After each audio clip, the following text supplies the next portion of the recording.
Twist by Kylie Scott. Read for you by Andy Arndt. To my readers, thank you. Chapter 1.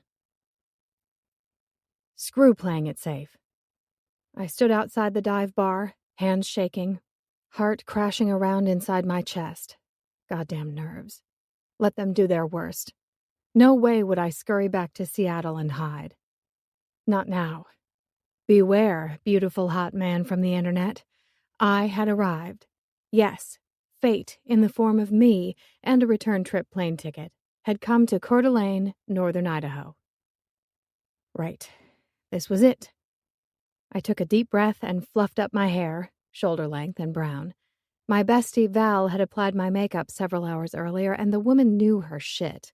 None of it would dare move. I smoothed out the creases in my dress, little and black. Shoulders back, boobs out, as per instructions. And okay, sure, my toes were turning into frozen stumps in the stupid sky-high black suede heels, and my bare legs and arms were covered in goosebumps.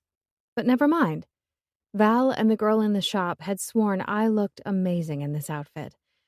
Definitely doable, and about 1 billion times better than normal, care of the push-up bra above and the Spanx below. So what if I felt a little like a high-class hooker? Never mind. First impressions were important. And if Val and the salesgirl were right, this particular first impression was the way to go, as opposed to my usual boring date attire. Boots, jeans, and a blouse. But then I wasn't usually gaga about the guy in the way I was about Eric Collins. Those dates were solely about scratching an itch. Yes, I know. Shock horror. A single woman regularly indulging in casual sex. Absolutely not even a little attachment to the male in the equation. Burn me at the stake and drown me in a river. Valerie called me an emotional coward, but I liked my life uncomplicated and largely spent alone at home dressed in pajamas. And relationships? They were one hell of a complication. Yet here I was in northern Idaho, hoping to get all sorts of involved and complicated against my better judgment. The outside world terrified me, but Eric Collins mattered too much to just be relegated to the role of some passing internet fancy. I had to see him, to find out why a week ago he'd up and disappeared on me. Turning up at his birthday party just added a bit of serendipity to the event. Maybe I'd played with bridal Barbie once too often when I was young. I don't know. The closed sign hung in the restaurant window. The outside lights were dimmed. Inside, however, things were happening. Muted music and the sound of low chatter carried through the cold night air. Lightning crashed in the distance. The breeze picked up. Even the weather was telling me to stop procrastinating. Despite the sign, the door was unlocked. Carry-on suitcase bumping along behind me, I ventured inside. No one noticed me at first. A good dozen or so people were hanging out at the long wooden bar, drinking and eating. My stomach turned inside out at the scent of delicious pizza. I'd been too nervous to eat anything on the flight or beforehand. I gasped. There he was. Holy shit, his profile photo hadn't begun to do him justice. The man put supermodels to shame. He literally glowed, his long dark hair shining beneath the lights, and his pearlescent smile even more so. Not that I didn't admire and respect him for his mind, because I did. After all, our relationship had so far sat entirely at the platonic level of cyber messaging. I was overdue for seeing a little flesh, so there. All of the tension inside me unwound, my shoulders sagging in relief. The smile on my face, however, just grew bigger and bigger. People said nobody told the actual truth about themselves on the internet. Lying to strangers and sharing cat pictures were basically why the World Wide Web had been invented. And yes, it had been a huge leap of faith to get on that plane. He could have been some 500-pound pervert hoping to get pictures of my tits to whack off to. He could have been married with 5 wives and 43 children, hoping I'd be willing to join the family and push out some more bambinos. But no, the man was everything he'd said he was. I just hoped I lived up to his expectations. The tension inside me wound right back up into a hard ball. I told no lies about my thunder thighs or my modest bra size. Either he'd like me in real life or not. There was nothing I could do about it now. First one person turned, noticing me. Then more followed, until the whole party was hushed, waiting. "Hi," someone said. "I'm sorry, but we've already closed for the night. This is a private party." "I know," I answered, circumnavigating the tables, walking toward him, not taking my eyes off the man for a second. Tears welled, the absolute thrill of the moment threatening to undo me. I'd never forget this night as long as I lived. He was so gorgeous, so wonderful. I'd crushed on him hard just through reading his emails, but it was this, us finally being in the same damn room together and feeling the connection between us, which sealed the deal. Eric Collins was going down. The dude would be wooed so hard it hurt, and I, Alexandra Parks, would be doing the wooing. Once I got close, I couldn't hold back any longer. I burst into action, flinging myself at him, and just as I'd known he would, he caught me. "Happy birthday, Eric," I said, my smile trembling from both nerves and joy. "Thanks." I laughed. It sounded only slightly hysterical. "I can't believe I'm really here." Exquisite jade green eyes stared down at me in shock. "So, surprise!" I exclaimed. "Wow." A pause.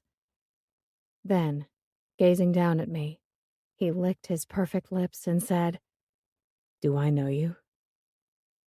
Everything stopped. "What?" I asked. A low, masculine, yet distinctly uncomfortable chuckle. "We've met before, huh?" "Eric," I chided. He said nothing, just kept looking at me in confusion, as if I was a total stranger. "Is this a joke?" I asked, my whole body stiffening in his hold. "Eric, it's me, Alex." Nothing. Absolutely, positively not a fucking thing. Everyone was watching, the same bewildered look on all of their faces, eyebrows raised and hesitant smiles, etc. God. For months I'd played this moment over and over inside my mind. It most definitely never turned out like this, whatever this was. I stepped back from my supposed beloved's arms, doubt trickling through me. First a little, then a lot. Soon it was a whole damn tsunami of disbelief crushing my heart and mind. I was drowning, panic slowly but surely closing over my head. This is what came from stepping outside of your comfort zone. Bad things. Deeply shitty, soul-crushing things. Why the hell had I ever left home? "I don't understand," I said, voice rising in pitch and volume. "Of course you know me. We've been talking for months. Emailing." Still nothing. "We met on Harding.com, remember?" They were still watching me with blank stares, Eric included. I glared back at him. "So you've just been stringing me along? Haven't told anyone about me? And now you're just going to deny everything? That's how you're going to play this? Really?" "Or maybe I haven't told anyone about you because I have no idea who you are," he countered, looking me up and down. Something close to doubt flitted across his face. "Hold up. Are you the chick I doggy-styled in the walk-in closet at that party in Spokane?" His smile somehow managed to be sympathetic, apologetic, and leering all at once. "Shit, you are, aren't you? I'm sorry. I should have known you right away. Maybe if you'd shown me the back of your head." I had nothing. "It's just sometimes it's hard to remember faces after a big night, you know. And I'd been mixing flaming blue Jesuses for them. You know, with the rum, peppermint schnapps, and peach liqueur, with the thinnest layer of tequila on top." He licked his lips. "I really do like those." Slowly, I shook my head. "You didn't dog-style me in a closet." "No? Are you sure?" he asked. "Can I just see the back of your head for 1 minute?" "We didn't meet at a party, Eric," I said through gritted teeth. "Emailing. You and me. Constantly for months." "Not me." "Yes. You! Come on, that's not even realistic. Eric put his hands on his slim hips. Everyone in this room knows that's not me. My attention span just isn't that long. True, said someone. Lots of nods from other people. And he might be persuading them, but he wasn't fooling me. Right, I shot back. So I've just been, imagining all of this? Depends, he smirked. Did I start constantly emailing you around the time you went off your meds? Eric, scolded one woman, slim, red-headed, and pregnant. You're Nell. I gave her a finger wave. He told me about you, sent me pictures of you all and the dive bar. The woman's eyes widened. He never mentioned you were expecting, though. Congratulations. Thanks, she said hesitantly. Next, I turned to the other redhead in the room, a tall, nicely built guy covered in ink. And you're Vaughn, Nell's brother. You're a musician. You recently got engaged to Lydia there, the lovely blonde at your side. Hi. Hi. Lydia's lips thinned in surprise. Huh. If I'm a crazy person, how would I know these things? I turned back to Eric, my own hands sitting on my own damn hips. How would I know that you went to school with most of these guys? That you only lived a couple of streets away from each other when you were kids? Eric's mouth opened, but nothing came out. Oh my God. A familiar, gorgeous, dark-skinned woman with a head full of corkscrew curls stepped forward. Are you one of those psychics? Mom's always watching that shit on TV. I never believed before, but... Nah, she's a stalker, said Eric. Got to be. I was bound to pick one up eventually. I am not a stalker. Given how tight my fingers were rolled up into fists, however, I might soon very well be accused of assault and battery. Do me, said the dark-skinned waitress. Who am I? You're Rosie, one of the waitresses here. Got it in one, Rosie smiled. Can you tell me anything about my future? I'm sorry, I'm really not psychic. Oh. Her smile turned upside down. That sucks. What's going on? Asked a deep, booming voice from behind us. I spun, staring straight into the startled eyes of a man who could only be described as a blonde Bigfoot, a case of beer casually hoisted on one enormous shoulder. His golden mane flowed down over his wide shoulders, a beard covering the bottom half of his face. I guess it kept him warm in the winter, but seriously, who needed that much hair? Hi, bro. Welcome to the crazy. Eric slapped the big man on the back. You didn't happen to send me a psychic stripper for my birthday, did you? Dark, shocked eyes fixed on me. Joe. It was his brother Joe, of course. The man was just a whole lot bigger in the flesh than I'd ever imagined. Not that I'd spent a lot of time imagining him or anything. What? He shook his bearded head at Eric in confusion. No, of course not. A stripper? I asked in disbelief. Seriously? Eric's gaze went straight to my shoes. You got to admit, those are some serious heels. He had a point. Still, I highly doubted I looked like the kind of woman who wore pasties at parties on a regular basis, let alone as if I had any dancing skills or could even attempt to climb a pole. All right, enough, ordered Nell. I think this poor girl might be the victim of identity theft. I froze. Look, obviously something's up here. Why don't we take this into the back office, said Joe. Somewhere a little more private. We don't want to embarrass her. I think I've pretty much reached peak embarrassment overload, I said, giving him a forced smile. But thanks. Strange. The man's skin, the bits visible at least, had turned a kind of ashen color. He honestly looked ready to hurl at any moment. That or faint. You okay, man? Asked Vaughn, also noticing. Yeah, never better. It was a wonder the guy's pants didn't catch on fire. Even I could tell that one was a blatant lie. So you've never met Eric in the flesh before? Nell asked. Only online. I nodded. Yes, we only ever swapped emails. With a pained look, Nell came closer, lowering her voice. It couldn't have been Eric. I'm pretty sure he couldn't even find a computer's on switch, let alone write actual emails on a regular basis. It took him forever just to learn how to spell his own name. Eric screwed up his forehead. Hey, that's beside the point. Shush. Nell waved a hand at him. I doubt it was him who set up the account on this dating site at all.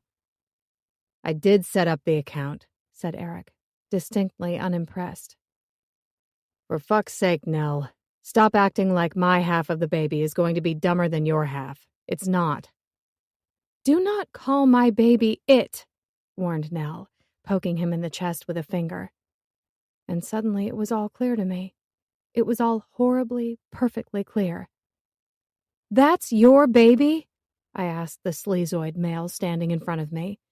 Is it any wonder you're pretending you don't know me? God, you asshole! All of those things you said to me, and meanwhile you're playing house with her. What? Eric's "you're crazy" look tripled. No, Shit. Joe helped me set up that stupid dating account, and then I pretty much forgot about it. Didn't need it. So I told Joe... Silence. Joe, Eric repeated. Then he blinked and turned to his brother. Nell, too, turned to face the big blonde guy. Joe squirmed under their gaze. He had that look about him as if he wanted an emergency trapdoor beneath him to disappear into. You email her, bro? Asked Eric. Yeah. And the blonde Bigfoot did not look happy about it. Yeah, we've been talking for a while. We know each other. No, we don't. I frowned at the man who was most definitely not my type. His brother, yes, but him, nuh-uh. I know Eric, not you. Bigfoot sighed. I pointed an accusing finger at the beautiful dark-haired man of my dreams. That's the guy who was in the profile photo, the one I basically bared my heart to. Not you. I don't know who you are. Let me explain. Joe/Bigfoot's gaze intensified, focused wholly on me. His dark brown eyes were so earnest, as if he could will me to understand this shitstorm. I read your message and, I don't know, you seemed like someone you could lie to? No. He dragged a hand across his face. Fuck. You were so funny and real and... Real? I could only shake my head, taking another step back. Yes, real. At first I was just helping out my brother, trying to get him interested in someone nice for a change, someone who had more to recommend them than the size of their breasts. His gaze dipped to my uplifted, yet still extremely modest chest, and panic flashed across his face. Not that you're not. Don't even bother. But then I started to get to know you better, and you were someone I could really talk to. The side eyes he gave the assembled crowd were purely sheepish.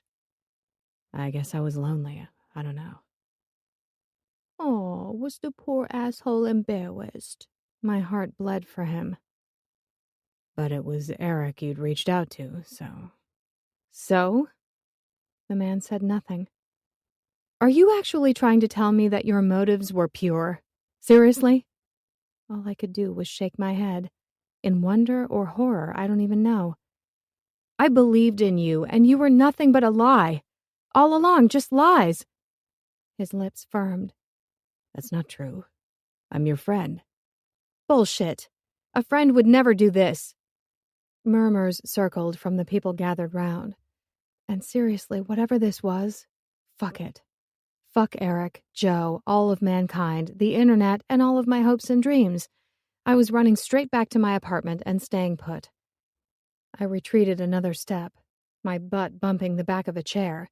It made the most awesome crashing noise as it toppled over, hitting the floor.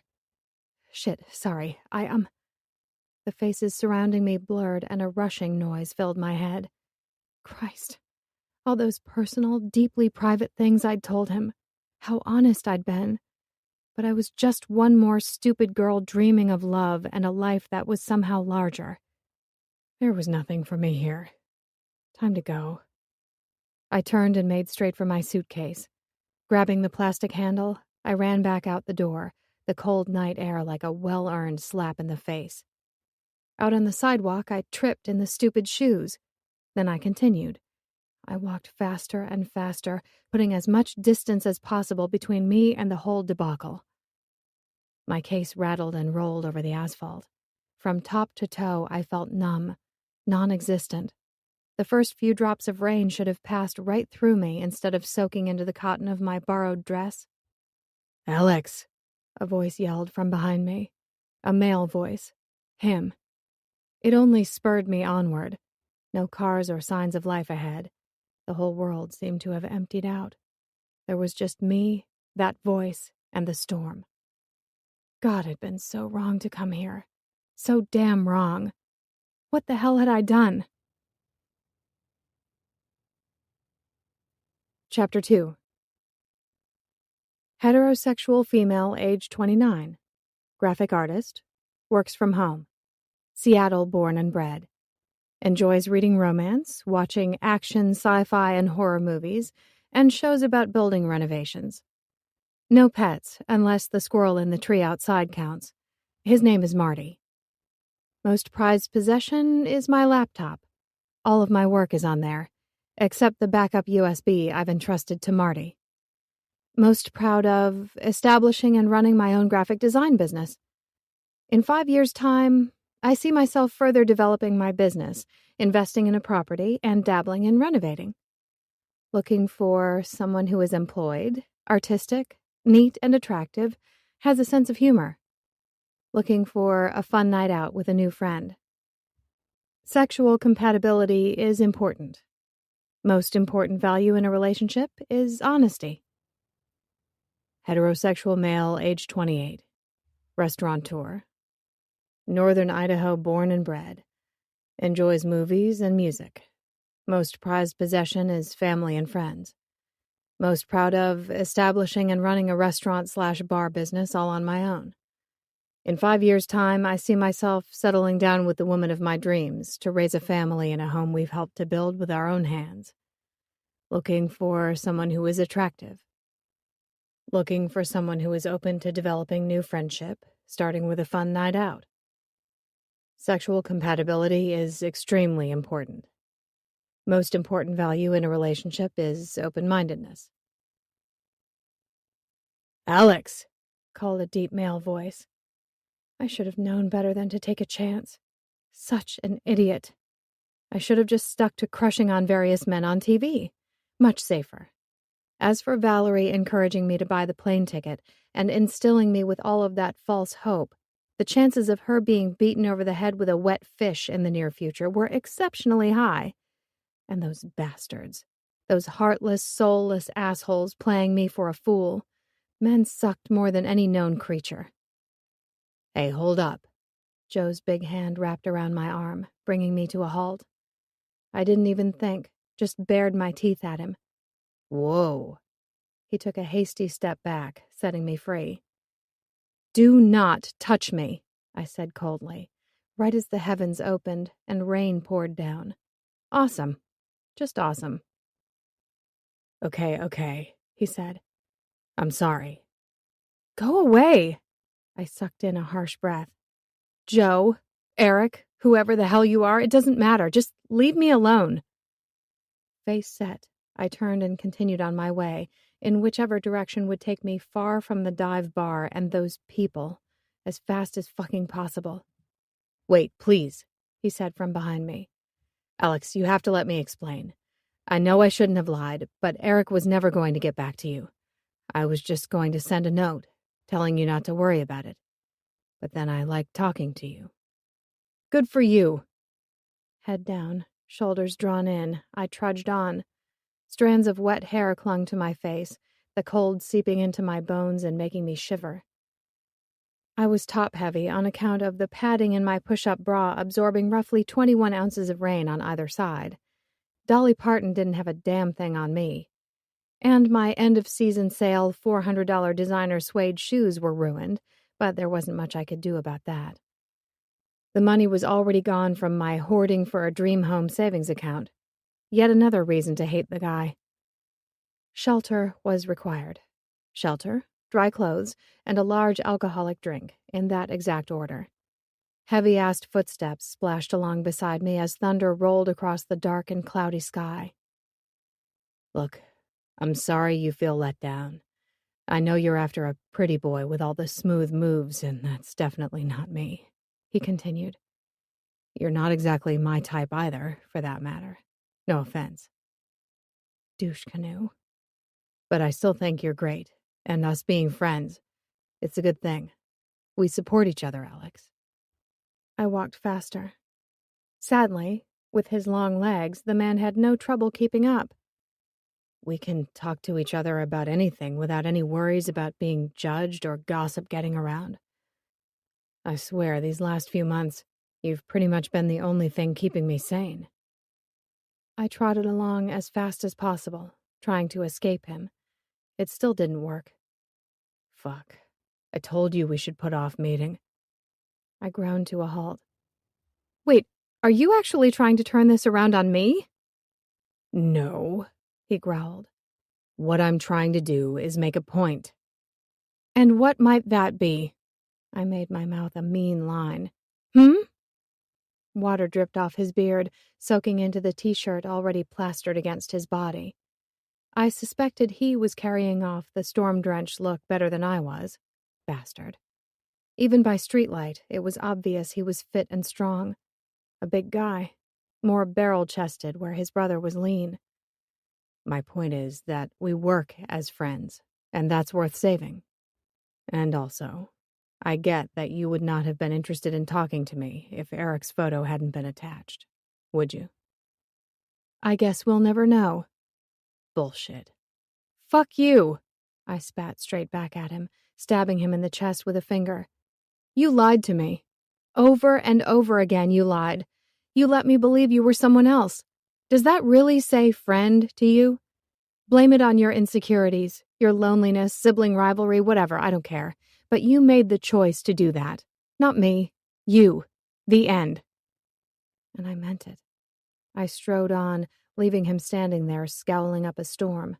Pun intended. Lumbersexuals were clearly the worst. Truth was, I'd never been especially into beards. At best, I'd been indifferent. Now, however, I outright despised them. Horrible, hairy frames for lying lips and duplicitous tongues, that's what they were. Loathsome, whiskery bastards. Burn them all in a fire. It's late at night in the middle of a storm, Captain Obvious bellowed out after me. Where are you going, Alex? I ignored him and kept walking. Midtown, where the dive bar was located, didn't offer many options. A couple of shops, all currently closed. Coeur d'Alene itself, however, was a decent-sized place. As soon as I escaped my stalker, I'd pull out my cell and call an Uber, find the nearest hotel or something. Downtown's another 6 blocks. You seriously going to walk all that way in the rain? And now I knew I was heading in the right direction. At least let me help you with your suitcase. I gripped the handle of my half-rolling, half-bouncing suitcase harder and ignored him. A steady flow of grumbling, punctuated by more than the occasional profanity, followed along behind me. It was pretty much just him, me, my rattling suitcase, and the sound of the rain. He had to give up and go away eventually. Surely. But he didn't. When I at last trudged up the steps to the Lake Hotel, it was with him still in tow. All the way, I'd ignored him. Now he stood, waiting patiently out in the rain as I entered the building. The place was nice. A glowing fire pit with a leather lounge and big floor-to-ceiling windows looking out into the darkness. Can I help you, ma'am? A polite young man stood behind the front desk, smile frozen in place. I'd like a room, please, I said with as much dignity as I could muster. Not easy with me dripping on their tiled floor. Oh, and my legs were splattered with drops of mud. The designer suede heels had turned a sad sort of brown from walking through puddles along the side of the road. Lovely. The cold rain had almost frozen me solid, and blisters covered what remained of my feet. I couldn't have felt more sorry for myself. If you have one available, Of course. It took a moment longer than it should have, for his gaze to move from me to the computer. Fair enough. I have a classic, or we also have a... Does it have a hot shower and a minibar? Yes, ma'am. Then I'll take it. He blinked. Yes, ma'am. I'll arrange that for you right now. I almost wept with gratitude. But the boy behind the desk looked weirded out enough by my sodden self already. Ever so subtly, I peeked over my shoulder. The street was empty. He was gone. Phew. I wondered how long it would take for this whole little adventure to turn into some funny story I told people.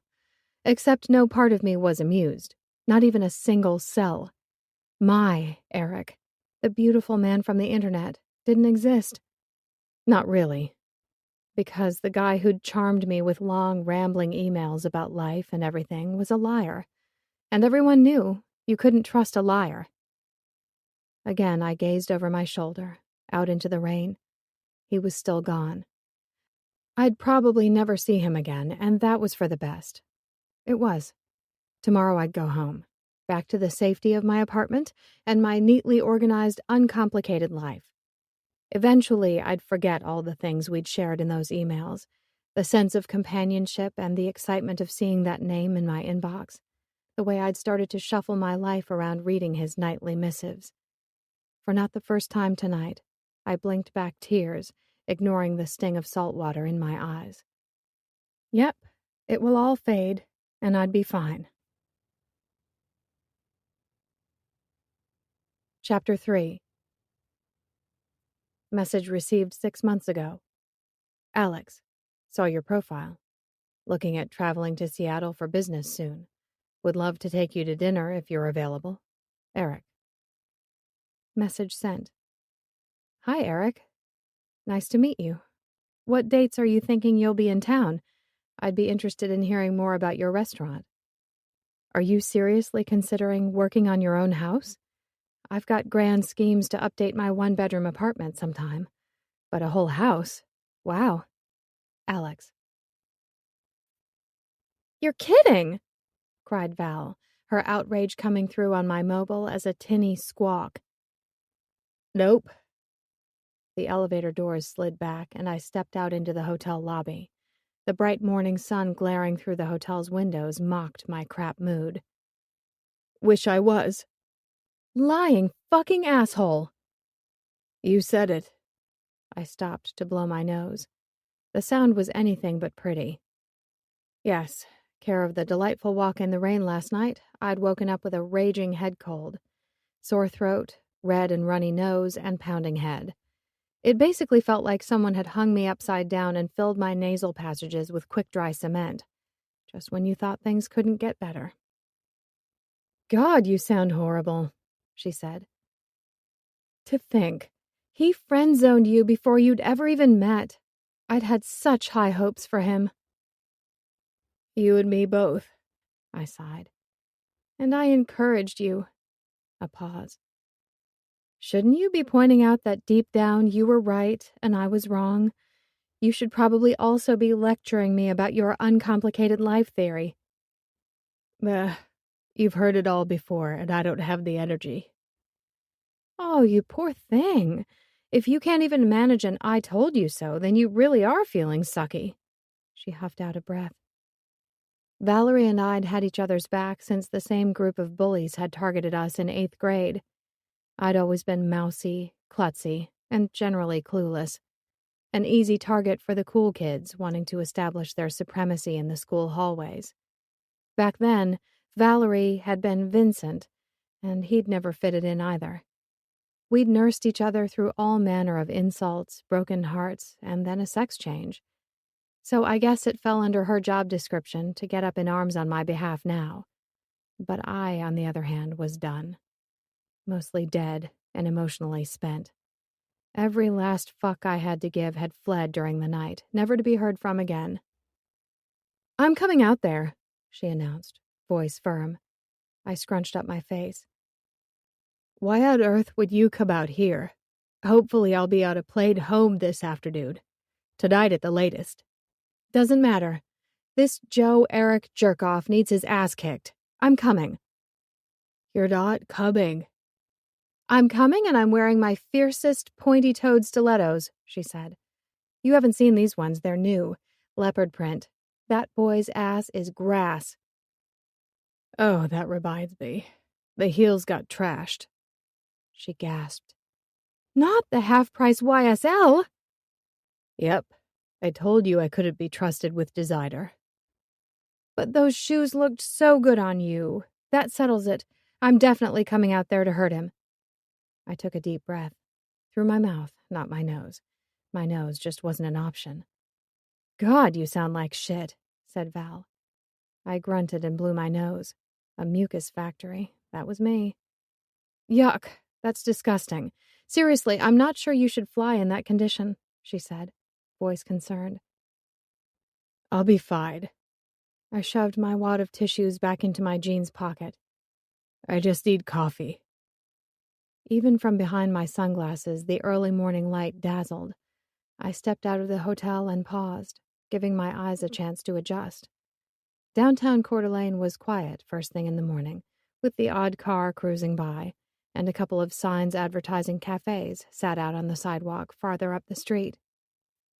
All of the assorted fancy clothes and gift shop type places were still closed. The cool air tickled dangerously at my nose and throat. Stupid cold. A heavy sigh from Val. Are you sure I can't come out there and commit violence in your name? I appreciate the thought. There's lots of woods in that area. I promise they'd never find the body. Be rational, I said. You know you hate nature. You never let me have any fun. I know. I'm the worst. Call me if you change your mind, she said. I'll be here, sharpening my shoes. Thanks, I laughed softly. It was the only semblance of mirth I could manage. Later. Coffee. Right. I could do this. A beat-up silver Bronco sat at the curb. The thing was basically a monster truck, probably normal around these parts. Getting up hills in heavy snow would take some work. Though it wasn't the truck that caught my attention. Nope, it was the ridiculous tangled mass of blonde hair and beard pressed against the side window that made me stop in my tracks. Damn, it couldn't be. I stepped closer. Eric, Joe? Sleeping Beauty slept on. Don't tap the glass. Let sleeping stalkers lie. Don't tap the glass. And yet, ever so politely, I tapped on the glass. Huh? A groan accompanied the batting of eyelids and much squinting. Yeah, I'm awake. Slowly the window rolled down. Hey, he said, voice still thick with sleep. Morning.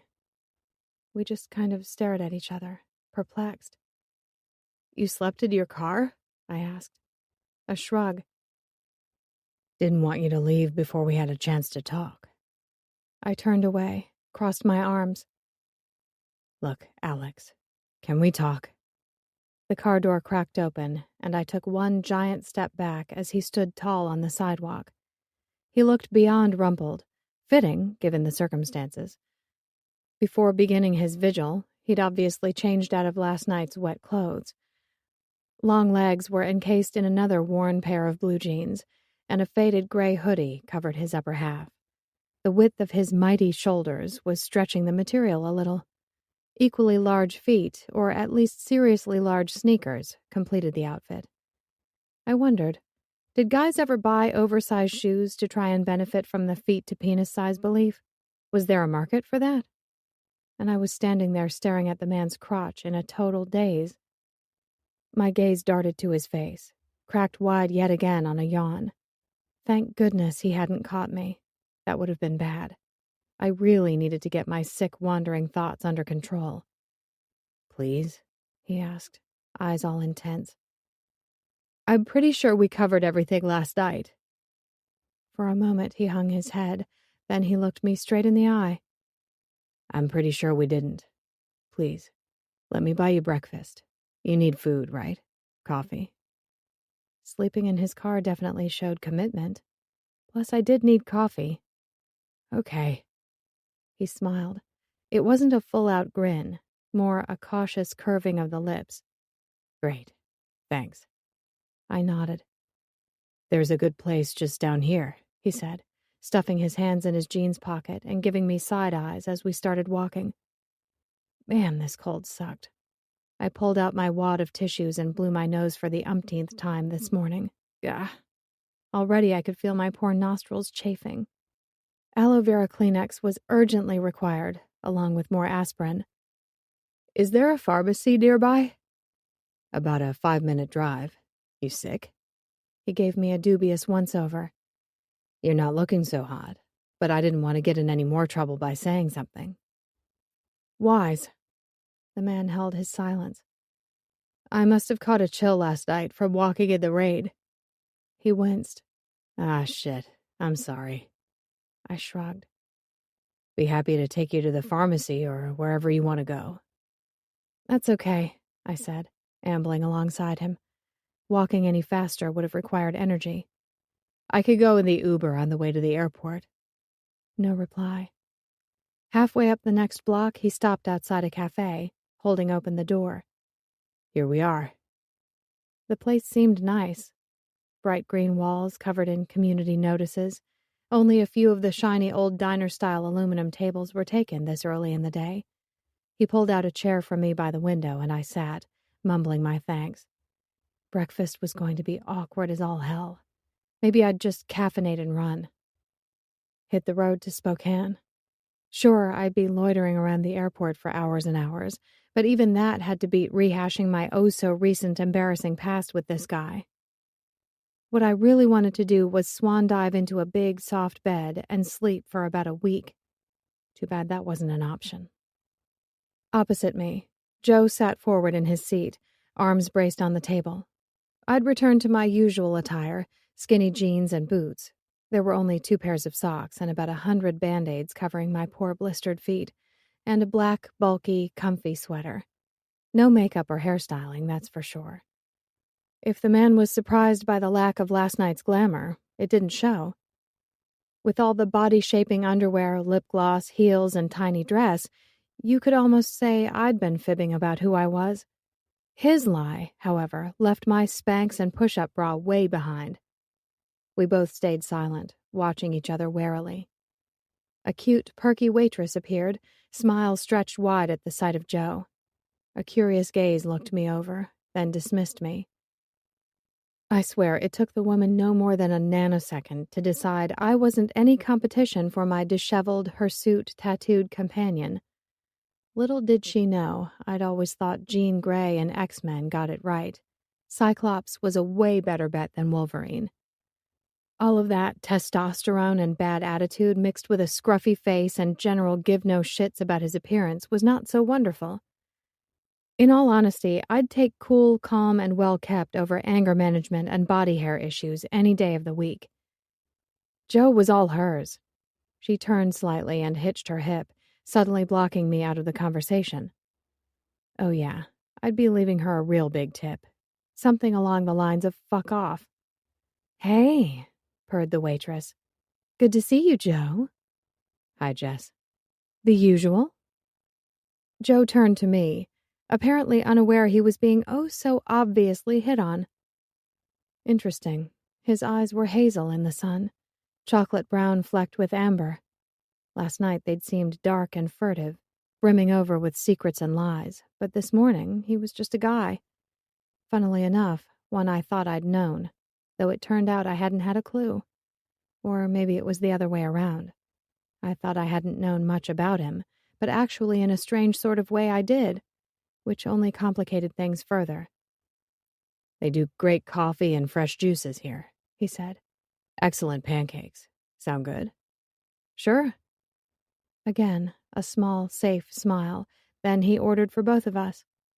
I did my best to tune out Joe and the waitress. Proving she had all the moves, however, cute, perky waitress then placed a hand on the table and leaned forward, giving the man a clear view down her shirt. All right, so I might have had a bit of breast envy on account of my minimal mammaries. And yeah, care of recent events and my head cold, my mood registered right around crap level. But if she was the universe's way of messing with me, in an effort to pass along the message that Joe was, in fact, attractive. Well, duh, I already knew that. Beards and bulk were on many a woman's wish list. They just hadn't been on mine. Could be I'd watched Keanu Reeves in The Matrix one too many times. That slick dark hair and cool outfits. Rawr. "Are you sure I can't get you anything else, Joe?" she asked, sucking on the end of her pen in a manner that would have made a porn star feel mildly uncomfortable. "No, I think we're good." Joe looked my way. "Alex?" "All good over here." "Thanks, Jess." "Tell Eric I said hi," said the waitress. Joe gave her a friendly smile. "Will do." With a wiggle of the fingers, cute waitress sashayed her tiny little butt back off inside. Yes, fine. I'm a little sensitive about the size of my ass, too. In all honesty, my issues are many. "Friendly girl," I muttered, hunkering down in my black wool coat. Joe said nothing. "Hypothetical question," I said, my chin inching up a bit. "A waiter hits on the woman you're with. What do?" He blinked. "There a reason for this question?" "Just curious." I shook my head. "Never mind." It's not like it mattered, because after this unfortunate breakfast, we'd probably never cross paths again. So the waitress had rubbed me the wrong way. Such was life. Let it go. Move forward. Blah, blah, blah. He cleared his throat. "If a waiter hits on the girl I'm with, I do nothing." "Nothing?" "Not unless it's upsetting her." Why only then?" "If it's not upsetting her, then the problem's mine."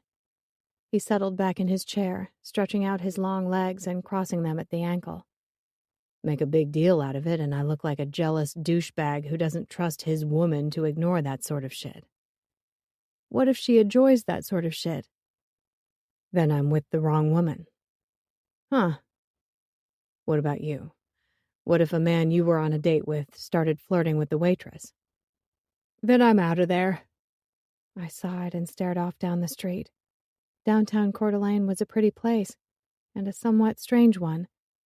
That is a very colorful moose. Joe turned in his chair, peering through the window at the brilliantly painted statue on the corner. Yeah, they do different art installations every summer, then sell them off as a fundraiser at the end of the season to pay the artists. Wow. Moose were the theme one year. Another time we had fountains on every corner. It was a little crazy, he said. Cool.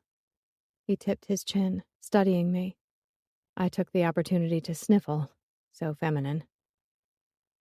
I wanted to talk to you a bit more about what happened between us online, he said, his mouth a serious straight line.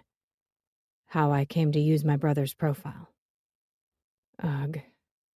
I'm pretty sure I found out everything I needed to know last night. I didn't mean to lie to you, Alex. Once is a mistake. I crossed my legs, kicking my black leather booty back and forth. So I was a little aggravated. Sue me. Months' worth of emails is not. You could have introduced yourself to me, Joe. Told me who you really were. You chose not to. Christ, no wonder you kept putting off meeting. I should have known something was wrong. You're right. I shouldn't try to sell you excuses. A big sigh from my friend. Truth is, I'm not used to being the bad guy. Usually I'm the one cleaning up my brother's messes. Lucky me. Right behind my eyes, what had been a mild ache became a dull pounding. I pushed my sunglasses further back on my head, rubbing at my temples. Are you okay? He asked. Yeah, it's just this stupid head cold. Please, continue. You're not used to being the bad guy, huh? His frown deepened. I know it must feel like you don't know me, but you do. It was just a couple of details, but the person talking to you, that was me. I shook my head. I don't care. Look, you're forgiven, okay? If that's what you need, you got it. All good. It's in the past. Thing is, Alex, I don't think I really ever saw us meeting. I don't know. He scratched his head. It was always going to be a clusterfuck that wound up with you hating me, and I liked you too much to want to fess up to that. As a friend, I inserted. I know. Yeah, but it's done. You're here now. Seems stupid if we don't take this chance to try and get to know each other face to face, he said. Guess what I'm asking is if you'll stay a few days. Let me make this up to you. God, are you serious? No, absolutely not, I said, resolute. I've had liars in my life before, Joe. No, I can't. I'm going home. He visibly sagged. Sucks that you're having issues being the jerk in this situation, but that's not my problem. No response. Excuse me. I need to go to the bathroom. Time to go splash some water on my face. Pull myself together. Only when I pushed back in my seat and stood, the whole world whited out, spinning in dizzy circles. My muscles weakened, and suddenly gravity was not my friend. Shit, Alex. A strong hand gripped my arm, keeping me from keeling over. Already up and out of his chair, Joe guided me back down into my seat. Maybe going nowhere was best. Yeah, I'd just hang. No doubt this would all pass in a minute. You're gray, said Joe, kneeling at my feet. Actually, I don't feel particularly great. In fact, if there'd been anything in my stomach, I'd have probably thrown up all over him. Huh, what a statement that would have made. Only then I'd feel bad because he was being so sweet and all. Coffee cups clattered on the table. Is she okay? The waitress asked Joe. You mind grabbing her some water, Jess? Sure. I heard swift footsteps, the growl of a motorcycle passing by outside. Maybe I caught some bug on the plane yesterday, I said, pondering my shit condition. The only swooning women I knew came out of Georgette Heyer novels. I wasn't the fainting type. This seems a bit worse than a stuffy nose. You nearly passed out just now. You can't fly in this condition. Shit. I groaned on the inside. I guess not. Perhaps I'll see if I could extend my stay at the hotel. And who's going to look after you? He asked. I don't need someone looking after me. Hey, he said, forehead furrowed all stern-like. You could have fallen and seriously hurt yourself just now. Hit your head or something. Joe. A glass of ice water was thrust in front of me. Thanks, I mumbled to the waitress. Jess, we'll take it all to go, ordered the man before turning back to me. I better stick with you. Oh, hell no. Please don't take this the wrong way, because you're being very kind. But one polite attempt at breakfast isn't about to undo months of betrayal. Anyway, I don't think I could relax with you watching me in a small hotel room, friend or not. I blew my nose and thought deep thoughts, or as deep a thought as my muddled, hurting head would allow. Some cold and flu drugs and I'll be fine. I'll just sleep it off. By tomorrow, it'll probably be gone. I'll take you back to the hotel. Then I'll go get whatever you want from the pharmacy, he said, as if the decision had been made. I won't be hovering over you, promise. I winced. Joe. Alex, you're sick. Really? I hadn't noticed. Thanks so much for pointing that out. And in a bad mood. But fair enough. You've got reason to be. He placed his warm hand atop mine, gently stroking with the side of his thumb, trying to lull me into submission or something. I didn't have the energy to care. I pulled some crap with you that was wrong, he said. But right now you look terrible. You should be in bed.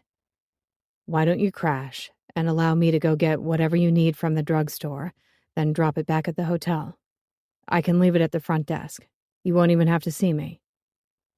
That's a really kind offer, but nothing, he said. Come on, I'm here. I want to help. Give me a chance to show you I'm not a total asshole. His offer did sound good. Extremely good. I didn't even care that he'd dissed my mood and said I looked like crap. The word bed floated before me like a beautiful, impossible dream. You've got time? I sniffed. You don't have to be at work or something? No, he shook his head. It's all good. And later, if you decide you need anything else or want to go to the doctor, I can organize that. No problem. You could just text me or something. Heavy sigh. Are you sure? His beard framed a confident smile. I'm sure. Even heavier sigh. Okay. Good. I'm only staying for one more night, though, I clarified. Okay. I managed a feeble smile. Maybe he wasn't such a bad guy, despite all the lying. It didn't matter. I'd given this thing between us a chance, and it had blown up in my face. Whatever kind of man Joe Collins might be, tomorrow I was going home where all was safe and sound. Home where I belonged. Chapter 4. Message received 5 months ago. Hi, Alex. Thanks for your reply, and sorry about the silence. My trip to Seattle's off for now, but it'd be great to keep in touch. How's your graphic design business doing? I see you're interested in renovation.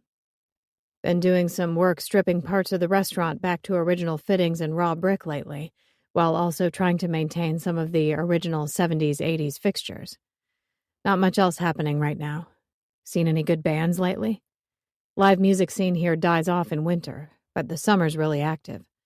My best to your squirrel friend Marty. I'd add some joke about keeping nuts warm, but it'd probably just make things awkward. We don't know each other nearly well enough for that. Wink. Eric. Message sent. Shit. I probably shouldn't have added that nuts bit. Hope I haven't offended you. Eric. Message sent. Ha ha ha. No worries, Eric. I'm not that delicate a petal. Would love to keep in touch. Your renovation project sounds awesome. Can you shoot me some photos when you get a chance? How old is the building you're working on? Business has been crazy busy, which is great. Lots of branding for new businesses mostly. Business cards, etc. No plans to head out, but I just downloaded the Soviet X-Ray Record Club's latest. Enjoying that. I'll be sure to pass on your regards to Marty and his nuts next time I see him. Alex. Someone had called Thor. It was the only explanation my befuddled mind could come up with for the almighty pounding upon my door. Thor and his mighty hammer. Goddamn god of thunder. I'd been fast asleep, completely unconscious. I struggled to sit up, and I do mean struggled. Upon returning to the hotel, Joe had pretty much taken over. My booties and coat were removed from my body, and I was put to bed. The man took my tucking in seriously. He'd fixed the top sheet and blanket across me so tightly I almost needed the jaws of life to escape. Almost. Coming, I attempted to bellow when the hammering continued. What came out, however, was more of a wheeze, as if I'd been involved in an amateur sword-swallowing contest. My throat was annihilated and my head didn't feel much better. Oddly enough, the room was dark. Completely dark. No sunlight snuck around the curtain edges or anything. Only the dim line of light from the hallway showed beneath the door. Hey, I rasped upon opening it. Sure enough, there stood Thor, a.k.a. Blonde Bigfoot, a.k.a. my supposed friend Joe. He did not look happy. Fuck's sake, Alex. You had me worried sick. What? Why? I headed back over to the bed, sitting on the end of the mattress. Oh, beloved bed. All I wanted to do was crawl back in and do some more sleeping. For forever would work. He closed the door and flicked on the light, making me wince. One bulging pharmacy bag and one neat brown paper bag hung from his right hand. I called the front desk 6 times to check and see if you'd picked up the stuff from the pharmacy. They hadn't heard a word from you. I must have slept all day. And half the night, he said, frowning heavily. It's 9 p.m. I was supposed to work until 12, but I needed to come check on you. I've been standing out there banging on the door for ages. I was just about to get security to open it for me so I could make sure you weren't dead. Not dead. I feebly waved a hand his way. Yet. You're still too pale. If anything, you seem worse. Hands on hips, the man scowled down at me. This morning's hoodie had been replaced by a nicely fitted blue thermal. A smooth mover or not, Joe had a drool-worthy physique. Big black boots covered his feet, and he wore black jeans. He looked a little dangerous, dressed all dark and acting so moody, even if it was just my lazy white blood cells he was mad at. "Sorry you had to leave work," I said, "but I really am okay." Without comment, he placed the palm of his hand against my fevered brow. "I actually feel a little better," I lied. "Yeah? Because you look like shit." "Don't you flirt with me," I coughed out a laugh. "I'm not your type, remember?" The brown paper bag he sat on a little table against the wall, but the pharmacy bag he upended onto the bed beside me. Cold and flu tablets, aspirin, Theraflu, Advil, Kleenex, throat lozenges, cough syrup, and more. Much, much more. "Wow," I said. "That's a lot of stuff." "Wanted to make sure you had everything you might need." "But I only gave you $20. "Don't worry about it," he said. It didn't exactly sit well with me, owing him. Maybe I'd try and slip another 20 into his coat or something. I picked up a slim purple tube. "Huckleberry lip balm?" I shrugged. He passed me a bottle of water out of the minibar, then tore into the box of cold and flu tablets, popping 2 out of the packaging into my waiting hand. "Thanks." Next, he started fussing with the contents of the brown paper bag. First, he removed the lid from a large takeout cup, then added one of those disposable plastic spoons. "Nell made you chicken noodle soup," he said, handing the cup and spoon over. "Careful, it's hot. Well, I hope it still is. There's also some cookies in the bag." "I wish my nose was working. I bet it smells great." Steam rose from the soup, warming my face. I blew on the liquid and took a small sip. Immediately, my throat felt a bit better. Such was the almighty power of comfort food. "This is so nice of her. She's the chef in your bar, right?" He flinched. No. I mean, it's not my bar. Eric owns a share of the bar along with her and Lydia. They all run different sections. I just work for them." "Right. Sorry, I forgot to forget what I thought I knew about you." Insert uncomfortable silence here. The man got busy moving all of the pharmacy goods onto the table. I watched, sipping and stirring my soup. Eventually, he ran out of things to do, and we were back to facing each other, a veritable life full of lies between us. No, that was wrong. Nothing lay between us now. All of my romantic misconceptions were gone. Whatever I'd imagined could develop between me and Eric had died a sad and sorry death last night. In front of all of his friends, even. Little wonder Nell was making me soup. I must have looked like such a fool. "You want me to run you a hot bath or something?" he asked. "No, thanks. I'm good." Once he'd gone, I'd summon up some strength to do it for myself. A nice, quick hot bath. Emphasis on quick. Baths and I had a bad history. Long story. He shuffled his feet, crossed his arms. I stared off at the wall, embarrassed for some reason. Being in such close quarters was weird. Would it be rude to tell him to go back to work? It felt rude. The things he'd done for me today, he'd been kind, caring. I had no idea what he thought he'd achieve here.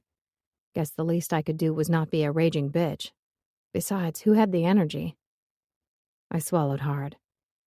"Actually, could I have the Kleenex, please?" "Sure." He tore open the box, setting it beside me. "You'd make a great nurse." I tried to smile. It felt wrong, wonky and weak, like the rest of me. Blurg. An amused glance, then more silence. God, the spaces between words were so awkward, all difficult and embarrassing, and I was so off balance I couldn't help but fill them up with meaningless conversation. "Ever considered going into that field, Joe? Nursing?" With both hands, he smoothed back his golden hair, getting it out of his face. "No, this is strictly a one-off gig." A pause. "I do about 5 shifts a week behind the bar, and work with my dad a few days as well. He's a carpenter, trained me too. He used to build houses until his arthritis got too bad. Now we just do renovations and maintenance mostly." "Oh." "Nothing as fancy as part-owning a restaurant and bar like my brother." Wow. I so wasn't going near that comment. I drank some more of my soup, then fished out chunks of vegetables and noodles with the spoon. That's where the interested old buildings came from, then? Working with your father? Yeah. He sat down in the dumb decorative chair they always have in posh hotel rooms. Made for quite the combination, Joe and peach cushions. Man, everything hurt. I sagged further, wilting before his very eyes. Having something hot in my stomach helped, but I seriously couldn't wait for the drugs to kick in. Every inch of me ached, but my head was a total mess. Maybe I should get it removed. At least then my nose would stop running. Steam might help me breathe. I gave the bathroom door a longing look. A bath was starting to sound nice. It just seemed so far away. Miles. States. And I smelled funky, sweaty. Must have had a fever while I slept. Just as well Joe was sticking to the other side of the room. You really do want that bath, don't you? I just looked at him, waiting for my brain to cough up something to say. Look, Alex, it's okay to let me help you. I'm not going to use it against you or something. Ha, I smiled for real. That doesn't make me sound paranoid or anything at all. I've given you enough reason not to trust me.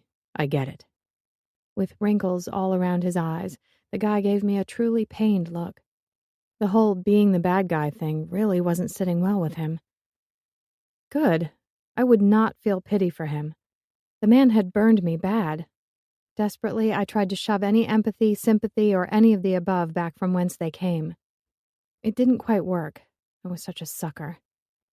If you wouldn't mind running me a bath, that would be great. But you don't have to. You've done more than enough already. Without another word, he got up and went into the bathroom. The sound of water rushing in to fill the fancy jetted tub was music to my ears.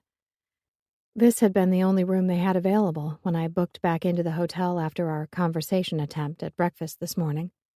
My original basic room had been gone. Luckily, the lady on the front desk took pity on me and dropped the price some. She probably didn't want me hanging around the lobby, infecting people with my germs. Whatever the reason, she deserved sainthood, and I'd be emailing the Pope ASAP. The room was damn nice. Done. Joe rubbed his hands together. Shit, I didn't think to buy any bubble bath. Sorry. I smiled. I think just this once I could live without bubbles. His answering smile didn't fit quite right. Guess his need to please wasn't appeased. Awkward looks started up again as neither of us knew where to go from here. What happened next? I broke the standoff by blowing my nose. Such a delicate, ladylike sound. Not the least bit like a trombone on acid with added gargling noises. Seriously, the human body could be spectacularly gross. Speaking of renovations, he started, sitting back down. You ever get a chance to look at those pictures I sent you? Pictures? I played dumb, picking at the stitching on the hem of my top. Of the upper floor of the bird building where Dive Bar is. Oh, right. A pause. He shrugged. No problem if you didn't. Just thought you might have been interested. I was. Internally, I gave myself a good hard slap. Then another. Might as well just paint a target on my back and be done with it. Rather than admitting to being interested in his life or work any further, disappointment and disaster were sure to follow. You only had to look at our recent awesome history to see that. I should just ask him to leave, or fake my own death and then lock the door when he ran to get help. Gaze glued to me, the man waited. Hand me the laptop on the table, I grumbled. Curiosity lit his dark eyes, and he did as requested, sitting beside me on the end of the bed. Big fingers brushed mine as he handed over the computer. His skin was cooler than mine, though not unpleasantly so. Surreptitiously, I wiggled an inch or two away from him as we waited for the machine to power up. You have Marty the squirrel as your screensaver. The corner of his lips curled into a smile as he nodded at my screen. I don't have to explain myself to you, I said, frowning. Nervous, shaking fingers stumbled across the keyboard, entering the password, then bringing up the relevant file. Sure, Marty doesn't always remember where he's left his nuts, but he's never once misled me or done me wrong. Hey, calm down. I was just going to say, great shot of him. He turned back to the computer. Then he stopped and gaped at the screen. Wow, what's all this? It's nothing, really, I babbled. Actually, let's not do this. Wait. He leaned in closer, tilting his head, checking things out. No, these are really something. I was just messing around. I tucked my hair behind my ears, rubbed at the old scar high on my forehead. Seriously, it's nothing. Not like I'm an architect or anything. Bullshit. The dude leveled me with a look, one that I neither liked nor took comfort in. Alex, we need to show these to Andre. Who? The owner of the building? A nod. No, that would just be silly. Also, it would make me wildly uncomfortable. He gave me another look, one I couldn't begin to read. Such a pain in the ass the way his beard covered half his face. The sharp cheekbones above provided me with no clues at all. I'm not being disingenuous, Joe, I said, trying to explain, searching for the right words. I'm good at my work, and I take pride in it. But that stuff was just playtime. I had no real idea what I was doing, okay? It was something I thought me and Eric or whatever could have a laugh over. Can we please leave it for now? For a long moment, we stared at one another. Then he gave me a nod. It wasn't a happy one. Guess I should probably head off now, he said, brows drawn tight, clearly reluctant to leave. Let you grab a bath and then get back to sleep. Yeah. Neither of us moved. Though I really should stay at least until you're out of the bath. You're on enough pain meds to put an elephant to sleep. Oh, God. I shouldn't do it. For both of our sakes, I should let him go. Except something sick and stupid stuck up its head and begged. Perhaps it was some misbegotten curiosity about the man, or maybe the drugs. God, I hoped it was the drugs. At any rate, some overly vocal part of me wanted to keep him around a bit longer. Well, I'm kind of awake now, I blurted out before I could slap a hand over my mouth. Talk about being out of control. Shit. He just looked at me. You know, Shakespeare, I was not. Fuck it, I'd said it. I'd put it out there. Now I'd just have to suck it up. We could watch a movie after I've had a bath. If you want. But if you need to be somewhere, No, they're not really expecting me back at work. That'd be cool. He perked right up, pulling his cell out of his back jeans pocket and firing off a text. Then he paused, gazing at me from beneath a heavy brow. You're sure? Sure. I did not sound sure, nor did I feel it. The man froze. I mean, so long as it's understood, I'd rather never again discuss the whole switched identities, you fooling me and me feeling like a chump thing, I said. Okay? Slowly, he nodded. Okay. We can just relax together. Great. We could try, at least. Kill me now. Everything was horrible. Truly, deeply, God-fucking awful. Lethargy dragged at my limbs, making me feel like I was sinking through the bed, down through the floor, straight into hell. Yet my mind was drifting, lighter than air, and completely confused. All of this with the added benefit of being covered in sweat. I felt like I'd been thrown into Mount Doom. Yeah, she took some about 6 hours ago, a deep male voice said. Nothing before that for a good 10 or 12 hours, I think. Faintly, I could hear another voice responding. Wearily, I blinked open my eyes. The damp cloth covering my forehead obscured my vision. A table lamp was on, showing Joe standing by my bedside. Okay, I'll get some more into her. He looked my way, face lined with concern. She's awake now. Another pause as the person on the other end of the line talked. Keep the liquids up. Got it. Thanks, Mom. I'll call you if she gets any worse. Mom? I queried in a wavery voice. Dr. Google and Mom have got you covered.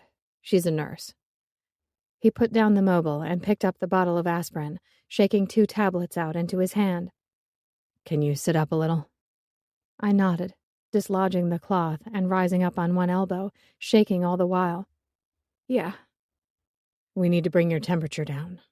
He sat beside me on the bed, lifting the glass of water. Open your mouth. In went the pills, followed by the water. Man, nothing had ever tasted so good.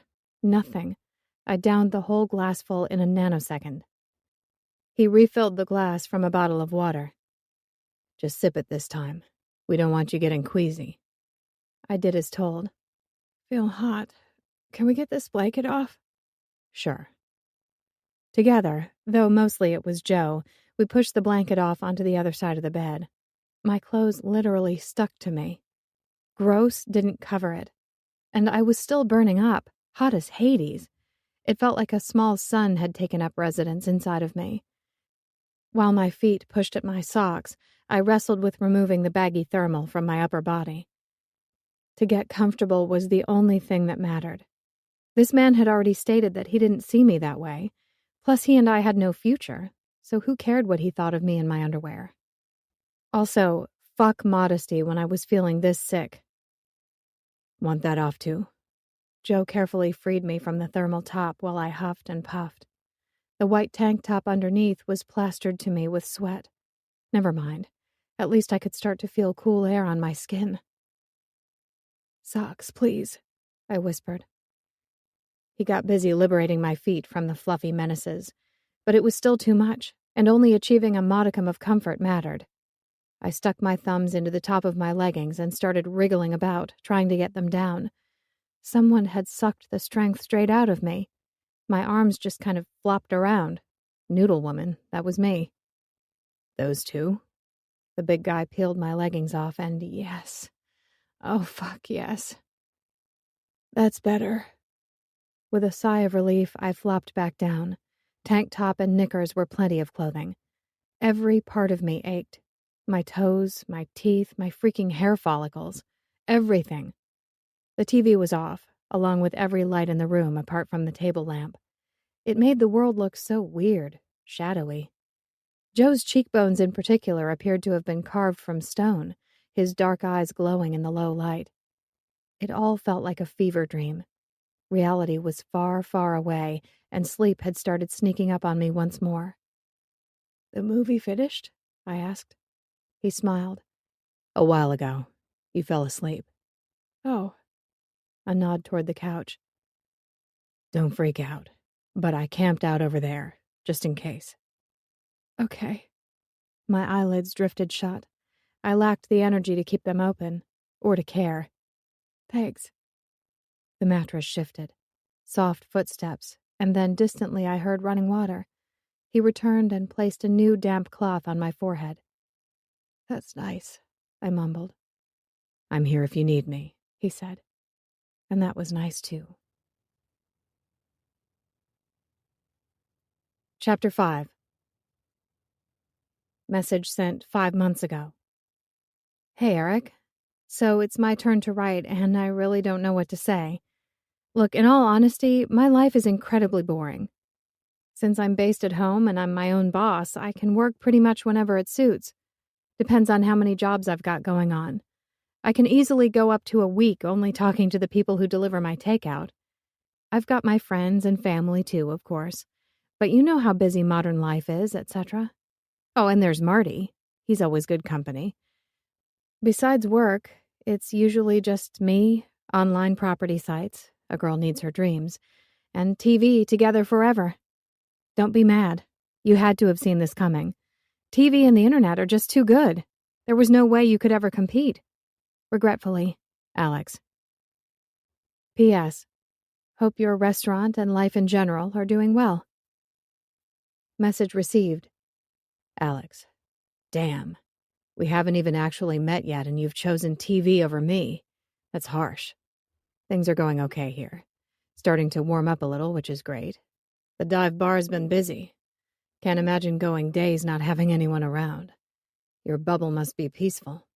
Seems all I do is talk to people all day long. Not sure I need TV since the business isn't short on drama. One of the bartenders thinks he's Romeo. Unfortunately, he has the attention span of a gnat. Makes keeping good waitstaff around hard. Also, our cook Nell is going through a divorce. She and her ex are both longtime friends of mine, so it sucks to see them hurting. On particularly bad days, you can hear Nell using her cleaver throughout the whole restaurant. I don't even want to think about what she's imagining chopping. Eric.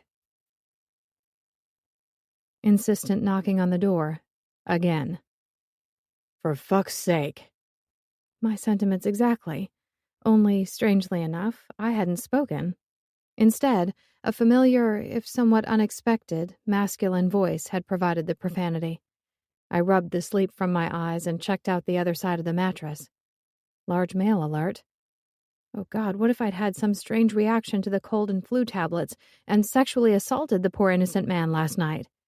It had been a while since I'd seen any action. Hey, said Joe, stretched out on top of the bed. He'd shucked his boots, but otherwise all clothing remained intact. Thank God. Hi, is what I attempted to say. What came out was a cross between a whisper and a wheeze. God, my throat was on fire. Raw agony. I could have cried in pain and frustration, only it would have made my headache worse. Besides appearing pitiful, of course. The knocking continued. How are you feeling? He asked around a yawn. Crappy, I whisper-wheezed, beyond caring. Fucking plague. Shit, he mumbled. You lost your voice? I nodded. Damn, at least you're not burning up anymore. Slowly, he sat up, stretching his neck and rolling his shoulders. Then he pushed up off the bed and went to answer the door. The actual Eric Collins barging in made for the second surprise of the morning. Unlike his brother, he wore black slacks and a pale blue button-down, topped off with a black leather jacket. His long dark hair was tied back in a man bun, his face freshly shaven. Besides him, Joe appeared distinctly rumpled. Resemblance-wise, you could see the shared gene pool in their high foreheads and generous lips, the slight thickness of their noses. Otherwise, you'd hardly credit them with being brothers, as different as day and night. Morning, said Eric, dumping his load of brown paper bags on top of the chest of drawers. Told Nell you didn't make it home last night, and she made me bring over more food and stuff. Coffee's in that one. Thanks. Joe dove into the designated bag, pulling out 2 extra-large coffee cups. Dad phoned. Wanted to know when you'd be on the job, he said. Better check your cell and give him a call. Will do. Eric turned, giving me a flirty little grin. It didn't last long, however. Damn, you're really sick, aren't you? Joe's brows drew in. I said she was. Yeah, I just figured it was an excuse she'd made up to stay in town and make you run around jumping through hoops, doing stuff for her. Grovel. You know, make you pay penance. He shrugged. Bet Boyd $50, too. Without a word, Joe set down one of the cups and smacked his brother upside the head. Christ, man! Eric patted his hair back into place. Take it easy. Apologize to Alex before I break your fucking neck. Sorry, Alex, said Eric, becoming less attractive to me by the minute. Idiot. Dark eyes distinctly pissy, Joe turned my way. You want coffee? To think I'd actually imagined Eric might be the man of my dreams. The real Eric had maturity issues, that much was certain. I shook my head and fought my way out from underneath the mountain of blankets he must have piled on me while I slept. Distantly, I could remember waking up at some stage shivering, ice cold, and demanding blankets. Otherwise, I still just had on the thin tank top and my favorite underwear. Bright yellow boy legs with Little Miss Fucking Sunshine on the front. I only owned about 5 pairs of them. She was kind of my spirit animal. And to think, Joe had seen me in this glorious getup, sticky with sweat and sick as could be, and he'd still stayed and played nurse. Impressive. I hadn't lasted through all of the movie last night, what with being on death's doorstep. Joe and I hadn't talked much. But what we did do was laugh at the same lines, exclaim over the same fight scene, and ooh at exactly the same time during the car chase. So our tastes in films were eerily similar, as if that meant anything. I just hadn't expected to feel quite so comfortable having him around. Early on, all I had noticed was how different he was from the guy I thought I knew. It was disconcerting to start grafting all the things we actually had in common onto this new hunk of manhood. Anger, hate, and betrayal were harder to hold against Joe Collins than I would have liked. Let's blame it on the drugs. No doubt, on top of my questionable underwear, I also had crazy bed hair, morning breath, and every other unattractive thing you could think of. But the glory of feeling like something a cat barfed up was the complete lack of caring. And let's face facts. In a day or two's time, the plague would have either turned me into a zombie or subsided. Either way, these two men could take me as I came or get the hell out of my hotel room. Still pouting, Eric threw himself into a chair.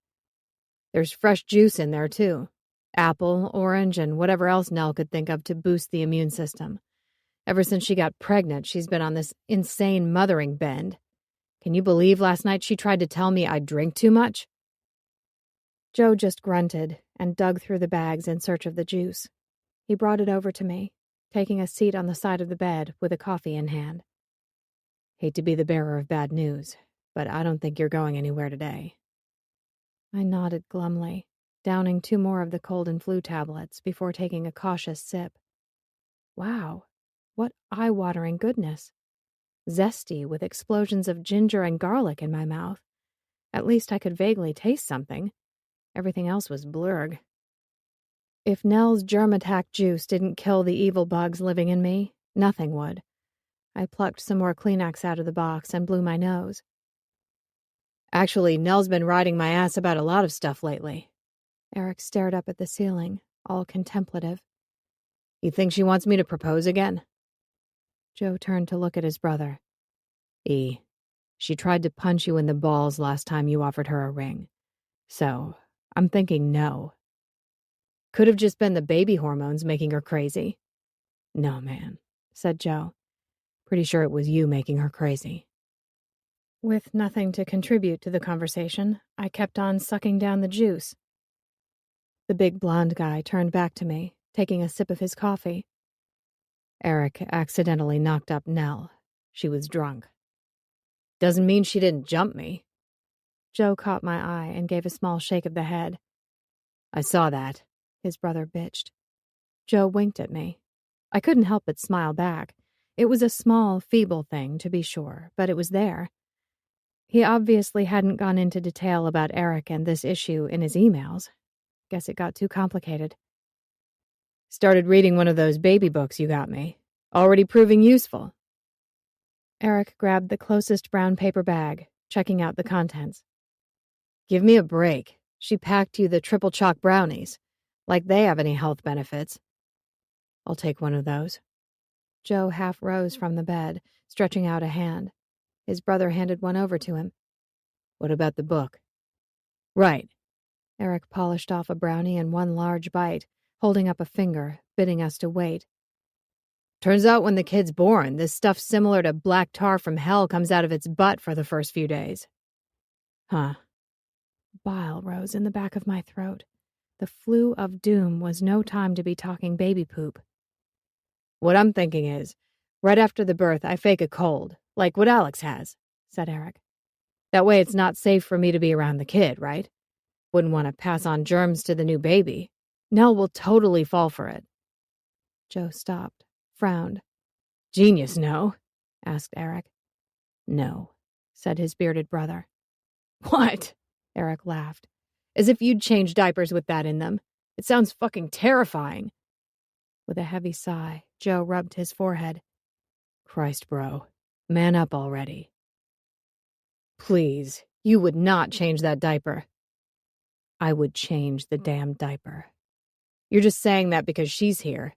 Eric pointed at me. No, I'm not. Yes, you are. If I could have spoken, I'd have told the idiot to leave me out of it. Alas, the best I could manage was a dubious look. No, said Joe, being painstakingly clear.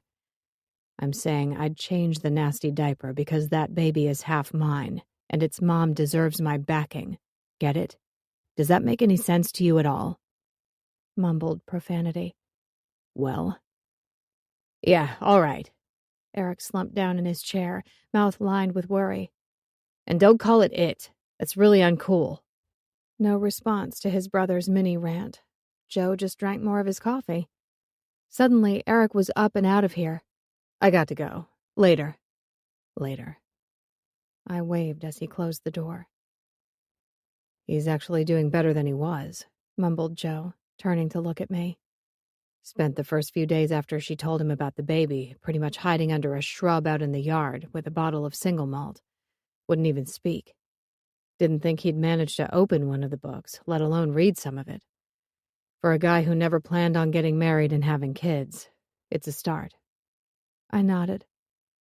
Nell was going through a messy divorce from another friend of ours, Pat. Her and my brother were a drunken accident. He sighed, staring off at nothing. It's been like getting caught in the middle of a fucking war having this going on. We've all been friends since school, but now everything's a mess. It drove me nuts. I couldn't email you about all of it. I needed some sanity. Silence. Anyway. He cleared his throat. Don't you think maybe you should go to the doctor? Good question. Thing is, unless modern medicine had made some miraculous discoveries overnight, they still didn't have a cure for the flu. No, I mouthed. Okay. If you change your mind or need anything, I'm writing my cell number on this notebook over here. Text me. He got busy doing as much, bending over the little table half covered in brown dive bar goodie bags. Whoa. Hold up. Nice ass. Seriously, the man had a good one. Something about a masculine, jeans-clad ass just beckoned to be noticed and appreciated. I still preferred my men in suits and ties, but it couldn't be denied. Joe's rear had it going on. The man himself turned, and my eyes shot up to his face. I pasted on a pleasant smile to hide the shameful guilt inside of me over perving on the poor defenseless guy. Not that I actually felt any guilt. I just probably should have. He cocked his head, forehead lined. What? I raised my brows. Huh? Is there something on my ass?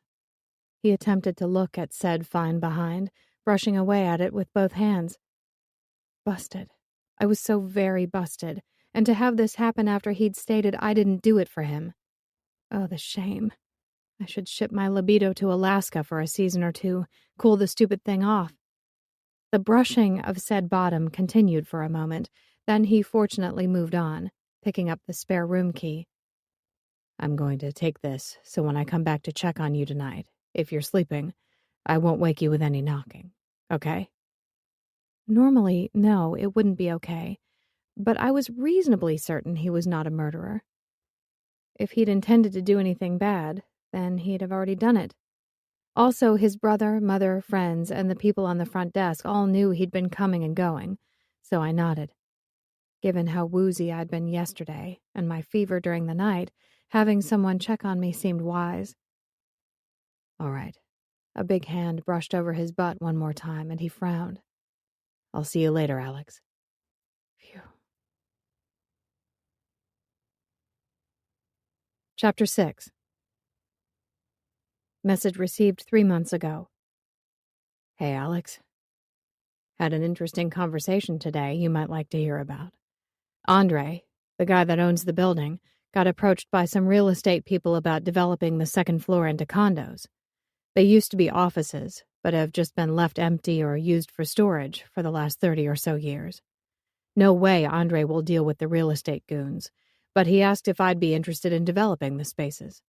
Doing something similar to what we did with the dive bar renovation. Making use of the raw brick walls and polishing up the wooden floors and that. Modernizing where necessary. I don't know. It'd be a huge commitment when I've already got a lot going on. It'd take a lot of cash to see it through, too. Cool idea, though.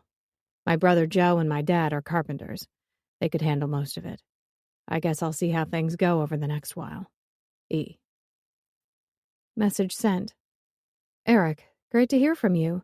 And what a great project. Thanks for those pics you sent. Wow, your brother looks like a lumberjack. Where's the family resemblance there? The reno on the dive bar worked out so beautifully. Just imagine what you could do changing the space upstairs into studio apartments or something. It would be amazing. Please give this more thought. You sound so passionate when you talk about the carpentry projects you do with your dad. If there's no set D-Day on it, this could work out perfectly.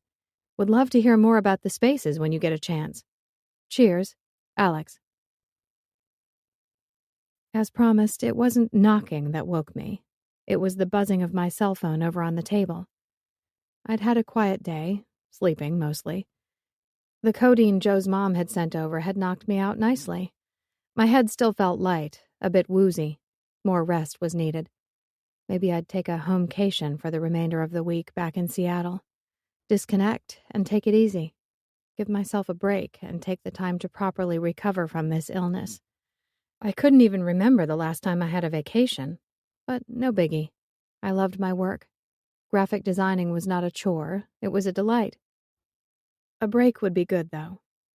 Weirdly enough, suddenly the bathroom door opened, and out strolled Joe on a cloud of steam and masculinity, wearing an extremely small white towel as a skirt. There was a lot of bronzed skin on show, a truly unnecessarily large amount.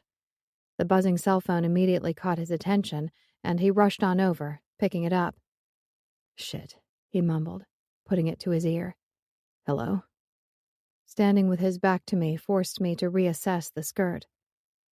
Actually, I'm not even sure it would qualify as a towel. It couldn't. The thing barely covered his ass cheeks. Not that I was staring. Been there, nearly gotten busted at that. Yeah. Well, I was kind of not staring. It's harder to ignore a mostly naked man than you'd think. Perhaps this was a real fever dream. I didn't feel particularly hot. But why else would the man be wandering around mostly naked in my hotel room? Oh my God. Unless he was thinking of putting the moves on me. Whoa. I seriously hadn't seen that coming. What to do? Usually, sex with no consequences was an easy call. I either wanted to or I didn't. Despite my best intentions to ignore Joe, he was hot. On the other hand, however, lying was not. I'd let him get close. Well, virtually close, if that makes sense. And he'd hurt me. If any lingering feelings for him were still floating around inside of me, it could very well happen again. "Yeah, I'm Joe Collins. Alex is sleeping. She's been sick. She caught the flu." He waited. "Oh, well." Again, he listened. In fact, he listened for quite a while. "You're...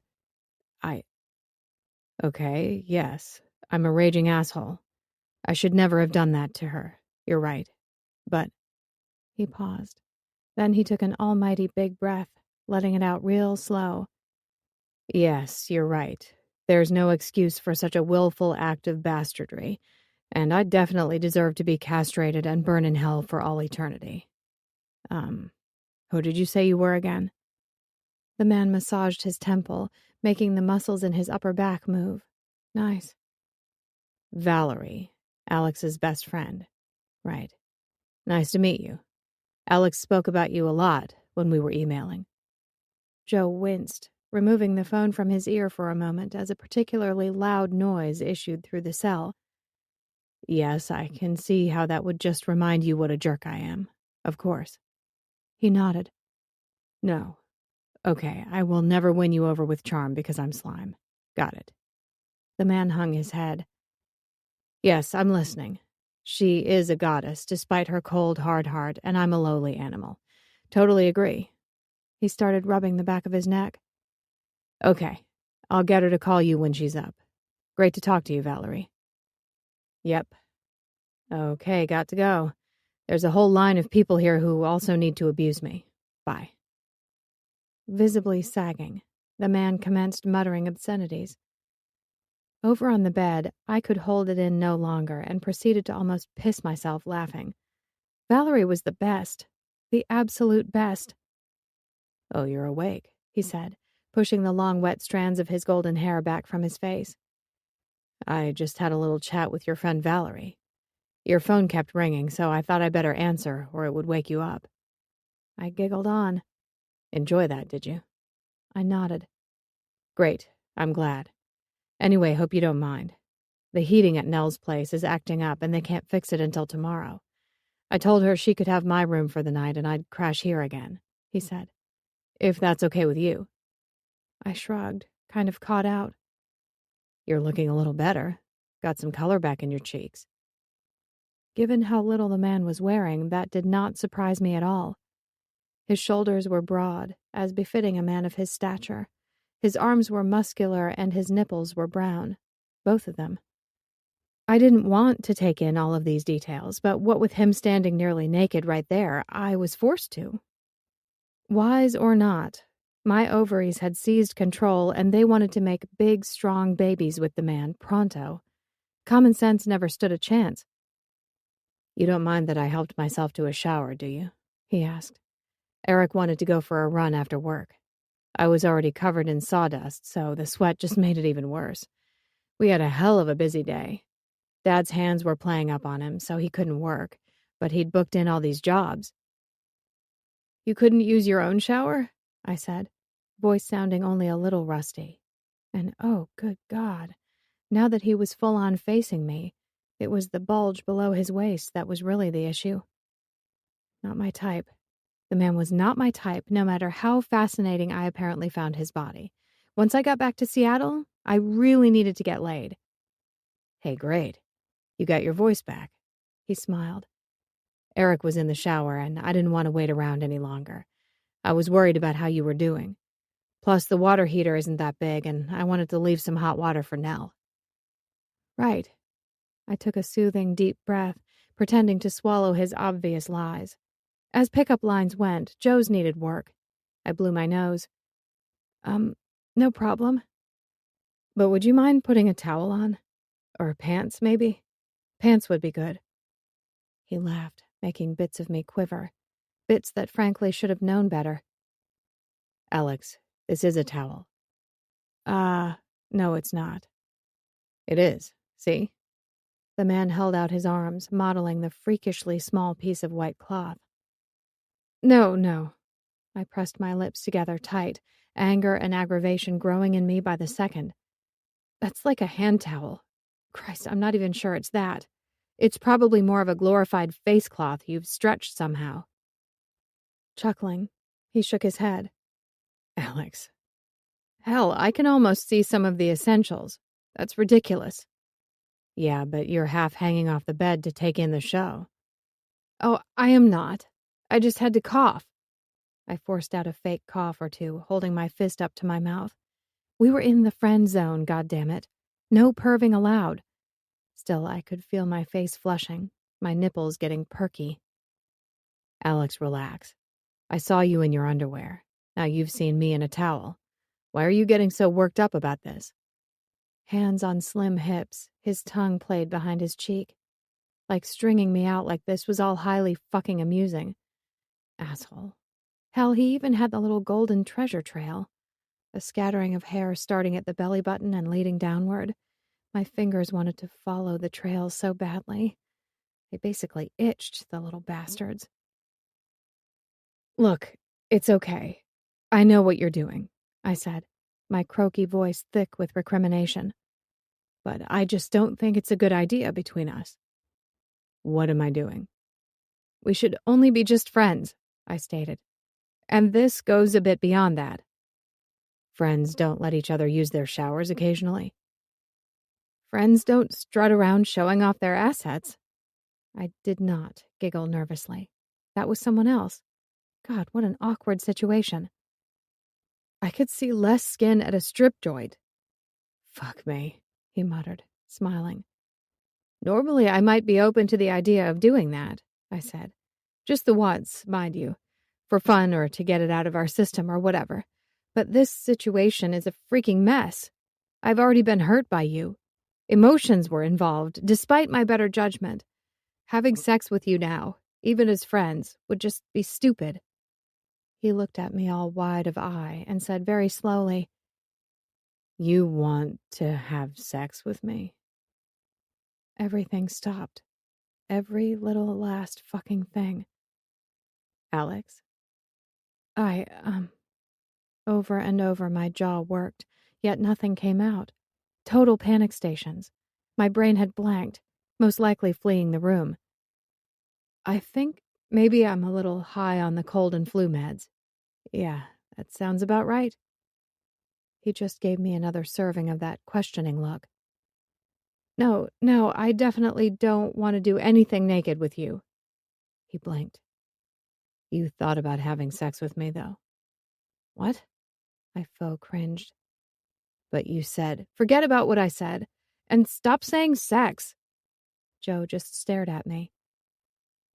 I thought you were trying to start something. I mean, you can't blame me for thinking this is a setup. Curling my feet up beneath me, I leaned forward, ready to attack, or defend, or something. Something's wrong with Nell's heat. Seriously? He grabbed the back of his neck. Shit, Alex, it's okay. No need to be embarrassed. And Eric was in the shower? That story is so lame. It's like something out of a bad porn film. You might as well tell me you're the pool boy, I said, packing in all the scorn I could manage. I'm not your type, remember? Then you come over here parading yourself in front of me like some lumber sexual gigolo, so that yet again I get led on and wind up looking like a complete idiot. What kind of sadistic, near-naked asshole are you? I'm not playing games or something, okay? The man hung his head, slowly shaking it. Let me clear this up right now. Without another word, Joe picked up his cell phone off the table. Hey, Nell, he said into the phone. Alex just wanted to ask you something. Circumventing the bed, he pressed the cell directly into my reluctant hand. Hello, I said cautiously. Alex, great to talk to you, said a friendly, feminine voice. How are you doing? You're still sounding a bit off. Yeah. Getting better, though. Good, glad to hear it. Listen, if it's not okay for Joe to hang with you tonight, just say so. I can always go to my brother's place. It's just that they were planning some fancy date night thing, you know? No, that's fine. Excellent. Let me know if you need more soup or anything. Thanks, yeah. Thank you for all the care packages. That's really sweet of you. Thanks. No problems. What was the question? She asked. Can I pay you for the food and drinks? I'd really like to pay you. You've been so kind. Absolutely not. I've got to go, but I hope we'll see you in at the bar again real soon. Everyone would love to meet you properly. And don't worry, we don't bite. Or remind people of embarrassing scenes caused by idiot males. Right. Thanks. And can I just say, I get that he behaved like a complete dick. But Joe really is a great guy. It's such a shame he's been on his own for so long when he has so much to offer a woman. And I realize you don't know me from a lump of moldy cheese, she said. But honestly, you could do a lot worse than giving him a second chance. You two looked really great together the other night. I frowned, perplexed. How could you tell? Mostly we were just yelling at each other. But there was passion there, you know? Real passion. She sighed wistfully. That's so precious, Alex. It doesn't always come along more than once in a lifetime. Right. Okay. Deep breaths. Thanks for that, Nell. And she was gone. Joe squatted down beside the bed, staring up at me. Good God. If anything could have made his flasher skirt even worse. I averted my eyes, despite my brain wanting another moment to imprint the memory. Idiot brain. Do you believe me now? He asked softly. I can call Eric, too, if you want. No, that's fine. Okay. I'm going to put some pants on so you'll be more comfortable. Thanks. Subdued, I set his cell on the bedside table. Nell's a big fan of yours. You know, I think I'd like a drink. Vodka and orange, maybe. No problem. The man sounded way too fucking happy. I think we should both stop talking for a while. Watch a movie or something. Wouldn't that be nice? Sure. I won't even ask you for an apology for all those nasty things you said. Highly magnanimous of him. This never happened, I stated most adamantly. None of it. Grabbing a pair of jeans out of a bag on the floor, he couldn't have smiled any more if he tried.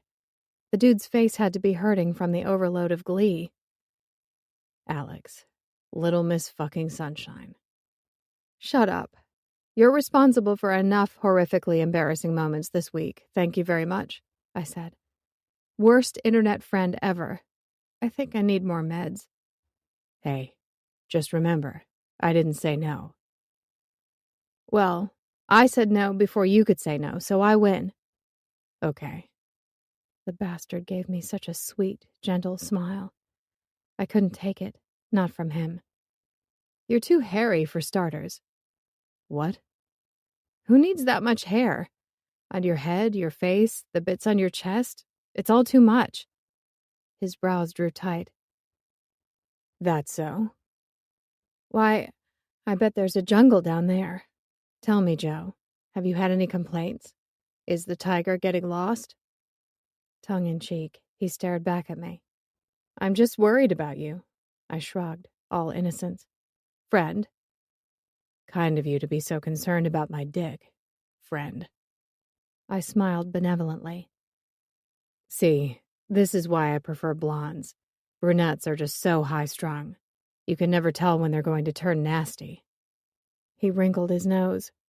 And not in the good way, either. I put my hand to my head. You're hating on my hair color? Just calling it like I see it. Stupidly muscular, thick arms crossed over his broad chest. Also, I like women with a little color. Ones who occasionally go out in the sun. You're so pale, you make Casper look alive. I'd be too fucking scared to touch you. Anything I do would leave a bruise. Do you think maybe that's because you're so freakishly large, it's hard to relate to normal-sized people? Teeth gritted. He gazed down at me. Now that I come to think about it, I'm not real keen on your eye color either. What do you call that shade of green? Fungus? I gasped in outrage. Yeah, well, yours reminds me of dirt after the raid. You know, when there's mud everywhere. Or maybe wet manure. Has your chin always been that pointy? Or is that because of some childhood accident? A beat of laughter burst out of me. Actually, that was a good one. But I wasn't done yet. Your toes are so furry, I said. Is it a hassle having to shave them all the time? He grinned. And I think it's wonderful some women have a hobbit foot fetish, I continued. Works out damn well for you. That one wasn't very good. It was too. No, you just keep coming back to body hair and my size. You're being lazy, he chided. Come on, you can do better. Man, I rubbed at my forehead. Well, I'd insult other bits of you if I could see them. The body hair is a real problem. Are you related to Yeti on your mom's side or your dad's? Lazy. I huffed out a laugh. I think I'm done for now. Okay. He perched on the edge of the bed, TV remote in hand. I'm going to let you off. Clearly your sweet little head's been taxed enough for one day. Bite me. My point exactly. In lieu of a response, I smacked him in the back of the head with a pillow. The idiot just laughed. I win, I said. Again. And I am in no way ever interested in having sex with you. That was just all a sad misunderstanding. I mean, look at you. I made a fake moo of distaste. Sure. Whatever makes you happy, little miss. He held his peace for all of about 3 seconds. I don't want to have sex with you even more. God, he was so petty. Juvenile, even. Just the same, I ignored him. An act of charity he probably didn't deserve. But it's important in relationships, even just friend ones, to show that you're the better person. Chapter 7. Message received. Hey, Alex. I was glad to get your email. It's been a shit of a day. My brother went after the new waitress at the dive bar and caused a crapload of trouble and drama I could do without. Then Dad got upset with some longtime carpentry customers and family friends changing over to another builder. But with his health the way it is, he's not willing to take on anything but small jobs anyway. It's damn frustrating. Enough bitching. Hope you and Marty are doing well and enjoying the sunshine for a change. Make sure you take a break now and then and get outdoors. All right. You wanted to talk best and worst childhood memories. Let me think. Worst would be a toss-up between the time my brother accidentally dropped my favorite Transformer toy into the fireplace. I could have killed him. Optimus Prime and me were tight. Best buddies. And then there was the first time I ever brought a girl home for dinner, and it turned out she just wanted an intro to my brother. Embarrassing as all hell. Are you getting the feeling he's been ruining my life since day one? He's not so bad most of the time. At any rate, he's family. What can you do? Best memory would be when Laura from down the road decided she wanted to get friendly with me at 15. XX. Message sent 4 months ago.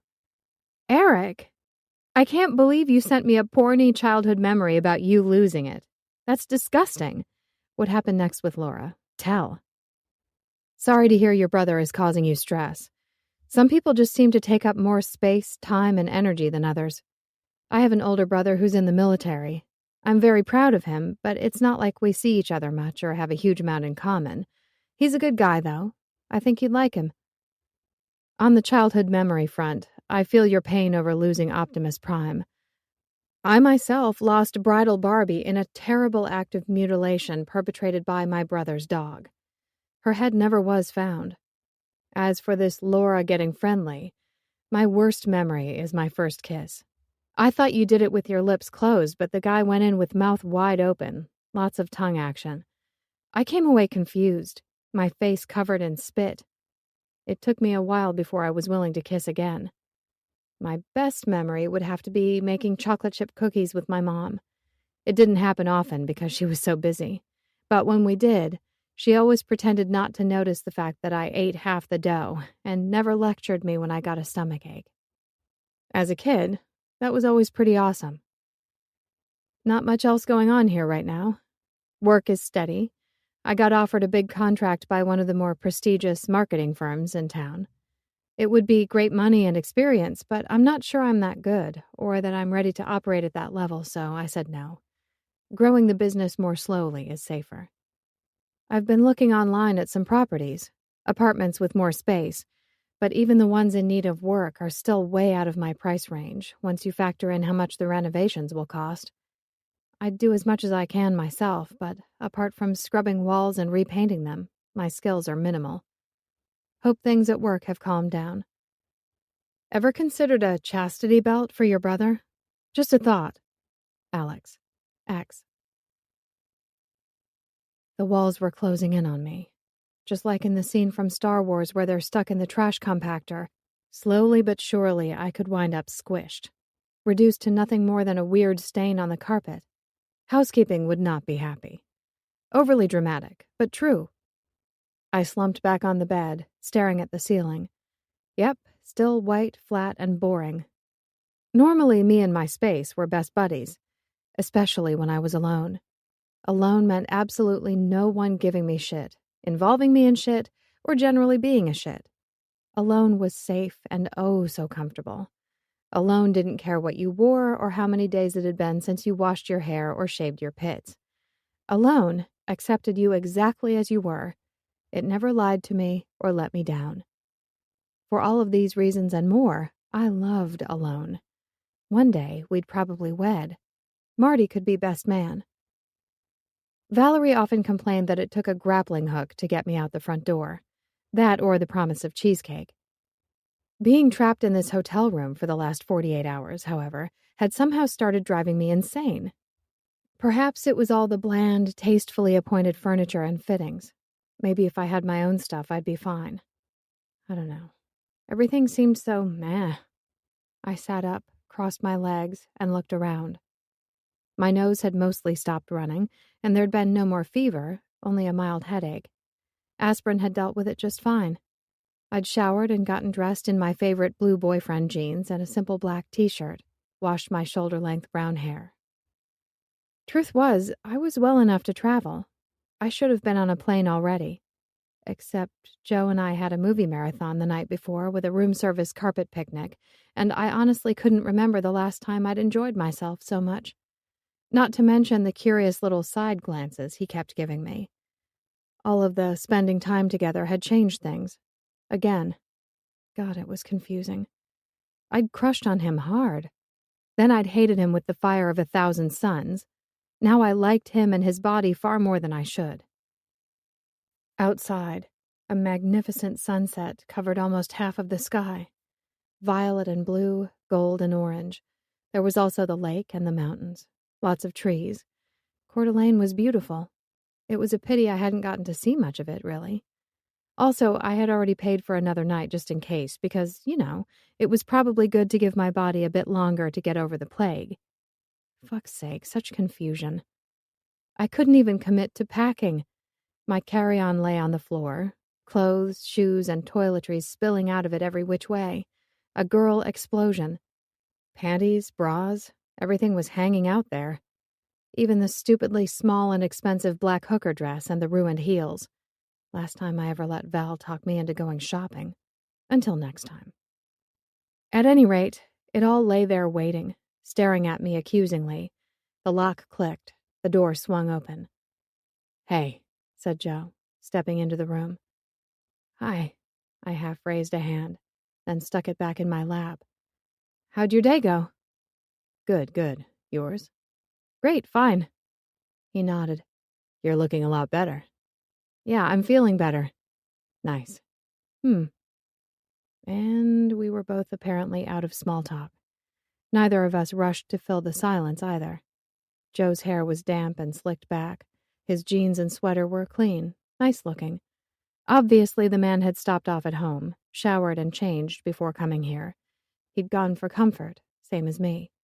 Nice that we'd both made an effort. He cleared his throat. "In all honesty, I half expected to find you gone." "In all honesty, I half expected to be gone." I huffed out a laugh. Yeah, not awkward at all. We both just kind of looked at each other. Looked away. More silence. I opened my mouth, then shut it, my mind a vast empty wasteland. "Right," he said, like something had been decided. The mattress moved as he sat down beside me at the end of the bed. One big brown boot drummed restlessly against the carpet. "What now? Have you gone back to wanting nothing to do with me? Should I leave the key and get out? Do you hate me again? Have you already booked a flight home? Lay it on me. What happens next?" "What? Right now?" "No, a week from now," he deadpanned, boot still going like a freaking automaton. Thump, thump, thump. "Yes, now, Alex. Talk to me. Please." Okay. Only partly ignoring the sarcasm, I sucked in a deep breath. God, the pressure. So many words. It was completely unexpected. The last few days he hadn't been nearly as chatty or pushy. No, I don't hate you, and I don't mind you being here. You probably don't need the key anymore, though. Just leave it on the table or whatever. Yes, I booked a flight home for late tomorrow, and I don't know about right now." "You booked your flight?" "Yes." The man nodded, then scratched at his beardy chin. "Did I cover everything?" My heart was racing, my head spinning in circles. "I'm not sure there's a set etiquette for this situation. You lied to me about who you were on the internet, but you also nursed me through a gross dose of the flu. To a certain extent, they balance each other out, but not completely." "Not that I don't appreciate everything you've done for me over the past few days. You've been amazing, being there for me and everything," I said. "I get that it could be confusing because there's been this certain intimacy established. I mean, hell, you've even seen me in my underwear." "Not sure that counts, since you were sick at the time." He frowned. "And you saw me in a towel." "Yes, I did." And oh God, the memory. Such clarity and detail. I could almost give you a map regarding the muscles of his thighs, the strength in his calves, and the impressive bulge under that fucking towel. The number of little golden hairs on his bare, naked toes, even. You'd think I had a photographic memory. My mind hadn't forgotten a thing when it came to Joe Collins hot, wet, and mostly naked. What a stupid subject to have raised. Intimacy, underwear. All of those words were bad. This was what happened when my mouth started moving. The most unwise shit came out. Thank God I had on a t-shirt bra with a little padding. Any hardening of nipples remained mostly unnoticeable. However, the warmth in my face might be an issue. Wonder if I could pass it off as another fever. Sitting preternaturally still, Joe was watching me like his life depended on it. God, the scrutiny made me sweat. Anywho, moving on. I scrambled across the bed for a Kleenex, taking my time blowing my nose. This is who I normally am. Jeans and a t-shirt. Valerie did the hair and makeup the other night. That's her job. She's a makeup artist. And my sexy dress and heels were a total ruse. He said nothing. At least the thumper foot had stopped beating. Disappointing, huh? No. I waited. He said no more. Awesome. He was back to using words sparingly. I was doomed. The sunset had wound down to indigo and gray. A little lavender, maybe. High up above it all, a star twinkled. Out of nowhere, he said, I'm really glad you're still here, even if it is for only one more night. It took a moment for me to manage a smile. Thanks. I mean, in all honesty, this situation, us emailing all the time, it was never going anywhere. We both have family and friends, established lives in different states. Long-distance relationships don't work even if we were into each other in that way. Which we're not. But why would you even bother? That part of the reason you were interested in Eric in the first place? He asked. A question far too canny for my comfort. I was Bambi, frozen in headlights, just waiting for the semi-trailer to mow my fluffy ass on down. Alex, he asked, is it? He was a safe person to be interested in, right? He might come to town, but he'd leave again, too. Didn't require you moving far out of your comfort zone. True. Wow, the man really had me figured. Though I guess I had given him all of the ammunition. A nod from him. Christ, I should never have gotten caught up in Val's excitement and come to Coeur d'Alene. It would have been kinder to both Joe and me. Then I would have had his emails for a little longer. The thrill of receiving them. The sense of hope at finding a kindred spirit. Of not being quite so alone. Hold up. I liked alone. Alone was easy and exactly what I wanted, wasn't it? Shit. There were no easy answers in my head anymore. No certainty at all. Soon as I got back to Seattle, I was resetting my dating profile to local matches only. Who knows? Maybe I'd stop messing around and actually attempt a real relationship instead of just bumping hips with someone now and then. Stranger things had happened. Perhaps I could change after all. You hungry? He asked. Yes, I said. I went for a walk earlier. There were a few places down the road that looked nice. I've got something in mind. Put your shoes and coat on, please, little Miss fucking Sunshine. He clapped his hands together, rubbing them. We're getting out of here. On it. I fell upon my boots, shoving in my feet at lightning speed. What Valerie would have paid to see me actually rushing to get outside. My mild agoraphobia thingy was on hold. And to think it had only taken a small dose of the Black Plague and a couple of days trapped in a soulless hotel room. Chapter 8.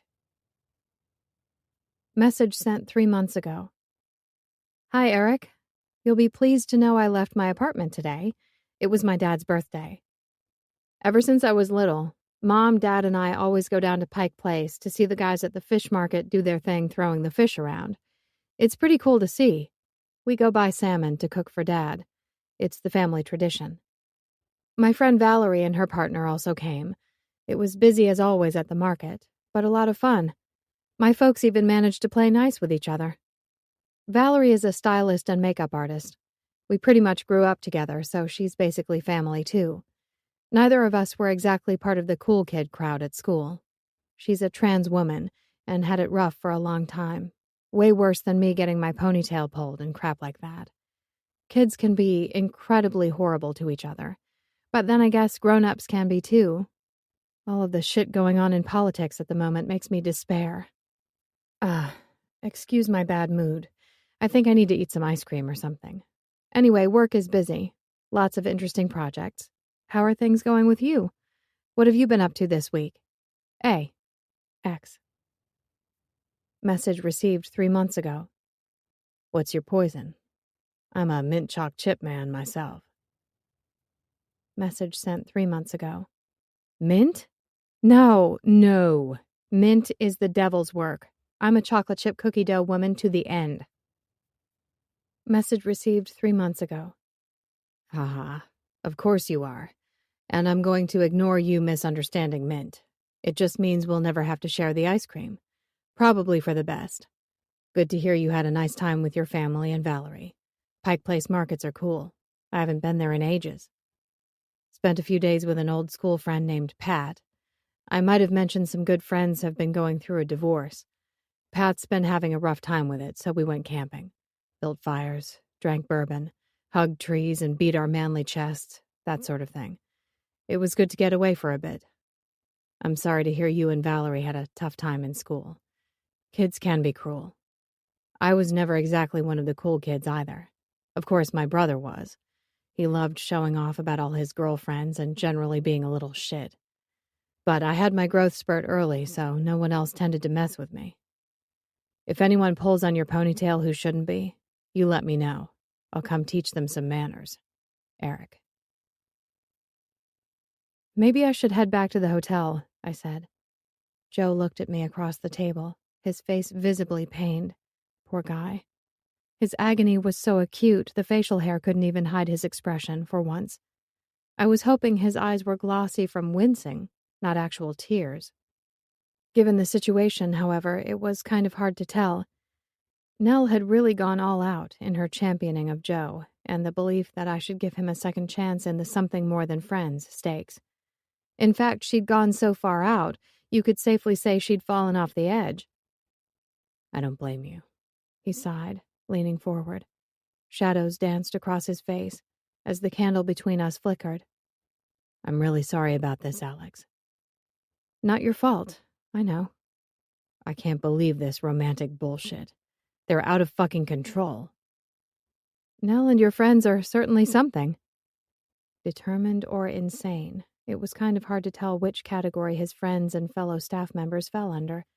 Sure as hell they were certainly convinced that Joe and I were in the throes of some sort of epic love affair. And, bless them, they were doing everything within their power to enhance that for us by going to town on the dive bar's atmosphere. Though some of them seemed more on the side of Satan than love. I'm not going to lie. It was a painful experience. Joe slumped back in his chair, delivering dirty looks to the rest of the room's occupants. Well, all except for a couple seated at the bar and a family of 3 across the way. If anything, the couple seemed mildly amused. Nice for them. The teenager, though, appeared to be acting out a series of slow deaths over at his table. At least I hoped he was. It would be sad if the kid were actually trying to stab himself in the head with a fork. Suddenly, the lighting dimmed yet again. If it weren't for the red candles scattered about the room, we'd be sitting completely in the dark. For fuck's sake, Joe muttered, not meeting my eyes. All of this supposed ardor, care of his friends, had squashed the easygoing flirting from last night, murdering it with hyper-awareness and embarrassment. Ironic, really. In attempting to help, they'd killed our innocent little fledgling attraction, knocked it right out of the nest. Over on the small stage in the corner, Vaughn, the dude singing and playing guitar, wound up his delightful rendition of Celine Dion's My Heart Will Go On to rousing applause. Eric, standing behind the bar, our friendly blonde waitress, Lydia, and the kitchen staff seemed most ecstatic. Meanwhile, the teenager started making choking noises as he apparently tried to strangle himself over at his table. His parents should probably look at putting him into drama. The kid had talent. Now I'd like to play an old favorite of mine for you, announced Vaughn. Just like Joe, his skin was covered in ink. Not that I could make out what the tattoos were. A little something by that great Canadian artist, Bryan Adams.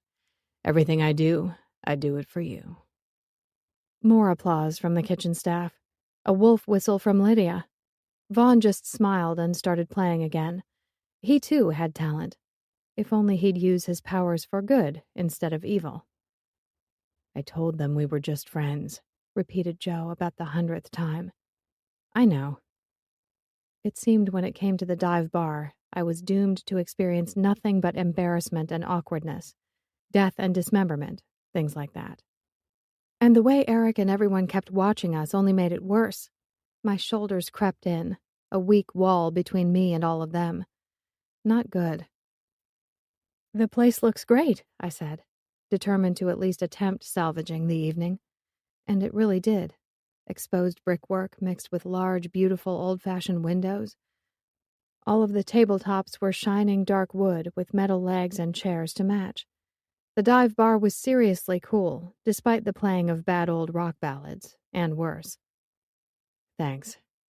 Joe did a great hangdog face. Sad eyes, cranky lines. He had it all. "I love that you left some of the old band and beer posters up."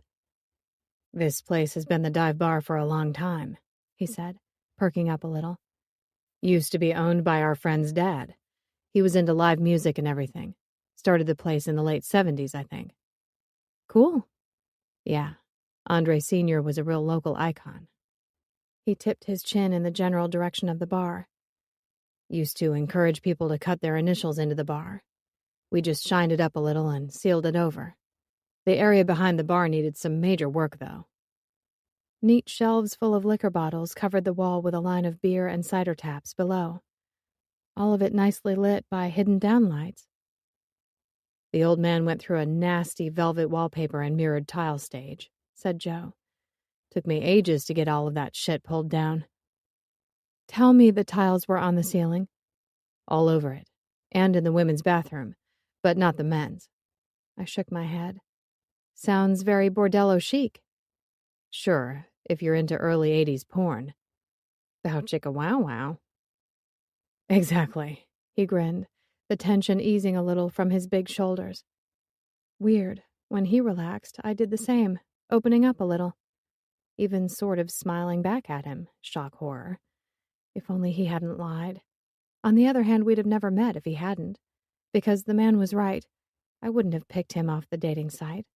Blonde, beardy, and big were not my thing. Or they never used to be.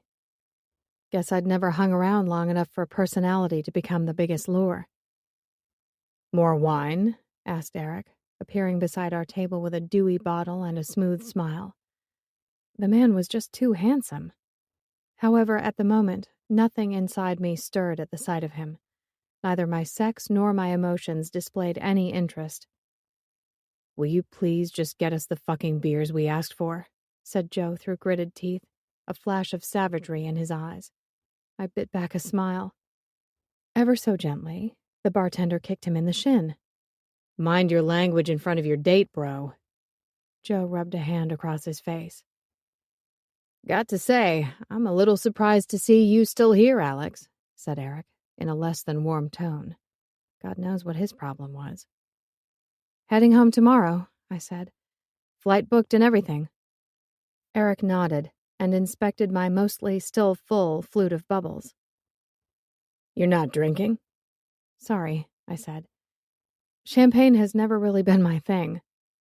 Slowly, Eric shook his head. "You disappoint me. But okay, I'll get the beers."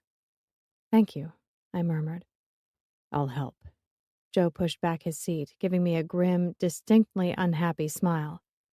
"Back in a moment." Another nod from me. Oh, lovely. The couple hanging over by the bar were dancing. How sweet. Not so far away from them, Eric and Joe seemed to be having a heated conversation. It involved quite a bit of gesturing. First, Joe pointed at the unlit light bulbs dangling artfully from the ceiling, then at the bottle of champagne abandoned on top of the bar. Next, Joe gave Vaughn, still crooning away on stage, a middle finger salute. It only made the guitarist grin. Eric just shrugged at his cranky, bearded brother and pointed toward the kitchen. "Here we go." Lydia slid our pizza onto the table with a flourish. "I'm Lydia, by the way. We didn't really get to meet properly the night of Eric's party."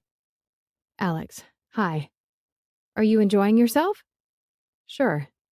I picked up a napkin, twisting it into a knot. "Wow, the pizza's in the shape of a heart. That's really something." Lydia bit at her lip. "Nell has really taken to the idea of you and Joe together. You might have noticed." A little. Want my advice? She didn't wait for my response. Just roll with it. Smile, nod, then do what's right for you. Nell's great, but she doesn't know everything. I've only ever talked to her briefly on the phone. She was too busy to say hi when we came in. I calmly continued throttling the napkin. This is all a bit overwhelming, to be honest. Try dating her brother. Her chin pointed to the guitarist. I had to stop her from organizing a surprise wedding for us last week. How could that be legal? It isn't. Not even remotely. Lydia gave the guitarist a longing look. I love that man, but this music is god-awful. As if to prove her point, Vaughn launched into a rendition of Aerosmith's I Don't Want to Miss a Thing. I feel like I'm stuck in a bad 90s prom. She shook her head sadly. Yeah, she bribed Vaughn with promises of huckleberry pie. He's a total whore for it, unfortunately. I had nothing. He was only supposed to do a few love songs, keep the music low-key and atmospheric, said Lydia, with a scowl.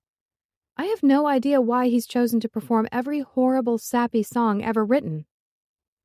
He certainly seems committed, she shrugged. It's probably his idea of a joke. Or maybe he's punishing Joe for lying to you or something. I don't know. Men work in mysterious ways. Too bad all of our eardrums have to pay the price. Yeah. For the record, I wanted to let you eat in peace, but I got outvoted, said Lydia. Eric's too afraid to go against Nell, no matter how crazy the idea. And Boyd just stayed silent, same as always. Boyd? I hadn't really heard much about him. He works in the kitchen. Ah. I think it's the pregnancy hormones, Lydia continued. Now that Nell's in the second trimester, she's just so hyper. She doesn't know what to do with all the love and extra energy, so she's funneling it into other people. Lucky me. Here comes Joe. Enjoy your pizza. With a parting finger wave, Lydia wandered off in the direction of the teenager and his parents. His parents seemed to actually be enjoying the music. But someone should probably stop the kid from trying to saw his head off with a butter knife. It couldn't be hygienic. With 2 beers and a frown, Joe returned to our table. He took one long look at the pizza and hung his head, mumbling the kind of obscenities that would have taxed even the mightiest of imaginations. I highly doubted goats were actually that flexible, though. Right, that's it, he announced. We're out of here. Can you carry the pizza? Just because my friends are insane doesn't mean we should waste good food. On it. I stood up, putting on my wool coat. Then I lifted the wooden board our heart-shaped carb, bacon, tomato, and melted cheese goodness sat upon. Lead on. Up on stage, Vaughn abandoned Aerosmith for a rousing rendition of I Will Always Love You by Whitney Houston. It was disturbing, to say the least. Walk faster, I urged Joe as we headed toward the kitchen. He did as told. Back here there were lights, white tiles, and plenty of stainless steel. A big guy was stacking plates, while a petite redhead checked on something in one of the industrial-size ovens. Nell's burgeoning belly was only just visible beneath her white chef's coat. The room smelled divine. A combination of every savory and sweet yumminess you could imagine. All of the goodness clearly came from right here. Say goodbye to Nell, Alex. Joe lifted a beer in the redhead's direction. Hi. Bye. And thank you. Wait, Nell yelled, pretty face panicked. You can't leave. You haven't had the strawberry shortcakes. Boyd was just about to whip the fresh cream. We have to go, said Joe. The, candles are setting off Alex's head cold. Real shame. I forced out a cough. Later, Nell. God love Joe. The man didn't slow down in the least. Thanks for the food. I gave her my sickliest smile. Thanks again. Down a hallway and past a small office, out a heavy back door and into the cold night air we went. Already I felt freer, saner. Without the evil love songs filling the air, the world seemed a brighter, happier place. Even the heart-shaped pizza didn't bother me quite so much. I could almost laugh about the Whitney impersonation. Up we go. Joe started up a sturdy set of metal stairs, climbing the back of the building. The Bird Building was a 2-level brick beauty from the 20s, housing a music store, a tattoo parlor, a couple of empty shops, and the dive bar. Midtown had none of the tourism glam of downtown where I'd been staying. In this area, things were a little shabbier, quieter. Peaks of modern and hip were slipping through, however, rejuvenating the area. Across the road was a slick-looking hair salon, and the tattoo parlor below exuded cool and professional. As we went higher, I could see the roofs of houses, the bare limbs of massive trees spreading out beneath the stars. We were pretty much surrounded by suburbia. "We're going up to the old offices and storage rooms?" I asked, following. "You might as well see them before you go." Keys jangled and Joe opened a door, letting us inside. He flicked on a light. "Plus, we're free from 90s ballads and nosy friends up here. Come on in." It wasn't much warmer inside, and the air smelled stale, dusty. "They all run off a hallway that goes pretty much the length of the building," he said, indicating left and right with the beers. "The main entrance for this level is beside the first shop. They just shut it up and filled the space with shit when business got quiet in the 80s. Only ones using these spaces were shop owners needing storage. But the staircase and everything is still there. It just needs clearing out." It was all wooden floors and dirty old white walls in desperate need of cleaning and repainting. What looked to be original polished wooden doors with beautiful old-style silver handles appeared at regular intervals. Joe opened the closest, flicked on another light, and ushered me in. Nothing inside except more dust and a few cobwebs. But the space was big, beautiful. God, actually being here, checking it all out, sent my imagination into overdrive. The things you could do. What this place could be, it got me way too excited. I did a slow turn, still holding our heart-shaped pizza. I faced windows in a similar style to those below, only smaller. Someone had already pulled off some wall paneling to expose the brickwork. Off to the side was a small room, which I assumed was the bathroom. An ugly old kitchenette from the 70s came next. Gorgeous old plasterwork decorated the ceiling, framing the ancient light shade, and running around the edges of the large room. "What do you think?" he asked, setting the 2 beer bottles down in the middle of the floor. "I still think this would be a great project for you." He paused in the act of taking off his coat. "As long as the apartment's all sold, it would pay off well. Couldn't do it on my own." "You did downstairs?" "I had a lot of help," he said, laying the coat down on the dusty wood. "Nell and Pat, her ex-husband, came up with a lot of the style and ideas. I mostly just swung a hammer. Andre, the guy that owns the building, he loves the idea of doing something with up here, and he's up for helping as much as he can. He'd definitely give me a fair share of the profits. But still, it's a bigger job than I'm used to. Guess that's part of the draw of it, the challenge. Come and sit. Floor picnic." I stared, a little stunned by the gentlemanly act, though I shouldn't have been. For days he'd been putting himself out for me. "You didn't have to get your coat dirty. My jeans would have been fine." "Sit," he repeated, taking the pizza out of my hands. "You must be starving." "It really would have been fine. You shouldn't have." My words died off. He didn't bother to respond. With a frown, I did as told, scooting over to the edge of his coat so there was plenty of space for him, too. But the big guy sat on the dirty ground, leaving me with all the room. He placed the pizza between us and handed me one of the opened beers. Funny. Ever since I'd wed Malibu Barbie to Tuxedo Ken a few dozen times at age 6, I'd thought the slick guy with the cool hair, hip clothes, and pretty face was the dream. Plastic perfection. We'd adore each other. Me and my man would have total honesty between us. And with him, I'd feel safe and free to say whatever, to be myself, without fear of, well, pretty much everything. Joe was as far removed from Ken as could be. Tangle of long blonde curly hair, the beard, his big brown boots, worn jeans with a hole in one knee, and faded green Henley. Tuxedo Ken would have had a coronary. To be fair, I didn't have a whole lot in common with Barbie, the big-breasted, skinny-waisted blonde hoe. I rubbed at the little indent in my forehead. Then I realized what I was doing and made myself stop. Such a stupid old childhood habit. Speaking of bad habits, rapidly inhaling Joe's rampant manly sex appeal most definitely qualified. God, him in that towel. The memory haunted me. Except if I owned up to being into him, things would get complicated. My ability to avoid anything resembling a relationship was truly at an Olympic level. This shit needed to stop. Time to start being braver, more open-minded. Yikes. Cheers, he said, lifting his own brew to his mouth. Cheers. I forced a smile. We both drank. You're frowning, he said. No, I'm not, I lied. He just looked at me. Undaunted, I stared back. Just because I put my coat down for you to sit on doesn't mean I'm going to try and hit you up for sex later, he said mildly. Relax. I wasn't thinking that, which was at least 50% the truth, 49% at worst. Ask me questions.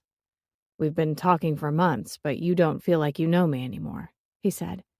And that's my fault. So eat. Ask me whatever. Go for it. Let me think. Thus, the consuming of pizza began. No matter the silly shape. As usual, Nell's cooking tasted divine. I think she'd used at least 3 cheeses. Fresh garlic and basil. Delicious slices of juicy tomato. While I chewed, I thought. I thought good and I thought hard. And then I said, You have cheese in your beard. I was saving that for later. He fished out said string of cheese and popped it in his mouth. Thanks. I took another bite, chewing slowly, taking my time. I get that Eric can charm women. He's an attractive guy. Joe just watched me, sucking his fingers clean of cheese and oil. But you're not without your own assets. Why the issue with your brother? His Adam's apple bobbed as he swallowed. Man, the dude had a thick neck. Strong. Are you still attracted to him? I thought I was asking the questions. Indulge me, he said. No. More pizza. More chewing. Intellectually, I understand he's pretty, with the long dark hair and that face and everything. But no, he doesn't actually attract me anymore. There was a moment's silence as Joe took that in. Whatever was going on behind his dark eyes, I had no idea. Little shit's been a pussy magnet for about as long as I can remember. Women just go gaga over him. Always have. He shook his head, snorted. More than once, I've been used by some girl wanting to get close to my brother. Yes, I should be over it. But no, I'm obviously still getting there. I nodded, went back to work on my pizza. Is that why you wrote to me? To get back at him? Brows drawn tight, Joe stared off over my shoulder. No, I just wanted to talk to you. Eric hates technology. He bugged me till I helped him set up the profile on the site. Then the minute it was done, he pretty much lost interest. Typical. I only meant to shut it down, but I don't know. Your emails sucked me in. Okay. Another bite. How long would you have kept lying to me if I hadn't shown up in town? I don't know. He blinked, but otherwise kept staring straight at me. I loved getting your emails, Alex. Even though I had to be careful about what I said. I loved writing to you. Honestly, I can't see me having come clean to you anytime soon. I was too hooked. The whole thing about hitting Seattle at the start was Eric trying to line up sex while he visited an old friend. But the emails between you and me, they were something different. I didn't know what to say. So clearly it was time for more pizza. Cheesy goodness to deliver me from evil and/or emotional upheaval. If I hadn't stopped writing, how long would you have waited to meet me? Joe asked. Guess I didn't swallow quite right. Somehow the pizza got stuck in my throat. I coughed and coughed, then downed about half of my beer in one go. Crap. You okay? Yeah. I took deep breaths, tried to pull myself together. Wrong pipe. All good. Well, he said eventually. Shit. I don't know. He held his silence. In all honesty, I'm not the bravest. I'm not great at putting myself out there. Guess you could say I have my issues. I studied the dusty, dirty floor as if it were about to cough up the secrets of the universe to me at any moment. And while I did that, I fiddled with the zipper on his coat. I might have been open for a hookup at one time, but once we started emailing regularly, really talking, things changed for me. You became important. It was scary. Silence across from me. It's what I do, I said, an uncomfortable smile on my face. Guess that makes me sound pretty stupid, cowardly, but I don't really feel comfortable talking with many people. Not in the way I did with you. I loved getting your emails too, Joe. I would get so excited when one arrived. So yeah, I think I would have found reasons to not be able to meet face to face in case it all went wrong. He sat so still. Like it did. Yes. We stared at each other. Everything seemed to have been forgotten, to fade away. The room, the food, the whole wide world. I have no idea how he did it. Who lied to you? He asked, taking a sip from his beer. You said you couldn't have another liar in your life. Who was it? I didn't hesitate. A boyfriend. He cheated on me. It was a very painful experience. Joe tucked his hair behind an ear, nodding. Okay.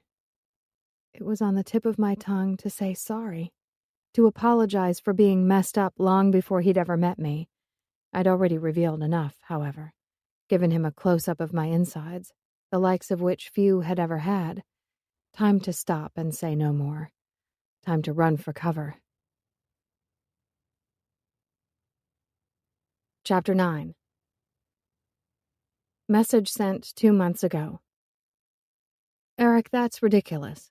There's no way they needed to kill off Han Solo. In fact, I hereby deny the very possibility. In my mind, Han will forever be flitting around the stars with Chewie, ripping off awful aliens and evading the authorities. I refuse to countenance any other possibility. Message received 2 months ago. Alex, be reasonable. Han had to go. He was always a man of action. So no way would he have been sitting around waiting while Leia went and tried to cuddle up to their psychopath of a son. I'm cool with Ren killing the misogynist idiots along with Han, though. Message sent 2 months ago. You're wrong about Han. And you spelled misogynist wrong. Message received 2 months ago. You're wronger. Message sent 2 months ago. That's not even a word. This conversation is over now, so there. P.S. How's things going at work? Is everything okay? Hey. A new voice entered the room, multiple pairs of heavy footsteps. Joe recovered first, climbing to his feet. Andre, Pat, come meet Alex. The males did some handshaking, backslapping. First came a man who had to be about mid-40s at a guess, touches of gray in his short dark hair, wrinkles around his eyes and smile lines along his mouth. He wore navy trousers and a cool patterned button-down shirt. Hi, I'm Andre. He held his hand down to me for shaking, smiling all the while. Old friend of Joe's. Pleasure to meet you. He's been telling me all about you. He has? I don't think my tone came out right on that one. Absolutely. Glad to see you out and about. Andre sat, stretching out his legs and leaning back on his hands. You feeling better? I am, thank you. The second guy wasn't so friendly, nor did he look approachable. For starters, he was covered in tats. Please note, in no way did I believe a love of ink made someone a serial killer. He was tall and lanky with long black hair, the sides shaved into an undercut. A beard, the length of which left Joe's in the dust, obscured most of his face, and a silver ring pierced his septum. His clothes were uniformly black and kind of ratty-looking. Not unclean, just really well worn. The flat eyes and joyless mouth sealed the deal, however. Scary. At least they made a perfectly timed distraction from Joe and my too serious discussion. "Who yada that?" "Hey." The man tipped his head in my direction and sat also, plonking a six-pack of beer down beside the pizza. Immediately, he broke one off, handed it to me. "Thank you." "Alex, meet Pat," said Joe, reclaiming his patch of floor. "We went to school together. He owns the tattoo parlor. Andre owns the building and runs the musical instrument shop downstairs. I was downstairs with Pat, giving him a hand with the accounts." Andre accepted a beer from Pat as well, drinking deeply. "Heard the footsteps up here and thought we'd come check things out. With beer." Joe finished off his first bottle and held a hand out for a replacement. "You could have been thirsty robbers, axe murderers, serial killers. Ghost hunters," added Pat in a low voice. Just like that, the guys dug into our pizza. Lucky it was big. Still, I took another slice before it was gone. Andre nodded, taking a bite. "True. We did a seance up here once when we were kids." With a sly smile, Joe moved a little closer. "Andre snuck up the inside stairs, making all these freaky noises. Scared the hell out of us." "That was the intention," Andre grinned. "You little dickheads. Took me ages to get all the wax off the floor from the candles you'd been burning. Dad was pissed." It sounded like a soft rumbling, Pat's laughter. Thunder coming in from a distance, here and gone in a moment. I almost thought I'd imagined it. Nice to know the guy could manage some happy, however. "How about the bird shit?" asked Pat, hiding what might have been a small smile behind his beer. Muttering obscenities, Andre let his head fall back and gazed at the ceiling with a pained expression. I gave Joe a questioning look. "Vaughn had read in a book that you had to have a circle of 13 candles and then sacrifice something to get a ghost's attention. So he catches a sparrow," said Joe. "Of course, when it comes time to end the bird, none of us could stand to hurt the poor little thing. Nell was just about in tears, freaking out." Pat studied his black Converse. "I knew she would. Brought a cricket in my pocket to sacrifice instead. It had been eating her mom's plants. Wasn't going to live long anyway." "That's right." A quiet chuckle. Andre watched Pat carefully, sipping his beer. "The sparrow got loose and was flying around the room, going nuts. Then Andre starts in with his sound effects," says Joe. "We lost it, bolting out of here like our asses were on fire." "There was wax and bird shit everywhere," Andre laughed. "Lucky you idiots didn't burn the place down." "That's what you get for giving Vaughn a part-time job and trusting him with the keys."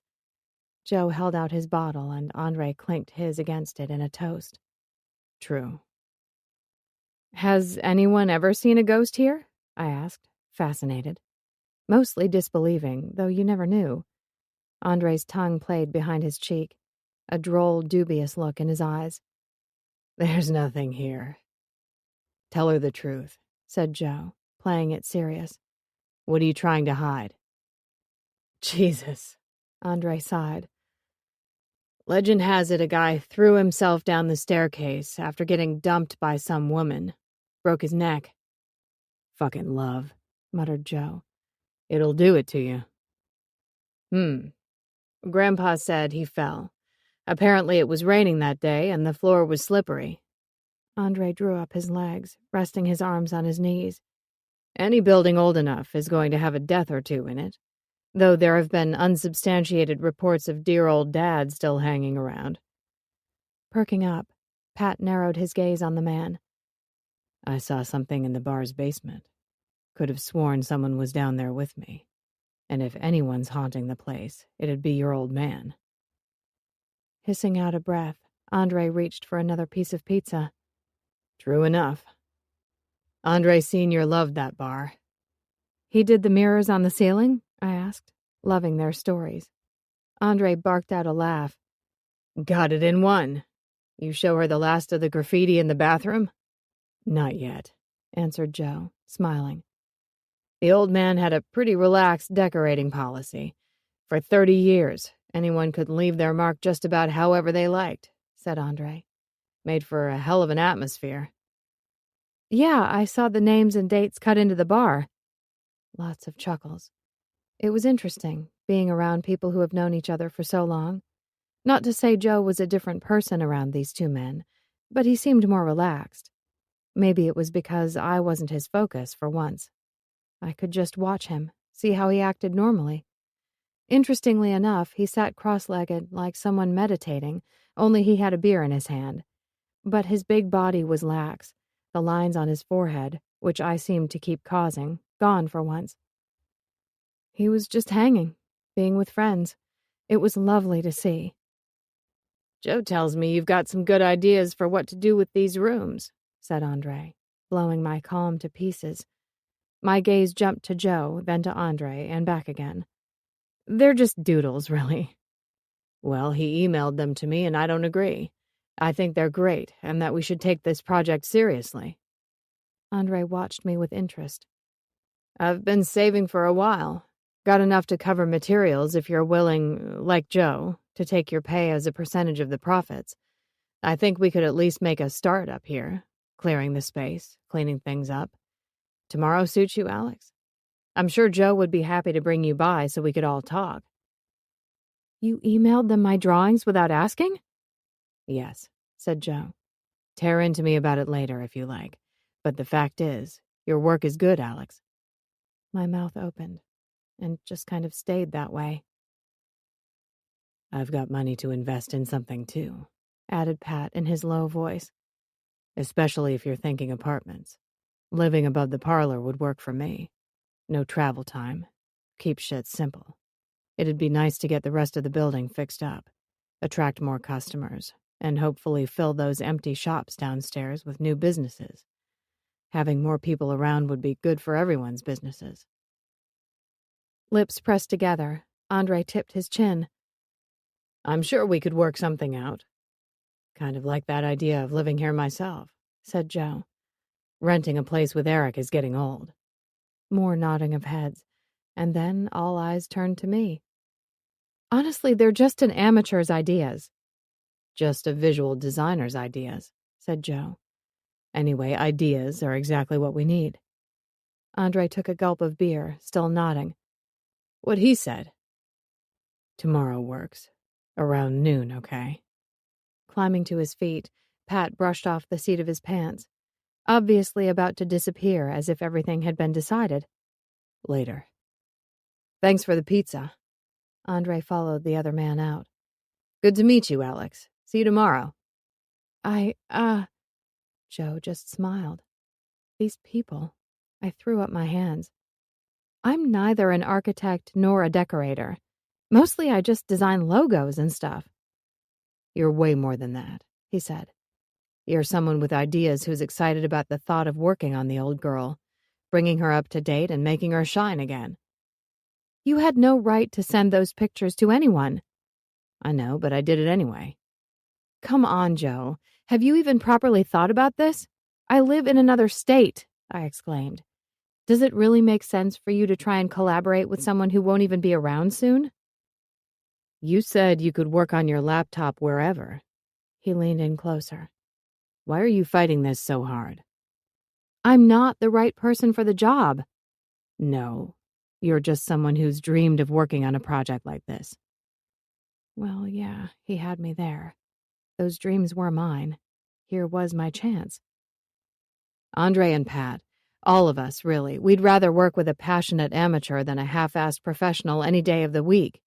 Besides, we'll get an architect to check it over and do all the boring logistical stuff.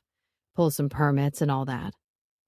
The easy way Joe looked at me was so serene, confident. 2 of us are lined up to live in these studio apartments already. You get the style of the dive bar. All we need to do is bring a bit of that up here. There's more to it than that. I brought my knees up to my chest, wrapping my arms tight around them. You always this negative? He asked. I prefer cautious. Sure about that? My chin jutted out. Yes, I know my limits, and I prefer not to disappoint people or myself. For a moment, Joe studied me.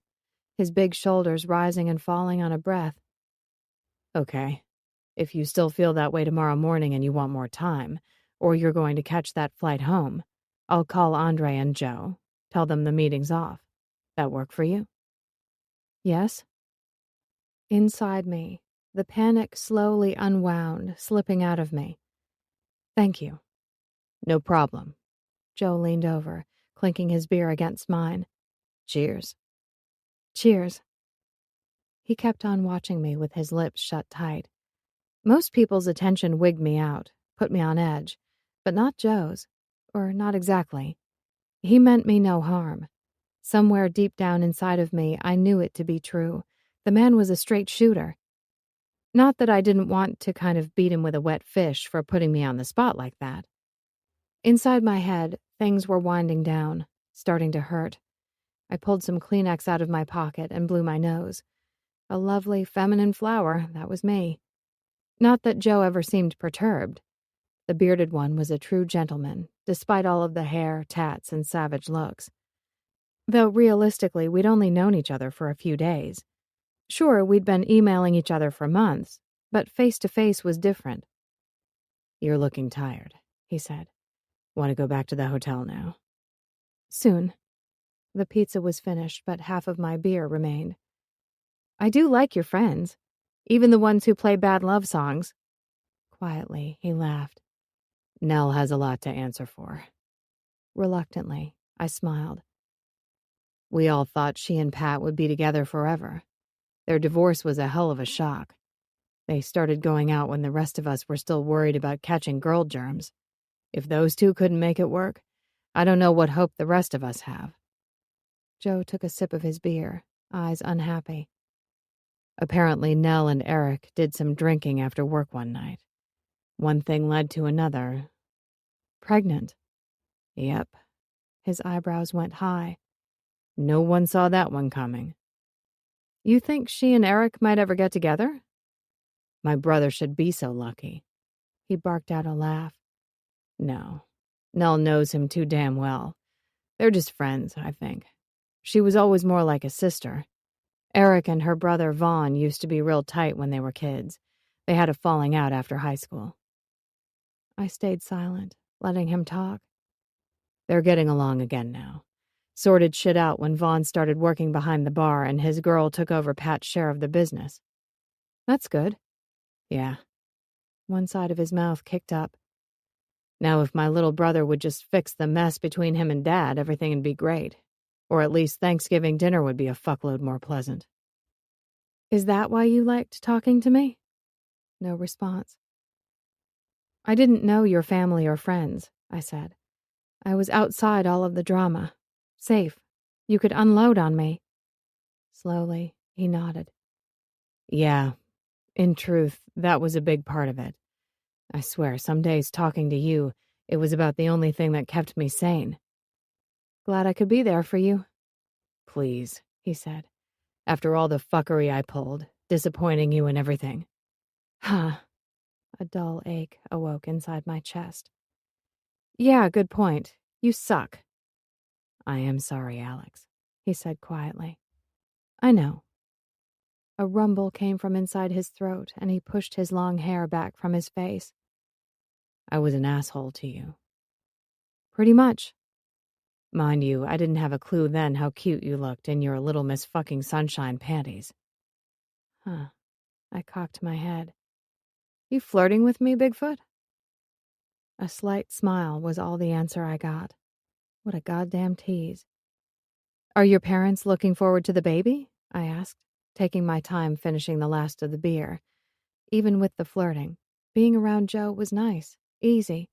With just the two of us again, it was relaxing. Absolutely. Dad threw a shit fit at first, but they've both known Nell a long time and love her like family. He looked up at me from beneath his thick brows. Mom would like to meet you before you head off, if that's possible. Oh, that's really nice of her. And not the least bit incredibly scary. Holy shit, meeting someone's mother was a big deal. Typical of Joe to be so calm about it. Wow, Does she know about the whole identity theft psychic stripper debacle? That's the official term now, is it? Well, no, she doesn't know about the whole ITPSD. One shoulder jerked. See how things go. Your flight isn't until late tomorrow. That'll give you a chance to stop by and say hi. My throat was so dry, I could barely swallow. Sure, why not? Chapter 10. Message sent 7 weeks ago. Me. Have you given any more thought to the project with the top floor of the Bird Building? Him. Have you given any more thought to accepting that big job from the prestigious marketing firm? Me. Touché. Him. Truth is, I'm drowning right now, basically working around the clock. I got talked into covering extra shifts at the bar, and I'm helping Dad out more with his business. He and my brother had another fight, so I can't get him to help. I'm also still trying to spend as much time as possible with my friend Pat, the one that got divorced. And I got caught up helping Nell, his ex-wife, put together a truckload of furniture she felt the need to buy. Need more hours in the day. Maybe Marty should come out east and help me for a while. Me. Sorry, Marty's way too busy gathering nuts for winter, then forgetting where he put most of them. Sounds like you're taking on too much. You need to slow it down some, hide from the world more, and learn how to say no like me. When in doubt, don't answer the phone or the door. It's always people. Him. Sounds a little extreme, but I could do with hiding for a while. Let's swap lives. Me. Wait, you want me to leave my couch? I don't see that happening. Maybe cloning you in some way would be a better idea. Get you a friendly cyborg to help around the home or something. A robotic squirrel to be your new best friend, maybe? Don't knock it till you've tried it. Him. Speaking of, Blade Runner's on TV. You like? Me. Only about the best movie ever made. Channel, please? No, I sobbed quietly into my cell. Why did you wake me? You didn't call me back yesterday, said Val, unperturbed by my pain. Sorry. I rolled over. Hell. 10:15 shone judgmentally from the alarm on the bedside table. The sunblock curtains were doing their job. Are you seriously still in bed? Val's voice changed quickly from surprise to excitement. Oh my God, is he there? He is, isn't he? About time. I knew all of that anger would turn into kinky rough sex. Give me all the details. Is he a dirty, twisted beast in the sack? I bet he is. He's got that whole leonine golden hair and beard thing going on. You can calm down. I'm alone. Slowly, I sat up, rubbing the sleep from my eyes. I just couldn't get to sleep until 3 in the morning or something, so I was sleeping in. Well, that's disappointing. Sorry. Truth was, the room had seemed too big and empty. Lonesomeness had crept in without Joe's presence. The bed had been too soft, the pillow too lumpy, and nothing seemed to work right. I don't know, it was stupid, really. First, the hotel room hadn't been as comforting as my own place due to the lack of my personal stuff. Now it was even less comforting due to the lack of Joe, which made absolutely no sense. So yeah, I'd tossed and turned, deciding to delay my flight yet again. Given I'd already let my clients know I was taking this time off, work would be fine. It gave me no good excuse to run home. My mild agoraphobia, however, had turned into a major commitment phobia. I wasn't certain I was willing to risk a romantic relationship with Joe. Way too scary. But I wasn't actually running home to hide and regroup either. The quandary was lifting my anxiety and confusion levels to an all-time high. No wonder I couldn't sleep.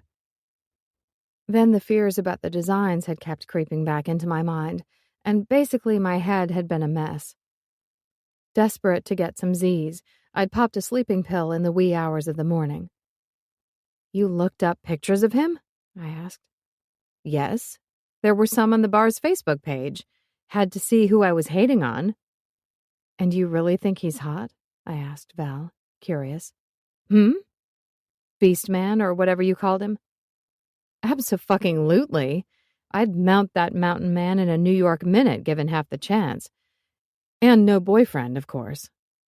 Huh. Your opinion of him seems to have dramatically changed since you got a look at him. Are you inferring that I'm shallow? I wouldn't dare. Actually, she said, I was pretty impressed with how he took me ripping into him the other day on the phone. Not everyone can apologize and admit when they are wrong. A heavy sigh from Valerie. Also, now that I've settled down with Liam, I really need you to make more of an effort on the sex front. It's hard to live vicariously through you when you rarely do anything of interest. I did my usual with the Kleenex, as opposed to answering. Don't you blow your nose at me, young lady, she snapped. It's the truth. Vibrators are no substitute for an actual relationship. I never said they were. And I have regular sex with actual people, thank you very much. Or I did, up until a couple of months ago. Right up until I got a certain Mr. Collins stuck inside my head. Luckily, that issue was being dealt with. Sort of. Val groaned. Please. I'd prefer you just stuck to having sex with yourself. Anonymous sex with strangers stories get boring after a while. Plus, I worry about you. Be daring and actually become emotionally involved with someone you're banging for once. Get to know them. Who knows, you might even want to keep one of them around for more than a night. The fact that they go away afterward is part of their appeal. But there's so much more you're missing out on. And maybe someday I'll do the whole commitment thing. But for now, this setup just happens to currently suit where I am in life. You've been saying that since you were 18. Do we have to do this now? Yes, we do. Apart from me and your folks, your closest relationships are with food delivery men and the UPS guy. You live your life like you're in a goddamn bubble, and it needs to stop, she insisted. You're going to end up like one of those crazy cat ladies with your apartment smelling of piss and regret. You don't think you're being a little dramatic here? She harumphed. I'm not the one buying birthday cards for my pizza delivery guy. One time. Once. And I was trying to be nice. Oh yeah? How's he doing? He and his girlfriend got engaged just before I left, actually. I smiled. Gorgeous ring. I rest my case. I rolled my eyes. Whatever. Normal folk are not this involved in the lives of their takeout delivery men, she declared. That's why I pushed you into going. At least Idaho is outside of your apartment. Since when did we ever care about normal? Maybe it's time to start. Deep breaths. That's what was required. Deep, steadying breaths so as not to lose my cool. Look, I get it, she said. God, do I get it. It's incredibly hard to take that leap and actually trust someone, knowing that you could get hurt. But we can't hide away for the rest of our lives just because we went through some shit in our younger years. Liam taught me that. Well, him and 8 years of therapy. I take it you're still down on the idea of talking to someone about what happened? Val. Memories of blood filled my mind. So much blood. A whole bathroom painted in the stuff.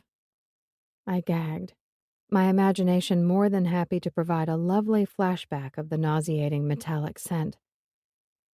It happened to you, not to me. I don't need fixing. Bullshit! I can't do this right now. We need to talk about it. Knocking at the door. Perfect timing. I've got to go. That'll be him, I said. Do not hang up on me. I have to go. Alexandra Marie Parks, don't you dare. I love you. Say hi to Liam for me. Bye. And click. Call ended. Phew. More knocking at the door. The day had barely started and I was already over people. I opened it, trying for a polite smile for Joe. It felt closer to a grimace, however. Once I saw him, though, all of the tiredness and yuck in me lightened. Must have been some kind of beard magic. Hi. Hey. Hands in pockets, he just looked at me. Nil expression on his face. What's going on? Nothing much. Neither of us moved. Really? 'Cause you're looking a little strung out, he said, tipping his head to one side. Aren't you the honesty means everything girl? Or have I got the wrong room again? I raised my chin. All right. Do you want to know the terrible truth? Hit me. I'm a basket case, I confessed. A total head job. Might have forgotten to tell you that salient detail in the emails, but I am. A total weirdo nutter with more issues than I can count, including having a real live normal sort of relationship with a man. To my mind, romantic relationships and commitment are the Black Plague, in case you hadn't already guessed. Seems like no one has it easy these days. Everyone's got their problems. He didn't even blink. I haven't dated anyone seriously in years. Not since things went to shit with my first girlfriend. We were together a long time, and I thought it was for keeps, but things change. Only it took me a long time to change with them. Then later on, I lied to a woman on the internet, pretended to be my pussy magnet brother just to get her attention because I thought she was funny and nice, and I wanted to keep talking to her. Fuck knows what a shrink would make of that. I smiled despite myself. Funny and nice, huh? And pretty. Real damn pretty. God help me, I was blushing. Also, I keep playing family peacekeeper trying to make everyone happy, he said. It's not working. Interesting, I said, leaning a hip against the door. You try to please people. Just a quick reminder, this is a free audiobook. No ads, no paywall. Now take a short break and enjoy the music. See you on the other side.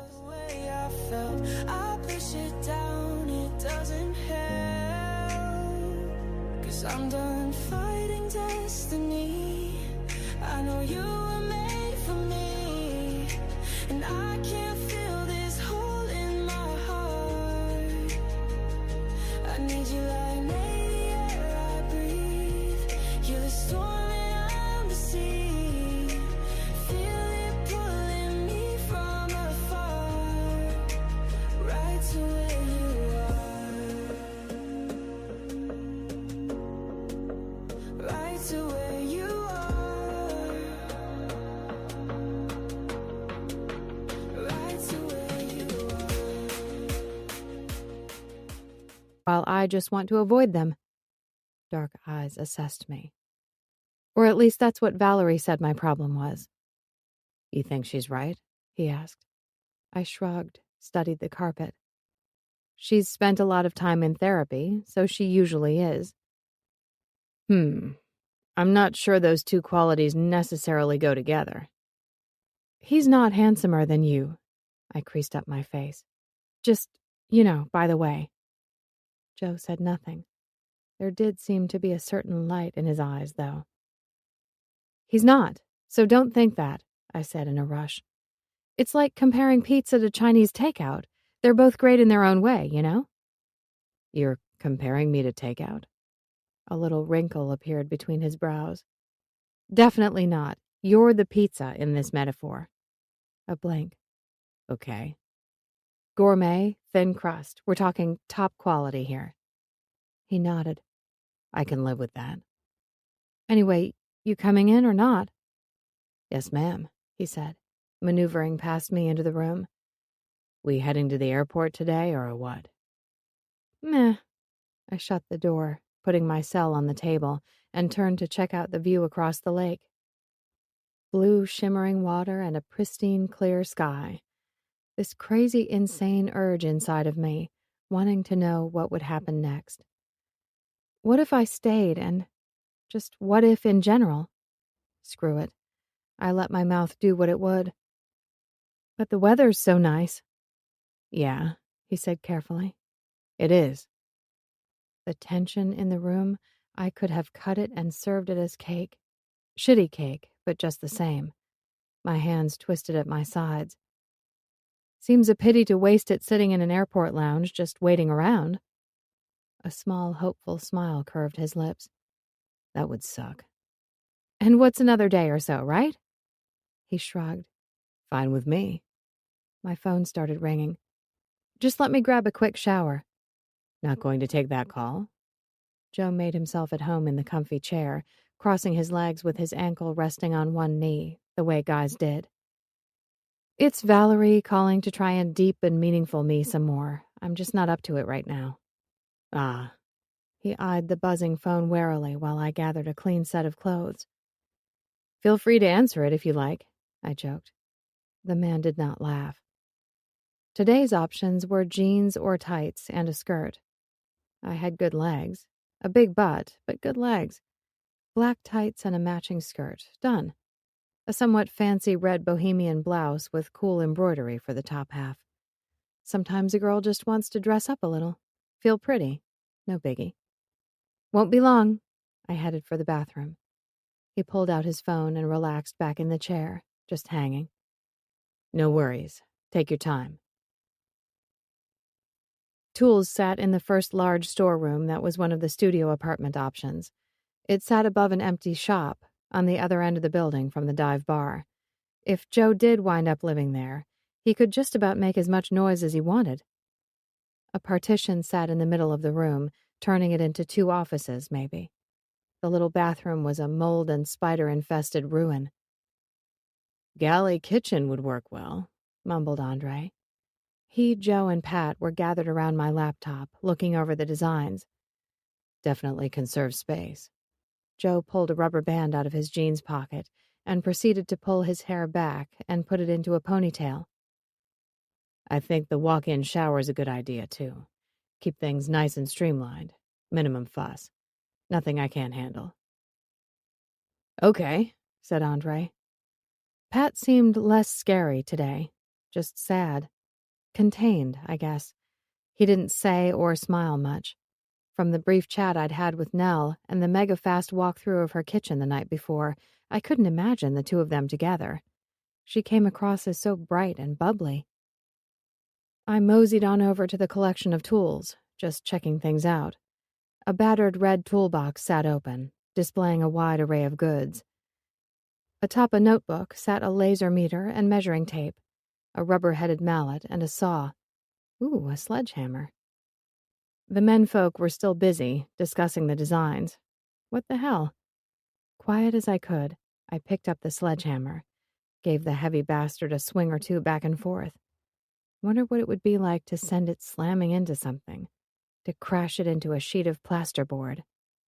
Alex, said Joe, startling me. Yeah? All swinging of large manly tools ceased immediately. I felt like a little kid getting caught stealing candy. Hi. For a moment he said nothing, just looked at me in the quiet, mindful way he had. Then he nodded toward the partition. What? I asked, eyeing the object of his attention. Hit it. My eyes widened. Really? It needs to come down, he said. You wanted to do some of the work, right? Learn some stuff? Yes. He wandered over to the bit of wall in question, knocked on it twice. It's not a load bearer or anything like that. No wires in there. Go for it. Without further ado, he handed me some safety glasses. I donned them, looking beyond cool, no doubt. Then I lifted the heavy sledgehammer, giving him a small, unsure smile. The kind of smile you give a man when you think he's serious, but you're not 100% sure. Given life experience, etc., he might just be mocking me. Andre shook his head and smiled. Leave her alone, man. She's looking gorgeous today. If she starts in on that, she'll get covered in plaster dust and shit. Interesting. Pat stayed silent. Joe, on the other hand, gave Andre a hard glance before turning back to me. Alex. Joe? He licked his lips. Something low in my belly liked that. The aesthetics of his lovely mouth framed by the golden beard. Maybe I was going a little loopy. Loopier. Or maybe my tastes were undergoing a serious shift. Make that wall your bitch, he said, eyes intense, challenging. I nodded, hefted the sledgehammer back out to the side, and then let loose. It was a pathetic hit. Sheetrock cracked, but that was about it. More swing, more oomph was required. Much, much more. Again, with both hands wrapped tightly around the hilt, I drew back and then swung, putting my weight behind it this time, going in hard. Crash! The first layer of the wall cracked right open, along with the second, a couple of inches in. I even managed to splinter an old length of wood running through the middle. Dust and dirt filled the air. Doubtless it had rained down on my hair, was covering my clothing. Who gave a fuck? The feeling of strength, the shock of destruction. I was hooked. Already my arms were starting to feel the burn from the unexpected workout, but it was all good. Again, I drew back, then rammed the sledgehammer into the wall. Crash, boom, bang. Holy balls! The big-ass hole, all of the wreckage and mess. I'd done that. Me. I grinned at Joe, and he grinned back, watching the proceedings with his thick arms crossed. Poor Andre shook his head while Pat gave me a half-smile. Back to wall breaking I went. Bam! That's for the people who made me feel small, the ones who overlooked and ignored me, the ones who never let me fit in. Bash! This was for the ones who put gum in my hair and tripped me in the hallway, who pushed me and hurt me physically. Boom! An extra special hit for those who'd tortured me with words, because those words, all of those insults, they never left my head, not even after all these years. Bang! Here's to the bullies, the bastards and bitches out for attention, the ones who caused me pain just so they could feel superior and powerful in front of their peers. All of them. The list went on. A strike for those who'd told me to shrug it off, to ignore it and stop whining. Another for the people who'd seen it happen and done nothing, acted like it was all just a joke, a normal part of growing up, nothing serious. I kept hitting, breaking down the wall, taking the fucker apart, and I didn't stop until I was dripping with sweat and sheeted in dust, 3/4 of the wall laid bare to the studs, smashed to smithereens. My shoulders were screaming and body tired, but my soul was oddly appeased. God knows why, but I loved it. The power, the violence, the ability to well and truly affect my surroundings. Joe standing and watching, keeping out of my way, just letting me do my thing. I could have done it just fine without him there, sure. To have him close, however, made it better. I doubt Valerie's therapist would have approved, but I felt the best I had in a while. I don't know how long I spent staring at the remains of my wall, gulping down the bottle of water Joe had passed me, enjoying the afterglow.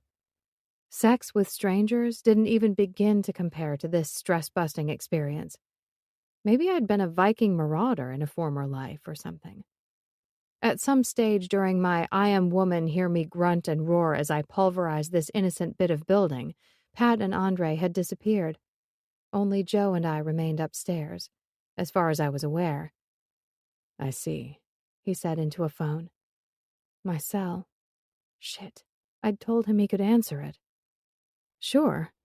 Hadn't exactly been serious, though. Nor had he seemed interested. He noticed me noticing and held my gaze. The look was loaded. Meaningful. Full of what exactly, I couldn't say. Okay, Valerie, he said, eyes still on me. I took a step forward, held out my hand. A swift shake of the head was my sole reply. Much appreciated, he said. Bye. That was Val? I asked stupidly. Yeah, your phone kept ringing. Saw it was her, so I answered to get her off your back. Oh. Earlier you said I could. This a problem? He passed me the cell and slid it into the pocket of my now white and gray speckled, gritty skirt. So much for looking pretty. No, I guess. Your first boyfriend lied to you, huh? He canted his head, eyes narrowed on me. Shit. My mouth opened, closed. He cheated on you? Yes. Hurt your feelings? That's right. Slowly, Joe nodded, taking a deep breath at the same time. And that was the reason you gave for not being willing to forgive me? Lying is a serious offense, I said, inching back just a little. Not that I was scared, exactly. Definitely not because I thought he'd hurt me physically. Despite all of my sledgehammer girl power behavior, I could still be harmed in other ways. A woman needed to protect herself. Right. It's a really bad thing. It is. You're right. He took a step forward. I took one back. So? What's your point, Joe? He stepped forward again, and again I stepped back until my spine hit the jagged remains of the wall. Whatever Valerie had told him, it couldn't be good. And since when had my best friend decided to work against me with this man? Talk about betrayal. Joe towered over me, arms relaxed at his sides. His eyes, however, they didn't seem so chilled. How old were you when you had this lying, cheating boyfriend, Alex? He asked in a disturbingly calm tone. I didn't trust it one bit. Youngish. Do me a favor, little Miss fucking Sunshine. Be exact. I was going to kill Valerie, sledge her with my mighty hammer, wrap her in plastic and encase her in a wall, something like that. He waited, looming above me with judgy eyes. How old, Alex? 12, I grumbled. The man paused, cupped his ear. Sorry, what was that? 12. I was 12 years old when Bradley Moore cheated on me by dating some cow who was friends with his cousin. I did not sound like a sullen little brat. I sounded like something else, vaguely related to the same. Someone who'd just been busted using a piss-weak excuse to avoid getting involved any further with this man. Not that it had even really worked. It hurt. I'm sure it did. How long were you dating him? Not quite a week. I stared straight at his long-sleeved t-shirt-covered chest. It was dark blue today. The color suited him, brought out the flecks of green in his usually brown eyes. Right. This morning you mentioned you have an issue with trying to avoid people, he said, still talking to me in that annoyingly calm voice, despite the skeptical look. Do you think that you using this no doubt painful event from when you were 12 would be you trying to avoid intimacy? Maybe. I shuffled my feet. Or maybe there's a little bit more to it, he said, just sort of gently suggesting. Shit. Not to diss your 12-year-old broken heart. Fine. Yes, there's more to it. But it's nothing I'm inclined to get into right now. For a while he said nothing, just stared at me. Sorry I lied, I mumbled. But it was only a little lie. Nothing from him. If only I didn't feel such a dumbass need to fill the silence. I didn't trust you and I needed space. Sure. I can understand that, he said in a tone of voice I did not trust at all. How do you feel about me now, though? Conflicted. How do you feel about me? Confused as fuck. I huffed out a laugh. Alex, I've been giving some thought to our problems while you were doing your bit of construction work there. And? And I think we should trade issues. What? I asked, jarred by the sudden change in focus. I say yes to too many people, he said. But you say no to too many people, then wind up alone, missing out on everything. My gaze jumped to his face. Safe from everything, too. Don't forget that. Yeah. Problem is, your safety is bullshit, Alex, he said, voice firm, harsh even.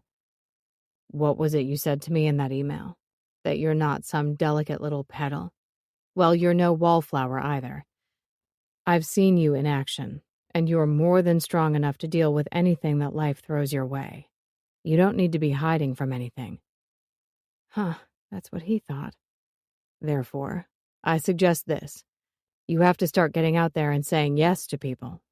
What? And I have to start saying no, he finished. No more Mr. Nice Guy letting things slide, fitting in with what everyone wants and fuck what I want. No words came out. My throat was jammed shut. Valerie said you'd planned 2 weeks off work. You stay here for that time, work with me on this project, help us out with ideas on design and decoration and such like. He looked about the room. In return, I'll teach you about building. So when you go back to Seattle and eventually buy your property, you'll know the basics. During that time, we'll put each other to the test, See if we can't push each other out of our comfort zones. What do you say? What? So we take turns daring each other to say yes or no? Yeah, basically. Holy shit, he was serious. As serious could get. Could I do that? Be that brave? Everything inside me squirmed, saying no, probably not. After all, I'd be effectively putting myself into his hands, but then he'd also be putting himself into mine. I could easily get it wrong and hurt him. Fuck up his life. God knows I'd failed before. No way was believing in me a safe bet for him. What happens if we can't break our learned behavior and step out of our comfort zones? He put his hands on his waist, lips pressed tight together. Unending shame. Shit like that. I don't know. We'll make it up as we go along. The man made me curious, that much was for sure. About him, the things we could do together, his life here, everything. Deep, deep down in the sub-cockles of my soul, I'd regret it if I went home too soon and failed to figure out what might be happening between us. If anything was happening between us. Who the fuck knew? Alex, he said. Come on, try. Shit. If this whole psychic stripper ordeal has shown me anything, it's that we've both got stuff that needs sorting. So let's do that, he said. If it doesn't work, in a week and a half you go your way and I'll go mine. We'll be friends at a distance again. I nodded, taking the leap. All right. I'll stay on at the hotel for a while longer. See how it goes. For some stupid reason, the relief on his face nearly brought me to tears. Probably all of the dust in the room. Clean slate. We're starting over. Carefully, he brushed the dust from my face, gently tracing his fingertips over my forehead and cheeks, the line of my nose. Agreed, friend? I could run. I could hide. Do the usual. Stick to my bad habits. Or I could stay and try to break down some more walls. Feel more of the rush of excitement and satisfaction. Okay, friend, I said. Agreed. Chapter 11. Message sent 5 weeks ago. Me. Hi, Eric. It kind of amazes me every time you talk about all of your friends. There's so many of them. I've really just always only had Val. We've been best friends for about as long as I can remember. I guess I'm a keep your circle small kind of person. Relationships-wise, I've dated a fair amount, but there haven't been many I'd describe as long-term. Maybe I'm just picky. I don't know. What about you? A. XX. Message received. Alex, nothing wrong with being picky. I pretty much still live in the same area I grew up. Knowing most people is just the norm. I either went to school with them or met them somewhere else along the way. But I love living in CDA. Can't imagine being anywhere else. One major relationship with a girl I was on and off with during high school, and then for quite a while after. I was willing to settle down, but she wasn't. Hell, we probably were too young. She was best friends with Nell, so part of our group for a long time. Last I heard, she was living down in the Southwest somewhere. That's the only relationship I'd say got really serious. XX. People scared me, and relationships terrified me. That was the truth. Also, no was way better than yes. Yes sucked. Despite these facts, for hours my ass remained stuck to a bar stool as promised. Joe had asked me to say yes to a night of hanging out at the dive bar while he worked. Confront my whole dislike of crowds, public places, and socializing in general. The first step in our agreement. I'd yet to decide what act of no-ness Joe would be required to do in return. I needed more information to move carefully, but with effect. For you. Eric set a small plate down on the bar in front of me, throwing in a fancy hand flourish, like a magician's assistant. What are these? I asked, eyeing Nell's latest offering. Crumbed goat's balls. I just looked at him. Crumbed goat's cheese balls. He winced. Drama skills-wise, the man wouldn't be up for an Oscar anytime soon. My bad. Forgot to throw in the cheese there in the middle. Funny. I said flatly, popping one of the warm entrees into my mouth. Creamy, amazing, mind-blowing goodness. Wow, yum. A hand neared the plate, fingers making to grab one of my goodies. No way. I gave it a solid slap. Mine. Sharing is caring, said Eric, rubbing the back of his hand. Well, there's your problem right there. Harsh. I popped another cheese ball into my mouth. Food as art. Ecstasy. Bartender Eric got busy doing things with bottles and glasses. Down at the other end of the bar, Joe busily filled an order for Rosie, one of the waitresses. Nice woman. She'd apparently been hitched for a few years, and showed me pictures of her kids earlier. They were cute. They had the same curly hair and gorgeous dark-colored skin as their mother. I'd never given babies much thought. Considering the lack of serious relationships in my past, it wasn't really an issue. Eventually, the hormones would probably start screaming. I'd decide then whether to ignore them or not. Single parenthood, adoption, getting a kitten from the Humane Society. I had options. By 9 o'clock, the dinner rush at the dive bar was over. Work had slowed down. I'd chatted with Lydia for a while, hung out for a bit with Nell. I'd people-watched, head-bopping to the music.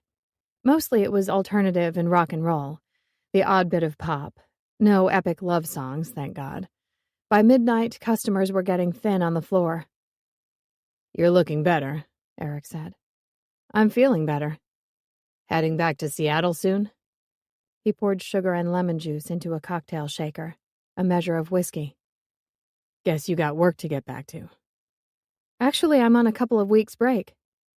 Like I'd told Joe, I could still see what had drawn me to Eric's picture on the website, but I could no longer feel the magic. Today he matched a chambray button-down with black trousers and boots. All of it very nice, and yet I remained unaffected. Attraction was a funny thing. What did or didn't draw you to a person? I'd thought the neat, hipster-styling Calvin Klein underwear model was my type. How deluded I was. Joe, in his black boots, worn blue jeans, and dive bar tee now drew my gaze.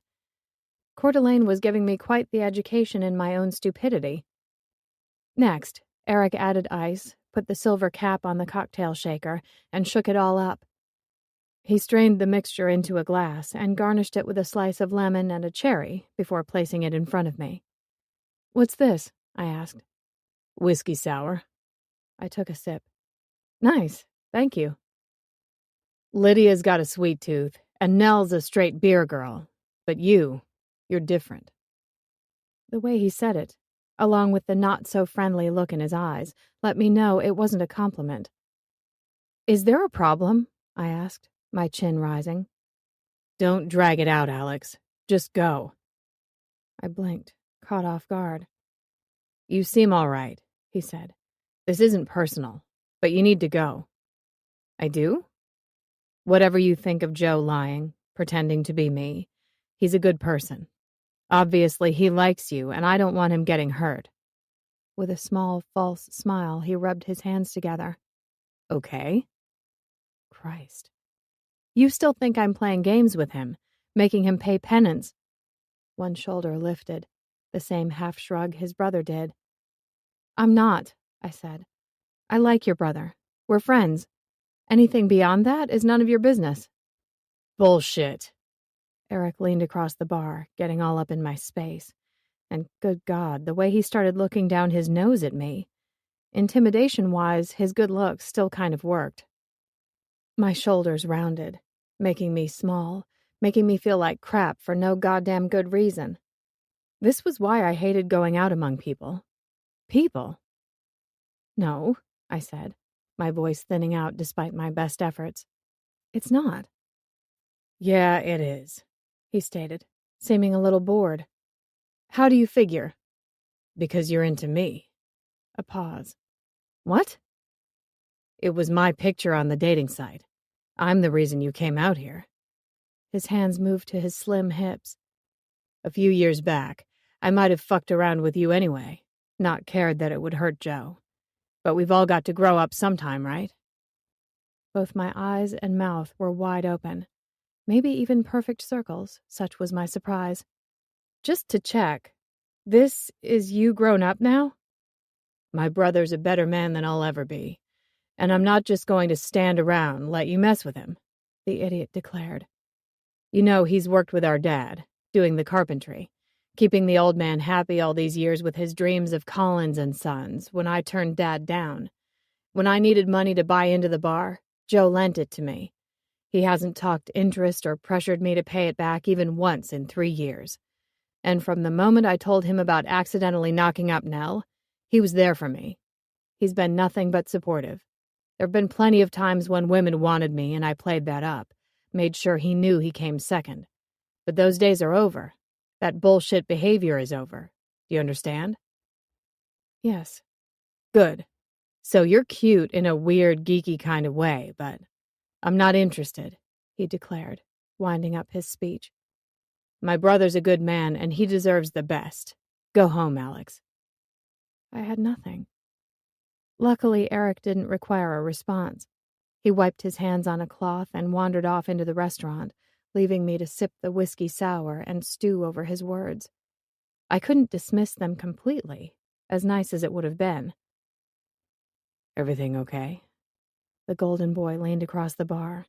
His hair was pulled back in a ponytail, making it much easier to see his face. I liked that. A lot. Sweet baby Jesus, I was liking a whole lot of things about him lately. And sitting here slowly getting tipsy while watching him move about the bar with such efficiency and ease wasn't helping to dull my libido any. Yes. I resettled in my seat. I'm drinking a whiskey sour. How's that working for you? I took another sip. Not bad. I've been watching you, he confided. You have? Yep. You've talked to at least 5 real live breathing people that I've seen. Face to face even. Not on the internet. Good work. Oh, one guy was just apologizing because he nearly spilled his drink on me. Nope, said Joe. Dude was trying to hit on you. Your elbow sort of got in the way, and then I guess he lost courage. Ice hitting your crotch will do that to a man. Really? My brows rose. My human interaction radar must be on the fritz. Sitting there in your tight black jeans and sweater, looking hot. He grinned, thinking no one would notice. You think I look hot? Joe studied me in silence. Friends aren't allowed to think friends look good. I guess that doesn't break pal privilege. I smiled. You've got a customer. With a rap of his knuckles against the bar, he wandered off to serve the latest comer. When he bent over to get a drink out of the fridges under the bar, the denim of his jeans outlined his ass in a very nice way. The backs of his thighs, too. And when he reached up for a bottle of liquor off the top shelf, the sleeve of his dive bar tee stretched around his, whatever all those muscles were called at the top of the arms just below the shoulder. Shit. What was the word?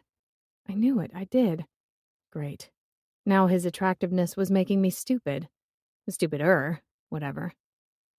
Also, I had a feeling these drinks were encouraging me to take pal privilege too far. Ah, alcohol. The ultimate in social lubrication leading to suspect decisions. Especially when it came to members of the opposite sex. He looked my way as he turned back around, giving me a quick smile. Next, a beautiful brunette with long, flowing locks approached him. She set her hands atop the bar, gave him an award-winning smile, and leaned forward, as various women were wont to do. Words were exchanged, and Joe poured her a craft beer from a tap. Then he took her money and put it into the till, gave her a nod. Transaction done. The beautiful brunette returned to her table of friends. Much flipping of hair ensued. Meanwhile, Joe pulled down another bottle, mixing up a new drink. The ink on his arms danced when he shook up the concoction in the cocktail shaker. Cool. Then he poured it into a glass, garnishing it with a slice of lemon and a cherry. 9th, I said when he returned to my end of the bar, placing a fresh whiskey sour in front of me to replace the now empty glass. 9th what? That's the 9th set of breasts you've been presented with since I've been here. And thank you for the drink. He laughed. I'm serious. I stood, setting my hands on the bar and leaning forward. You know they intentionally do this. How could you possibly miss it? Of course, with me, you have to imagine I'm wearing a low-cut blouse, and that I have something to fill it. His gaze jumped from my chest to my face. Do that one more time for me, Alex. Ha ha. Demonstration completed. I sat back on the stool and consumed a healthy mouthful of my drink. I'd reached the fun stage of alcohol consumption. You know, when your body feels a little loose, and sadly, so does your tongue. Thank you for calling me hot, I said, not meeting his eyes, because there was just no need to get all emotional. Thank you for noticing the women hitting on me. 9 pairs of breasts versus one guy who wound up with ice on his crotch. Not much of a competition. I popped the cherry into my mouth and started chewing. Sugary goodness. I'd understand if you wanted to disappear with one of them. Or a set of them. Not that I'd like it. He stopped, stared. I'm a guy, so it's kind of hard to tune out breasts when they're right there in front of me, he said. But if you think any other woman here tonight has my attention besides you, you're an idiot. We're hanging out together. That was the agreement. I blinked. Okay. Relax, Joe. It's not like I was jealous or something. And I blinked again, my suddenly leaden tongue going nowhere. He did not mean that the way I thought, just for a moment, he meant it. But still, whoa. His smile, holy shit. White teeth, pink lips, and golden beard. It nearly knocked me off my seat. There was definitely wobbling. Are you getting tipsy? He asked. No, I laughed. I'm just slightly happily inebriated. Totally different. Right. I won't get sloppy. Promise. You can do what you like. It's good to see you relax. He leaned in closer. Between you and me, you can be a little high-strung sometimes. Which is completely cool and super desirable, thank you very much. Abso-fucking-lutely. The laughter in his eyes was beatific, delightful. Much more of this and I'd write the guy a sonnet or something, sing him a love song. I was just about to say that. Just as well. I fluffed up my hair. I wouldn't want to have to get rough with you. Oh, I think I could handle you getting rough with me, he said with a sexy-ass smile. For one long, loaded moment, we just looked at each other. Neither of us said anything, but mostly I was just confused. Then, without another word, he walked away to chat with Eric. Motherfucker. What was that? No, seriously. I hadn't even begun to drink enough alcohol to deal with this sort of shit. The 2 brothers talked about whatever they had to talk about. Then he turned back to me, rubbing his big hands together. We're good to go, he said. Unless you wanted to stay a little longer. No, fine with me. Mind reeling, I climbed down off the stool and gathered my things. We waved goodbye to Lydia and Nell and so on as we wound our way through the maze of tables toward the door. Outside, the crescent moon was high, the stars bright, and the air cold. Have an okay night? He asked as we walked toward his truck. Yes. Good. He unlocked the passenger side door and held it open for me. Thank you. I climbed inside, the seat chilling my ass despite the layer of material supplied care of my pants. You're welcome.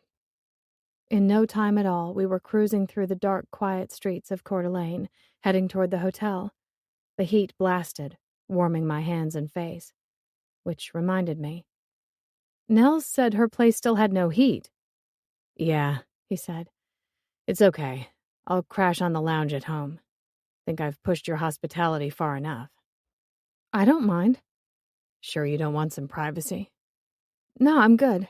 Keep me company. All right. He smiled. I watched the streetlights cast shadows on the angle of his cheekbone, the furrow of his brow. Strange how his manly beauty had grown on me, redefining or rather stretching my usual boundaries.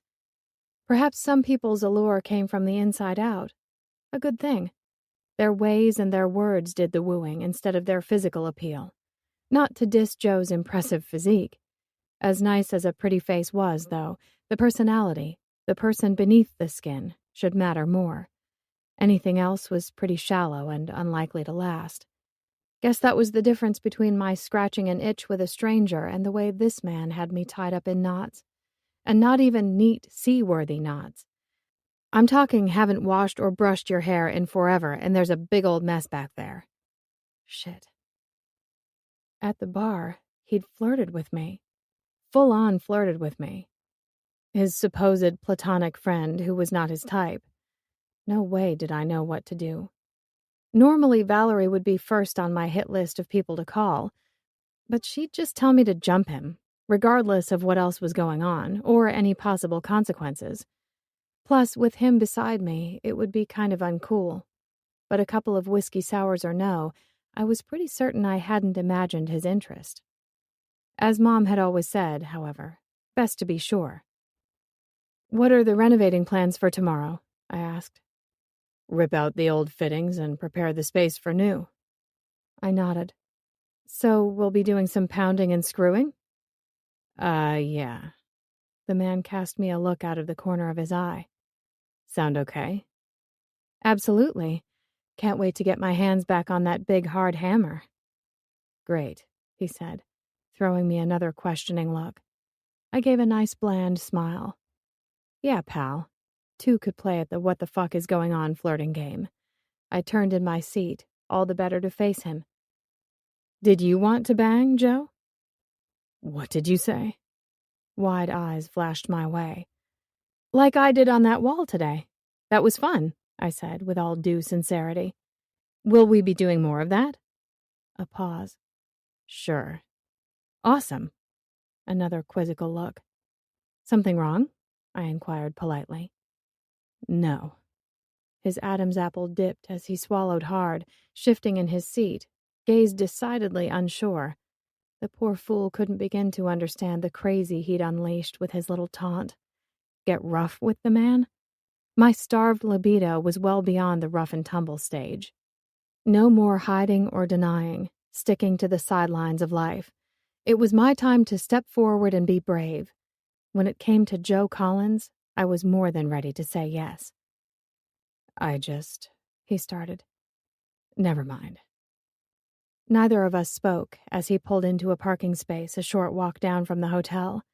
I leaned over, placing my hand on his denim-covered thigh. The muscles tensed beneath my fingers. Shame on me for straying a little close to his loins. "Thanks so much for tonight, Joe. I'm so glad we decided to be friends, because you, sir, make a great friend." "Right. Good." A frown. "How much did you have to drink again?" "Not nearly enough. Quick, let's get to my hotel room so I can have more." I threw open my door. "Okay." Hands stuffed in his pockets, he followed me inside, lingering a step or two behind. Guess he didn't like it when people's moods got all mixed up and mercurial either. Funny, that. I nodded to the dude at the front desk and pressed the button on the elevator. It opened immediately. Mirrors and old-timey-looking wooden framing decorated the small space. We both leaned against the back wall as it slowly ascended. "Yeah, sure can't wait to do some banging and pounding and screwing around with you, Joe," I smiled. "Sound good?" He just gave me a dry look from his superior height. All confusion gone from his handsome face. Confined spaces only made him seem bigger, even more imposing than usual. No way, no day, however, was I crawling back into my shell or turning into a shadow. We'd agreed to work on our issues, so fine, I was putting it out there. Still, my bravado was fading. I could barely meet his eyes. The man affected me in all the ways. "It's hard, no pun intended this time, because sometimes it feels like you want to be just friends," I said. "But then other times you flirt with me and I honestly don't know what's going on. No huge surprise there, I know. Social awkwardness is my jam, but I thought I mostly understood where you were coming from."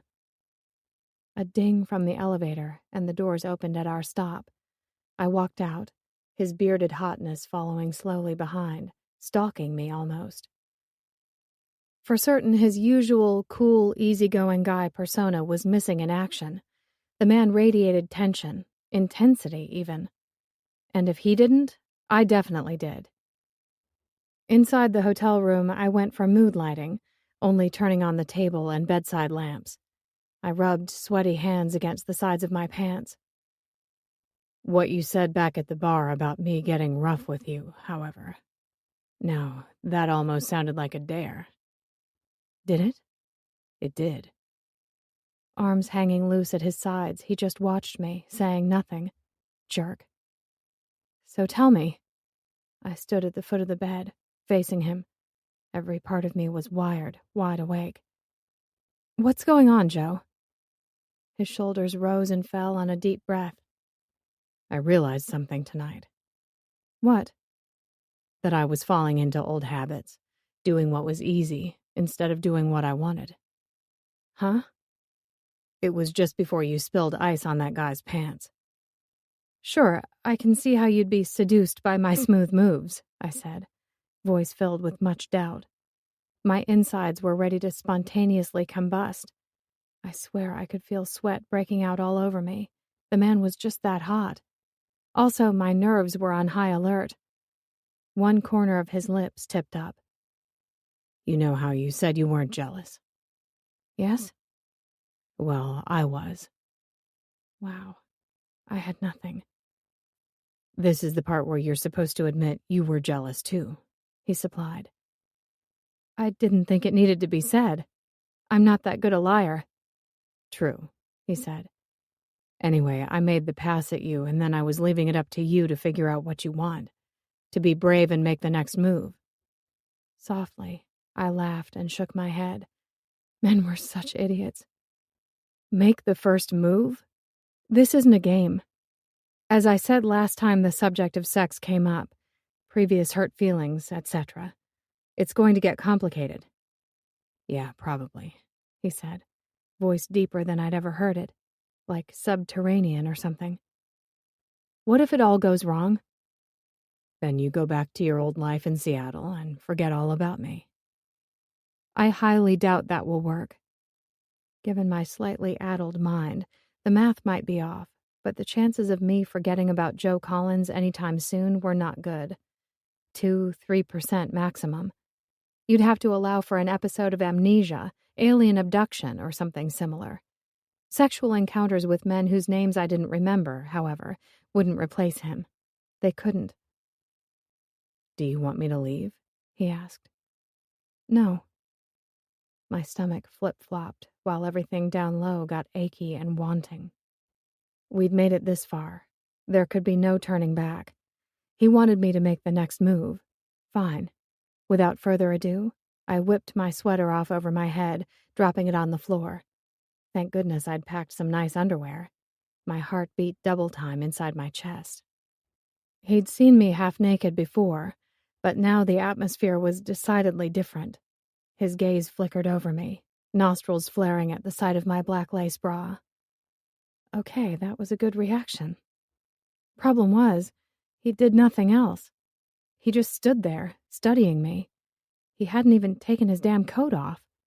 Some of his golden hair had escaped its ponytail and hung around his face, lying against his muscular neck.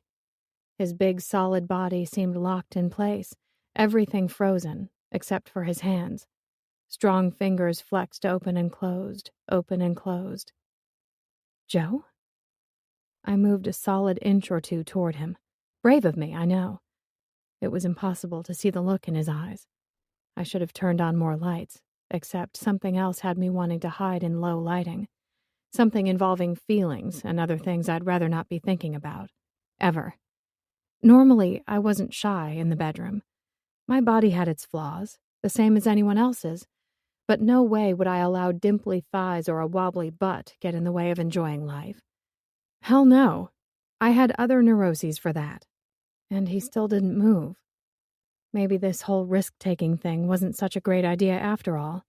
I'd happily been a hermit for many years. Saying no to things that might take me out of my comfort zone had served me well. Shit. What to do? Run and hide or make one last attempt? Joe? Hello? He licked his lips but didn't speak. Maybe he'd changed his mind. Meanwhile, I seemed to have suddenly developed asthma.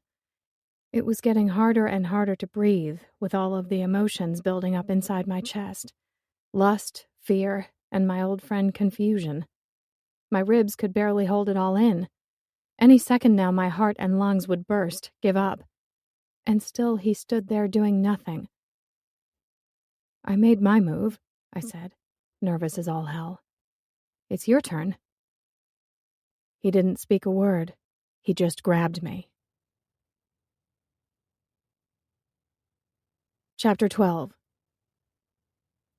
Message received 4 weeks ago. Hey, Alex. How did your date go? I hope it was horrible and he had bad breath, sweaty hands, and only talked about boring-ass botanical facts all night. No, wait. I mean, hope you had a nice time. Right. That's what I meant to say. So? Message sent. Thank you for your well wishes. Not sure I should talk about this stuff with you. It feels weird for some reason. But okay. The botanist smelled fine and his hands were dry. Appreciate your concern. But you'll be pleased to know that he went into far more detail regarding the sex lives of rare orchids than I ever needed to know. Honestly, it was a bit wrong how into it he was.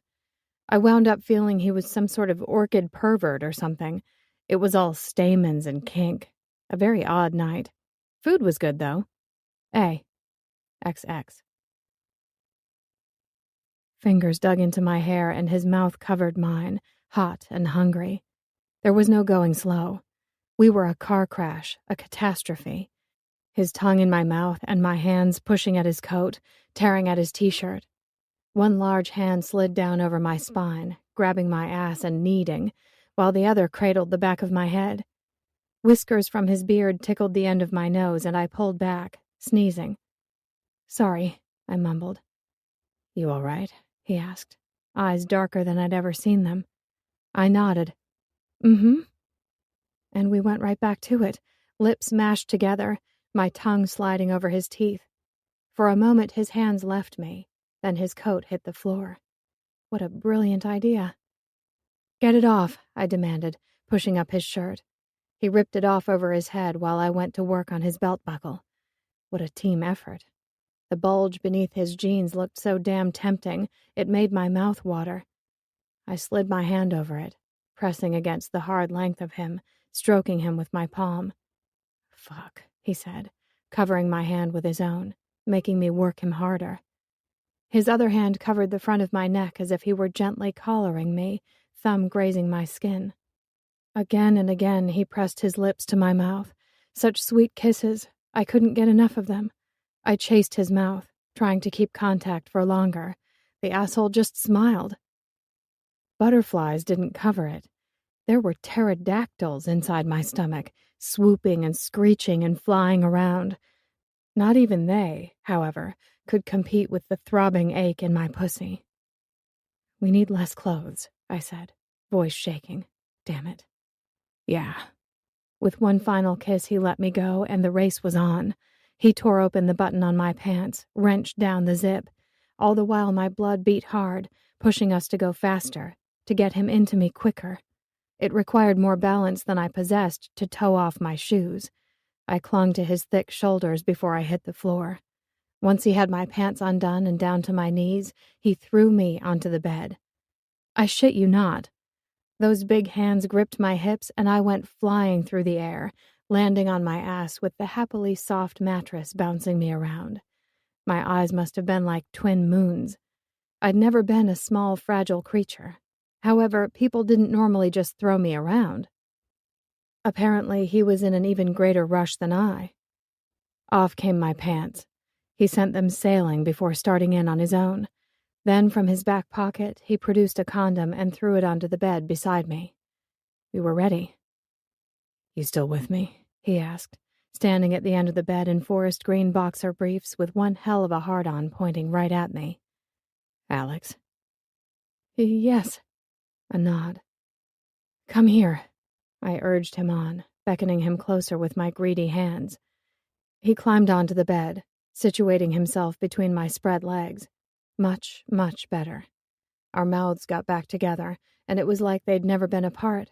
Wet, feverish kisses. Hot hands slid over my skin, undoing the clasp on the back of my bra. And all the while he rocked against me, rubbing his length along the lips of my sex, making my eyes roll back into my head. God, it felt so good. Just to be safe, I wrapped my legs around him good and tight. It wouldn't do to let him get away now. If it weren't for the underwear we were still wearing, everything would be close to perfect. I was so swollen and wet, and we'd barely even gotten started. My bra disappeared, care of his clever hands, and his warm mouth trailed over my chest. The beard was weird. It was sort of soft, not scratchy, yet still made for a bizarre contrast to his smooth lips. Foil crinkled and he drew back onto his knees, pushing down his boxers and taking his cock in hand. Now, this I needed to see. Thick, long, hard, perfect. He rolled on the condom, not taking his eyes off me for a moment. Pretty, he said, trailing his fingers down the middle of my chest, between my breasts, stopping at my panties. But these need to go. And so they did. The heat of his big body covered me, his eyes staring deep into mine.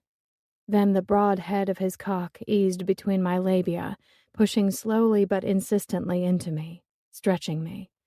All the while, he kept staring at my face like he was trying to memorize it or something. This was not casual. Nothing about this felt casual. The thought, no, the knowledge, sent panic rising up inside me. Except Joe's hips were pressing into mine, his body angled just right to put the loveliest pressure on my clit. The thrill of it eclipsed all else. Immediately he started pulling back, drawing the thick length of his cock out of me. Every nerve ending inside of me sung, pleasure racing through my veins. When he pushed back in again, it was a little faster, a bit rougher, and he kept that up until the bed's headboard started shaking. It felt fucking awesome. I wrapped my legs around him once more and tilted my hips, taking him deeper. Again and again he thrust into me, and every time it only got better. Sweat covered our skin, and the sound of our heavy breathing filled the room. More hair escaped his ponytail, sticking to his face. This man was so beautiful. Also, what he could do with his dick was fucking magical. Fingers buried in my hair, keeping me right where he wanted me. The man had me mesmerized. I couldn't have looked away from him if I'd tried. My legs shook, every muscle drawing tighter and tighter as the fire inside me grew. Apparently my heart had been replaced, because my pussy and clit were throbbing like they were the new center of my world. The feel of him burying himself deep, time and again, was the most perfect sensation. From the top of my head to my toes curled tight, nothing else mattered except him and me and this exquisite heat growing between us. When he reached down between us, sliding his thumb around and over my clit, I exploded. Boom. Total whiteout. My breath caught in my throat and my body drew tight. Wave after wave of aftershocks rushed through me. Joe's hand curled tight in my hair, and he ground himself against me, hips bucking. His hot breath warmed my neck as he buried his face. Done. We were both totally done. Dead even. I was a quivering, wet mess, barely able to breathe. Yet still those wonderful little ripples spread through me, the muscles in my pussy still weakly trying to seize him, keep him inside. Who could blame them? Joe, the man formerly known as just my friend, was some kind of fucking sex god. It was all too much. Suddenly, I needed some space. Excuse me. I pushed at his hot, sweaty, oversized body. Joe? Immediately, he got off me, lying at my side. Even his softening cock sliding out of my sex felt right. Hey, you all right?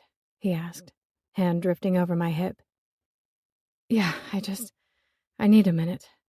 I climbed off the mattress and headed straight for the bathroom, locking the door. Bright lights blinded me, making dots dance across my field of vision. The cold tile floor and cool air conditioning made my skin goose pimple, my nipples harden even more. Hell, the girl in the mirror looked like shit. I mean, well fucked, but still. Swollen lips and messy hair, red marks from his fingers everywhere. It was the look in her eyes, though, that tipped me too far, and I burst into tears. Polite knocking came not too long after. "Alex, you okay?" he asked, voice subdued. "Yes," I lied, turning on the cold tap and splashing my blotchy hot face. My eyes were a mess, all red and puffy. Charming. I'd totally do me again if I were Joe. "So that wasn't you who ran from the bed and locked herself in the bathroom to cry?" Smartass. I didn't bother to answer. Instead, I brushed out my hair and took a few good deep breaths, put on the hotel robe hanging on the back of the door, and tried to pull my shit together. It helped a little, but I still really didn't want to go out there and face him. Maybe I could give myself a facial. It would burn some time. Eventually, the man would have to get bored and leave. Surely. Then this whole embarrassing episode could be dealt with another day. Or never. Never would be fine. "Way I see it, you have two choices," he said, obviously standing close to the door. "One, you can come out here and talk to me. Or two, I can go down to the truck, grab my tools, and break the lock or just break this whole damn door. Your call." "Asshole," I whispered. "I can hear you." With a sigh, I gave in and opened the door. The condom was gone, but otherwise he remained unchanged. Damn, he looked good. "Hey," he said. "Hi." "Did I hurt you?" Concern creased his brow. No, you didn't. Nothing like that. I like rough. I just... Shit. I had no words. "Sorry." He shrugged. "Sometimes women cry after sex. It's not a big deal. Just a release of stress or something." Maybe. Gently, he reached out, taking my hand. Behind him, the bed was trashed, blankets and sheets a mess. Also, the room smelled of sex. Typical me to turn something so good into a big heap of bad. "Tell me what you're thinking," he said, slowly swinging our hands between us like we were children. "That I have this talent for ruining things?" "You didn't ruin anything." He shook his head. "Nearly gave me a fucking heart attack. But you didn't ruin anything." "Oh, good. That's good." I should probably go easy on the sarcasm. Someday. "I don't normally cry. That doesn't usually happen." His gaze softened. "What normally happens?" "I get dressed, say it was nice to meet you, and leave." Joe just looked at me. It was the truth. I wouldn't lie to him or try to make excuses. Because the same as any man, women were entitled to a fuss-free sex life should they so choose. And it didn't make us sluts, or whores, or any of the other nasty, misogynistic, double-standard bullshit that got thrown a woman's way when she didn't fit with the traditional ideals of who and what a female should be. "Do you want me to leave?" he asked. "No." My fingers immediately tightened around his, which pissed me off even more. "All of the emotional stuff needs to stop, though."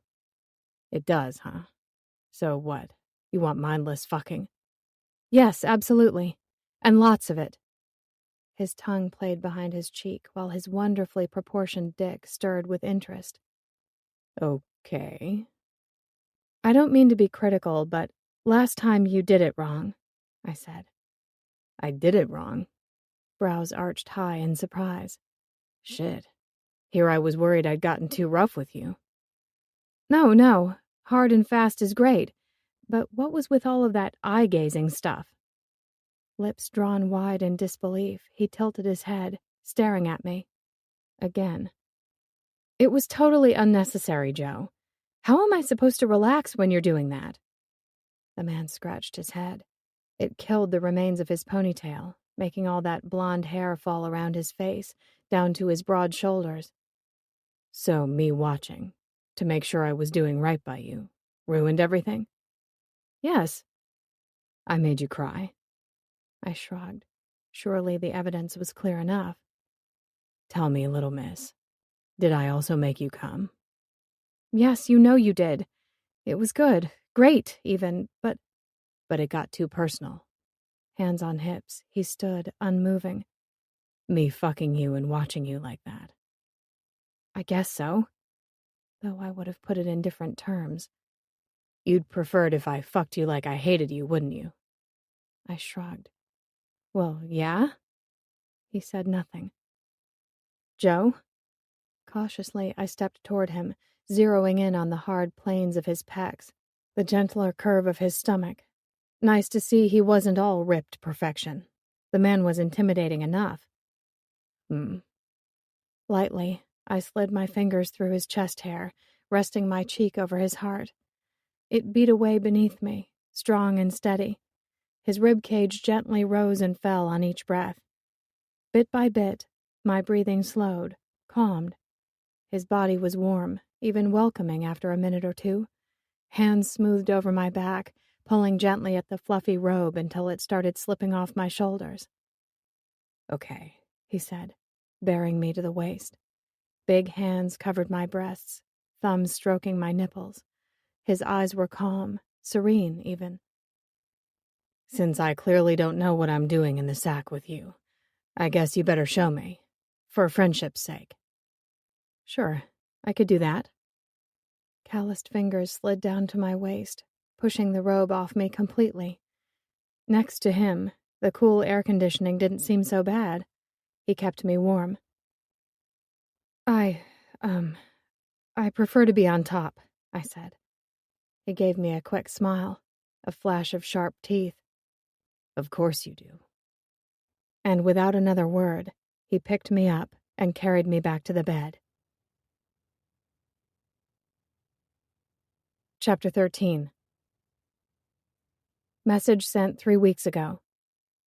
Eric. Help. Have you ever owned a cat? My neighbors asked me to watch their cat for the weekend while they went away. His name is Misty. Why you'd name a boy cat Misty, I have no idea, but whatever. All the poor animal has done since arriving is hide under my bed and yowl. I've tried everything I can think of to lure him out. Biscuits, canned salmon, and calmly explaining that Greta, my neighbor, will be back for him Sunday night. I even tried tough love, telling him firmly that he was being a bad baby and demanding he come out. The little jerk scratched my hand when I reached for him, then went back to ignoring me. I don't know what to do, and Google is being no help at all. What if he chokes on a dust bunny and dies under there? Greta will never forgive me. You know, a plant I could have probably managed, but leaving me in charge of a sentient life force isn't a good idea. I don't think I'm ever going to be ready for motherhood. Message received. Alex, calm down. The cat is not going to die. Leave him alone and he'll come out when he's ready. I promise. Message sent. I left him alone and he came out. He's now on the couch watching an Animal Planet special on humpback whales. Apologies for freaking out slightly, and thanks for the advice. Message received. Anytime. I'm sure one day, when you're ready, you'll make a great mother. Can I get you a cushion? No, thank you. I gave Joe a nice, calm, bland smile and turned back to his mother. This meatloaf is wonderful, Audrey. Best I've ever tasted. You know, you strike me as the kind of girl who'd really be into meatloaf, said Joe. I don't know why. You just do. I ignored him. It's Eric's favorite, Audrey told me. I can see why. The birthday boy put down his fork and lifted his bottle of beer in a toast to his mother. Happily, he said nothing. With a mouthful of food, saying nothing was always best. Eric looked part squirrel with his cheeks so full of birthday lunch.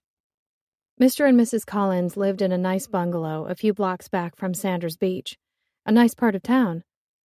Joe told me how it had become popular with the moneyed up in the last 10 or so years. Some of the houses on the lakefront were amazing. Outside, massive old pine trees kept the house in almost perpetual shade. Inside the Collins abode were comfy couches and pastel walls covered in pictures of the boys. It was nice, homey and relaxed, unlike me at that particular point in time. Unfortunately, Joe wasn't finished with his teasing yet. Sliding his arm over my stiff shoulders, he leaned in and not quite whispered, "Are you sure? The chairs are bare wood. I really don't mind fetching you a cushion to sit on." "I'm sure, but I'm fine, thank you." Concern filled his mother's hazel eyes. "Is something wrong, Alex?" "No." Brows pinched, she turned to her eldest son. "It's fine, Mom," said Joe. "Alex is just a little sore from building," I hastily interjected. "Yeah, I'm not used to all that sanding and stuff. My muscles are just a little sore." "Right. Building." The asshole who would most likely never live to see my pussy ever again grinned. "That's what I was going to say." Unbelievable. It's like he actually wanted to be attacked with utensils. If he kept this shit up, I'd do a Betty Blue and fork him good, right in the back of the hand. Give him some scars to remember me by. "Oh," said Audrey. "Would you like some aspirin?" I shook my head. "I'm fine, really, but thank you." At one end of the table, Joe's dad, Stan, said nothing, determinedly working away at his plate of food. His father's dark hair was threaded with gray, and his face was weathered. Smile lines were definitely lacking. Once upon a time, he would have been a handsome man. His body still looked big, strong, though he moved slowly. Stan grunted at me when we'd been introduced. Joe frowned and drew me into the kitchen to meet his about 1,000,000,000 times nicer mother. You could see where Joe got his golden hair, despite his mom's being a little faded. At the other end of the table, Eric's mouth hung open. Empty now, thank God. The mildly horrified look in his eyes, however, was something special, like it had never occurred to him that his brother and I might wind up playing naked together. Not that we'd played, exactly. As I preferred, I'd been next on top. Reverse cowgirl, yee-haw. No way he could ruin things with unnecessary eye-gazing in that position. Then he'd turned me around and pounded into me doggy style. The man made me see stars. I'd come so hard. 3 times in one night was a lot, especially after months of nothing. Once my guard was down, due to complete and utter exhaustion, Joe had cuddled me. It was terrible, disgusting. Fingers caressing me, lips pressing soft kisses to my shoulder and the back of my neck. Normally I'd never allow it, but it felt so good. Plus I was almost comatose. His surprise attack of intimacy slipped straight through my usual defenses, the way he tempted me, getting me all hot and bothered and twisted up inside in the best way possible. And then, when I didn't think I could take any more, he calmed everything down and made me feel safe. I wasn't used to being wanted in such different ways. Like I was more than my mouth, tits, and vagina. More than even our friendship. Holy shit, we were complicating things. We were out of control. "Building?" asked Eric, voice heavy with disbelief. "Yes." Teeth gritted. I smiled. "Banging, screwing," said Joe. "You know." With a loud huff, Eric sat back in his seat, not taking his eyes off me for a minute, and the look he gave me let me know I was not making his birthday great. "Eric?" asked Audrey, gaze racing back and forth between the two of us, mommy danger senses obviously on high alert. "Why don't I get you another beer?" "It's fine, Mom." "You got a problem?" asked Joe, brow wrinkling. "She's using you," hissed Eric. "Can't you see that?" "So?" I turned to Joe, startled. "What the fuck do you mean, so?" asked Eric. "Language," said Stan, not looking up from his plate. Both of the brothers ignored him. "What I let Alex use me for is none of your business," said Joe. "It is if it involves me." Cheeks sucked in, Eric glared at his brother. "This isn't about sex, you idiot. It's about her coming to town for me, using you, to try and get to me."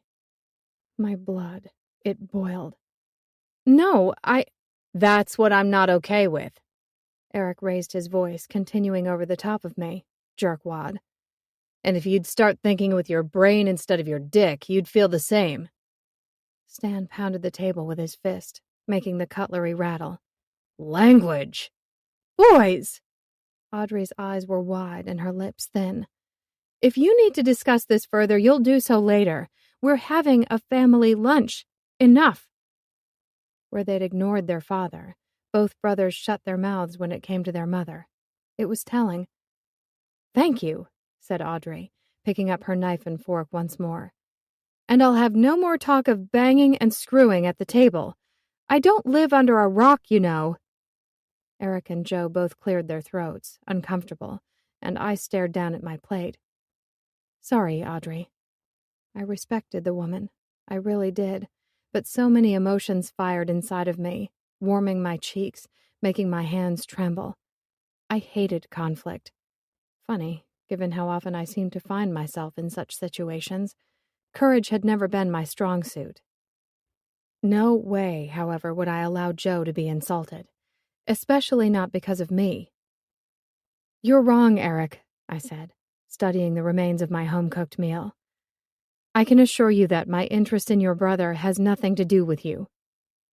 Joe's big hand slid over mine, giving it a squeeze. It's okay. No, it's not. I pushed back my seat and slowly rose to my feet, looking down at his brother. Eric, for your birthday, I'm going to give you the gift of wisdom. Something you should have figured out for yourself years ago. The man tipped his chin, inviting me to go on. You seem to have this misguided idea that a woman couldn't possibly pass you over for your brother. You're wrong. I sucked in a deep breath. Joe doesn't need to lie, and he sure as shit doesn't need to worry about your leftovers, or whatever it is you're trying to infer. You're so busy over in Eric world, you honestly have no idea. Joe is smart, funny, loyal, sweet, hard-working, kind, caring, and generally amazing in all the ways. Christ, mumbled Joe, hiding a smile behind his hand. Audrey's jaw dropped, while Stan's brows started to rise. Eric said nothing. And he's a beautiful man, even if he does insist on having a beard, I said. He's gorgeous. Also, he's a gentleman, earlier comments about banging and such notwithstanding. You did a really good job raising him, Audrey. Silence surrounded me. I think that's about all I wanted to say. Sorry about the language. Eric's green eyes glared at me. I glared right back. Then my hand was lifted, pressed against Joe's firm lips. Sit down, little Miss Sunshine. Okay, I sat. More of that pesky silence. Audrey was staring off at the wall. I hope I hadn't done the woman any permanent damage by discussing her eldest son's awesomeness in all the ways. Some things, however, had to be said. I chewed on my thumbnail, a frown set in place. Maybe I shouldn't have said that. Crap. At the end of the table, Eric downed the last of his beer and stood. Anyone else need another drink? Please, yes, hell yes, and last but not least, a grunt of assent from Stan. It took a while for conversation to get up and going again after my announcement, even with the added social lubrication of more booze. Joe's mom had a strange quirk to her lips. I wouldn't call it a smile exactly. Maybe it was gas. And every now and then Stan would look at me, then frown. Eric and I went back to ignoring each other, which was probably for the best. His I am God attitude annoyed the shit out of me, obviously. Stopped by the job you've been going on about this morning, said Stan. Thought you would have been there. Had to get Andre to let me in, show me around. Joe finished chewing what was in his mouth before answering. Sorry, we had a late start. A grunt from Stan. What'd you think? Lip curled. His dad shook his head. No good. Job's too big. Plus, I promised the Rosentons we'd get started on their gazebo. Told Andre to call someone else, Peters maybe. Pick up your tools when you go into the bar next time. Then, as if the matter had been decided, the man picked up his knife and fork and chased the last of his peas around the plate. Both Audrey and Eric acted distracted, eyes elsewhere. Staring at the family pictures on the wall, The old shots of Joe on his high school football field, a teenage Eric playing the drums. There was even a shot of Audrey with big hair in a white debutante dress. Obviously, this sort of scene was nothing new for the family. For a long, silent moment, Joe just stared at his father. His thigh had turned rock hard against mine, tension radiating. I grabbed his hand as he'd done mine. Solidarity. "We'll be starting Monday, Joe." Stan gave me side eyes. "On time. No excuses." Joe took a deep breath. "No." "What the hell do you mean, no?" "This job's important to me," said Joe. "I've made commitments to Pat and Andre. No, I'm not walking away from it." "You shouldn't have given them any definites until I'd been to the site." His father never even looked up from his plate. "You know better. I'm not a child, Dad. I can make decisions about jobs." "Apparently you can't, because the renovation is too damn big." Stan set his cutlery down with great zest. "All of those rooms needing work. What the hell were you thinking? With my arthritis playing up, I can barely even get up the damn stairs." "Then you need to think about taking a back seat. Let me take over and manage things for a change." Audrey gasped. Meanwhile, Eric seemed to have frozen in his chair. "Christ, Dad, I'm doing the bulk of the work as it is," said Joe. "It's time." Blood suffused Stan's face. "That's my business you're talking about, the business that I built." "Yeah, the one that I was meant to be a partner in. That's what you said. Collins and Son." Joe sat tall. "You haven't been able to work full-time for nearly 3 years now. I'm not trying to kick you out, but I'm done building birdhouses and fixing squeaky doors because that's the most you can manage. I'm sorry, but I want more." "You want?" Stan's voice seemed to almost rattle up from his chest. "Come on, Dad, be reasonable." Joe pushed his hair back from his face. "It's time to loosen up on the reins a little. Let me take on more. You taught me well. I won't disappoint you or tarnish the family name or something. Trust me." Nothing from his father. "I can go out on my own if you'd prefer." Joe's grip on my fingers tightened to the point of being painful, but I held on. This was what we'd talked about. Losing our bad habits. Fixing our lives. Finally, he was done doing whatever was easiest, what pleased other people, even if it left him with little. Stan's hands curled into fists. "You'd abandon me, boy, after everything I've done for you?" "Christ, you can't have it both ways, Dad," said Eric with a sigh. "He's done everything he can to make you happy, to make you proud." "I don't want to hear a goddamn thing from you." The man glowered at one and all. "Of course you'd be on his side. Too damn lazy and stupid for real work, weren't you?" "Yes, so you can growl at me all you like," said Eric, jaw set in a harsh line. "But this isn't about me. It's about Joe. Hell, it's about Mom, too, though she'd never say it.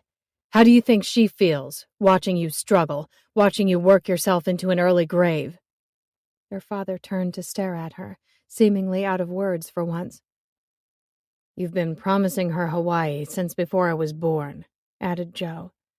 "Can't count all the times you two have talked about it." That seemed to stop him. "Audrey?" asked Stan, voice hesitant. With a sigh, she watched him with sad eyes. "I'll be 62 next year, and you're 66. We're getting old, honey. It's not an insult. It's a fact. And yes, I worry about you. Of course I do." Eyelids blinking repetitively, Stan stepped back from the table. Then, without another word, he turned and left the room. The house sat in silence. It could have been the calm after the storm, or we might have been in the eye of it. Hard to tell. "I think that went pretty well." Eric sank back in his seat, hands behind his head.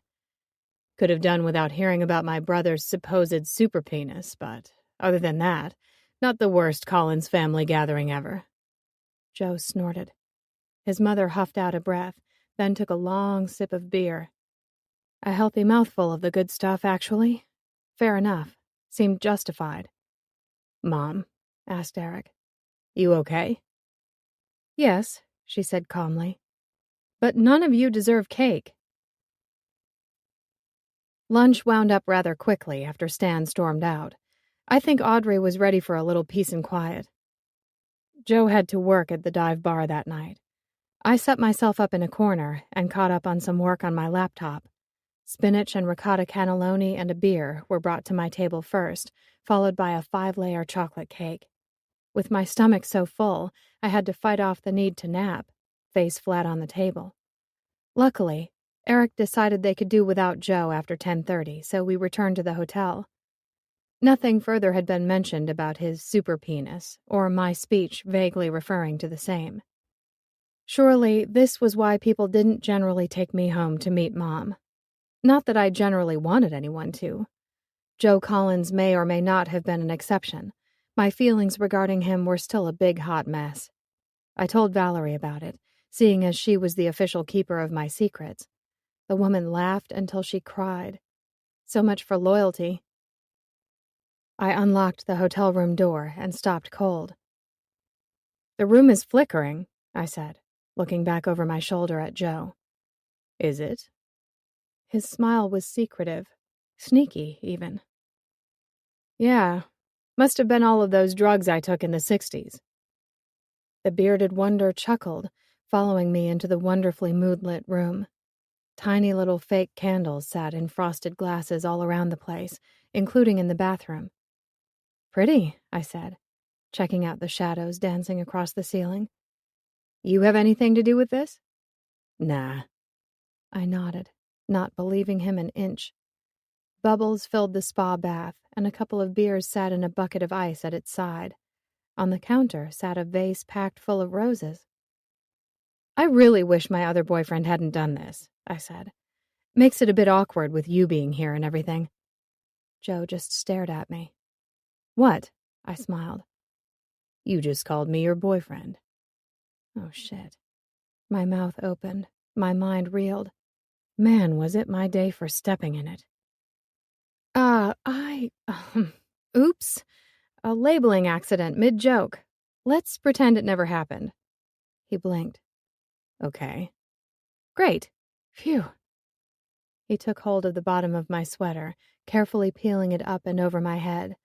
A demure white bra awaited him below. No matching panties.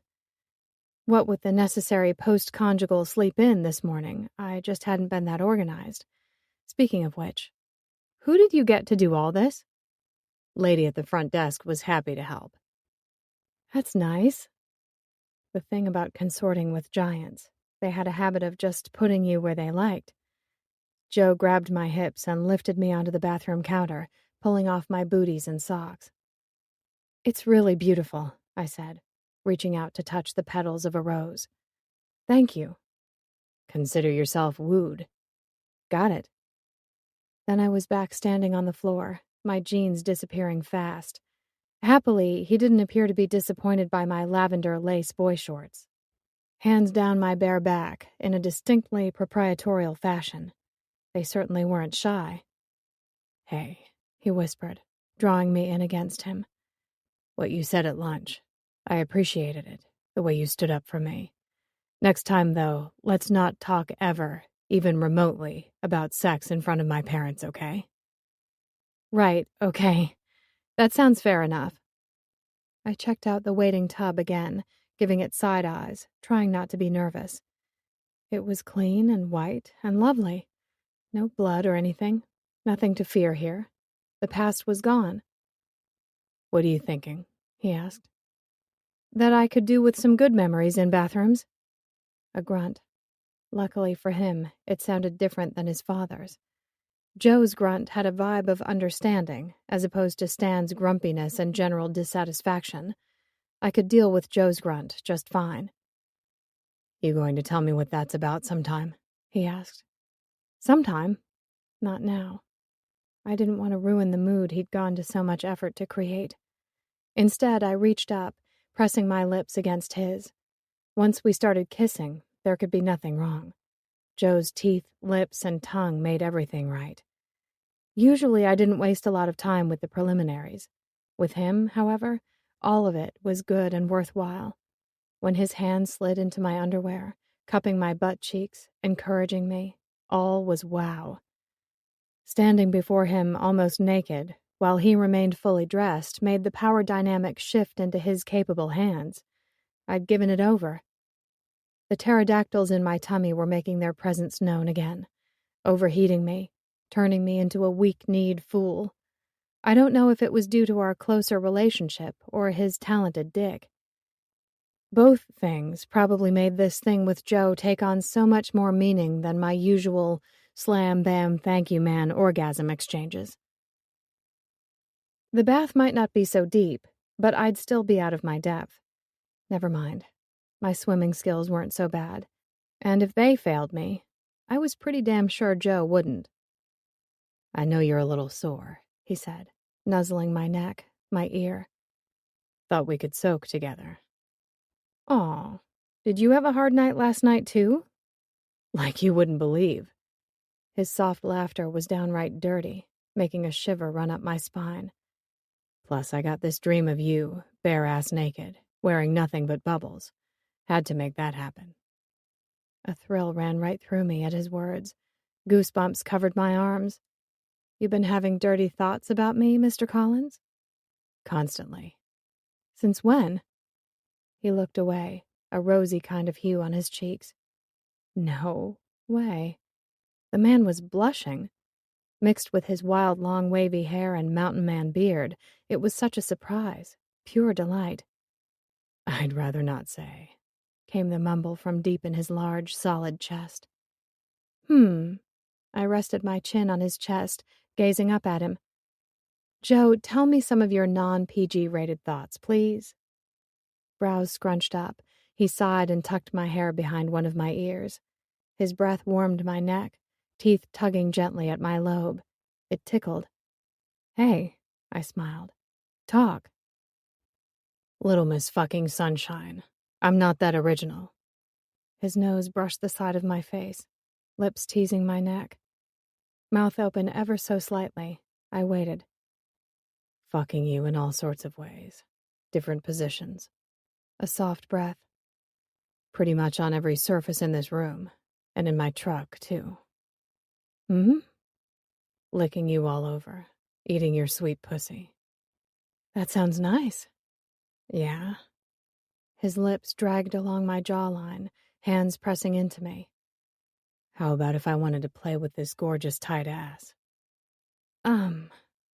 Not being an idiot, I hesitated for only about half a second. That could probably be arranged. The man groaned, burying his face in my neck. Something was definitely filling the front of his jeans in a big way, digging into my stomach. Basically, he said, voice little more than a rumble. With your permission, I just want to hold you down and make love to you for a good long time, watching your face as you come. I pulled back, wrinkling my nose at him. Seriously? Joe just shrugged. You asked. It's not making love, it's sex. And God, you and the eye contact. My shoulders slumped, body sagging. Why? Relax, Alex. I still want to kiss, lick, bite, and spank you. Fuck you good and hard every way I know how. A little bit of staring into each other's eyes is not the end of the world. He kissed me on the forehead. If you gave yourself a chance to get used to it, you might even find you enjoy it. I huffed out a breath. Once, but only because I like you. Slowly, he nodded. Thank you. I like you too. Tomorrow for the rest? Tomorrow, when you're not so sore. His big hands cupped my face, angling me up for a kiss. Such a sweet man. For now, naked, covered in bubbles, sitting on my lap, drinking a beer. I reached behind my back, undoing the clasp on my bra. Can I tell you all my sexually twisted, dirty thoughts, too? His grin was pure predator. I'd like that. Chapter 14. Message sent 3 weeks ago. Me. The man seat. Your turn. Him. Cowgirl. Me. Doggy style. Him. Lap dance. Me. Spoon. Him. Shoulder holder. Me. The handyman. Him. What's that one? Me. Man seat, but do it on the washing machine with a good spin cycle going on. Him. Holy shit, you've done that? Me. No, but I've always wanted to. Lack of private available washing machine. You know, I've heard of phone sex, but not email sex. Him. Getting a little heated? Me. Yes. You? Him. Definitely. Can't talk now. Ordering a washing machine. Joe had obviously fibbed about only doing a few days of work with his dad and a couple of shifts at the dive bar each week. It soon became apparent that the guy bordered on being a workaholic. If I hadn't been in town, he probably would have been renovating the soon-to-be studio apartments whenever he wasn't serving drinks downstairs. With something to prove to his father now, too, I doubt I could have kept him away from the place if I tried, and I didn't. No one else seemed surprised to find us there at it again come Monday. Joe and Andre got busy spreading sealant around, getting the kitchen and bathroom spaces ready for tiling and cabinetry installation. Andre, as the owner of the building, was every bit as committed to the renovations as Joe was. Meanwhile, I ripped out what remained of the old fittings in the last room down the hall. Funnily enough, destroying things continued to make me happy. A certain kind of satisfaction could be found in emptying a room of all its detritus, clearing out the old and ushering in the new. It might have been symbolic of my life, or it might have just been my underlying violent tendencies. I don't know. Despite our sleazy sex plans, we were talked into attending a nighttime gathering at Lydia and Vaughn's. Pizza and beer were on the schedule. The happy couple lived in a bungalow not far from Joe's folks' place. On our way over, I thought about how, despite my dislike of the outdoors, I couldn't get enough of all the trees in Coeur d'Alene. The greenery both blew my mind and soothed it. Seattle was great, but this was different, less crowded and more peaceful. With Joe beside me, a lot of my fears faded. But more than that, some stronger part of me woke up. Coming to this place, meeting Joe, it had all helped to wake me up. I loved the feeling I got, leaning my forehead against the cool glass of Joe's passenger side window, gazing up at the greenery and the mountains in the distance, taking in the colors of the sky as the sun sank low.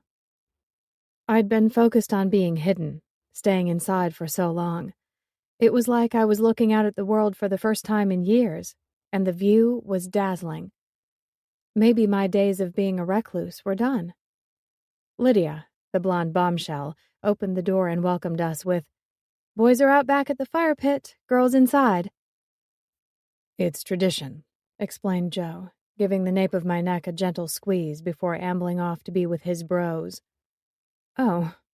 Nervousness stirred inside me. I hadn't spent any real time alone with his friends before. Never mind, I'd be fine. Of course I would be. Okay. "Down with penises," a smiling Nell heckled Joe from a big old leather couch. "Boo! You're the worst," said Rosie. "Get outside." Oddly enough, Joe seemed unperturbed. "Ladies."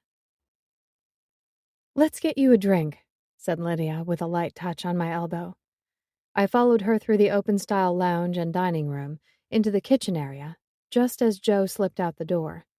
A glass door led out onto a back patio, flickering flames and the soft sounds of a couple acoustic guitars floating in from beyond. Vaughn, Andre, and Pat were already gathered outside around the fire pit. "Wine, beer, juice, or water?" asked Lydia. "Beer, thank you." "Done." She passed me a bottle from the fridge, while popping off its top. "Thank you." We each took one of the remaining single chairs in the lounge. After working on the renovation all day, it felt wonderful to get off my feet. Into the Mystic by Van Morrison was playing softly on the record player. Yes, real live vinyl. These people were far cooler than me. My fingers worried the outside seam on my black jeans. All of a sudden, my mind was blank. I had no idea what to say, so I sipped my cold beer instead. Nell pouted. I want a beer. There, there. Rosie patted Nell's small, round stomach with a smile. You're having a baby. No fun for you. Meh, I don't need that stuff. I'm high on life and pregnancy hormones. A toast, said Nell, holding her bottle of water up high. To new friends. Good one. Lydia drank deep from her beer. Welcome, Alex, said Rosie. Thanks.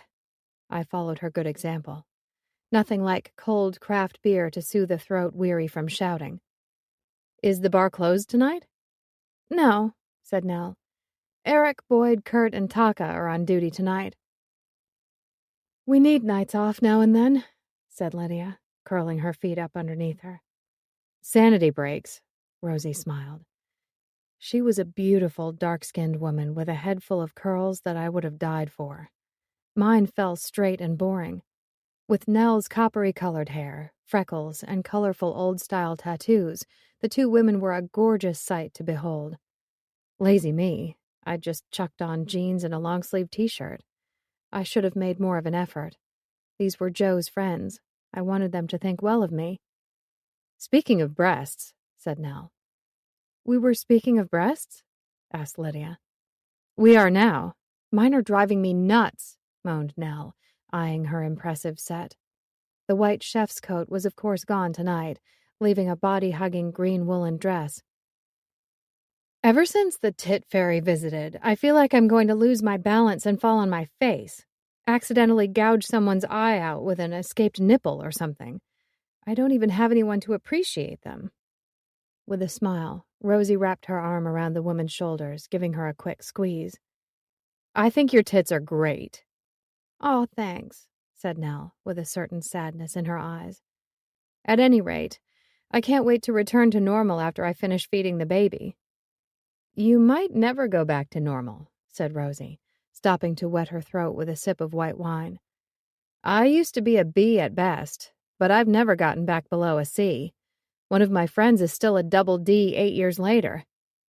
What?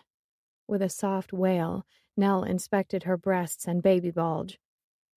There's nothing natural about pregnancy. I don't care what they say. True. Joe keeps sneaking looks at you over his shoulder, Lydia said to me, and gave me a wink. It's cute, isn't it? Said Nell. They get so protective when they meet one they like. I miss that. With a frown, Rosie rubbed the pregnant woman's arm. You'll find someone else, Nell. I don't know, she sighed. Honestly, I'm not sure I even want to. I had my big once-in-a-lifetime sort of love with Pat, but I took it for granted. Well, we both did. Maybe we were too young or something. I don't know. We haven't properly talked since I told him about the baby. I get nods and that's it. Dude'll barely look at me. Maybe he's giving you and Eric space to try and be a family. Again, Rosie slipped an arm around the woman, getting close. Eric has pulled his act together a lot in the last few months. Making a noise close to strangulation, Nell let her head fall back and stared at the ceiling. Give it up. We drunkenly bumped hips once by accident. I love him dearly, but only as a friend. I hate thinking of you doing everything on your own, said Lydia. You planning on abandoning me? The redhead raised an eyebrow. No, of course not. Nell shrugged. I have you, Vaughn, Rosie, Boyd, Joe, Eric, and his parents all dying to help. Relax, we're covered. Fine. With a broad smile, Nell rested her head against Rosie's shoulder. We're lucky, really. Me and Lydia Jr. Eyes wide, Lydia laughed. You would not name the baby after me. I might. Another shrug. Sure, it'll be rough if he's a boy, but he'll get used to it. It'll be character building. Very funny. Lydia gave her a sour smile.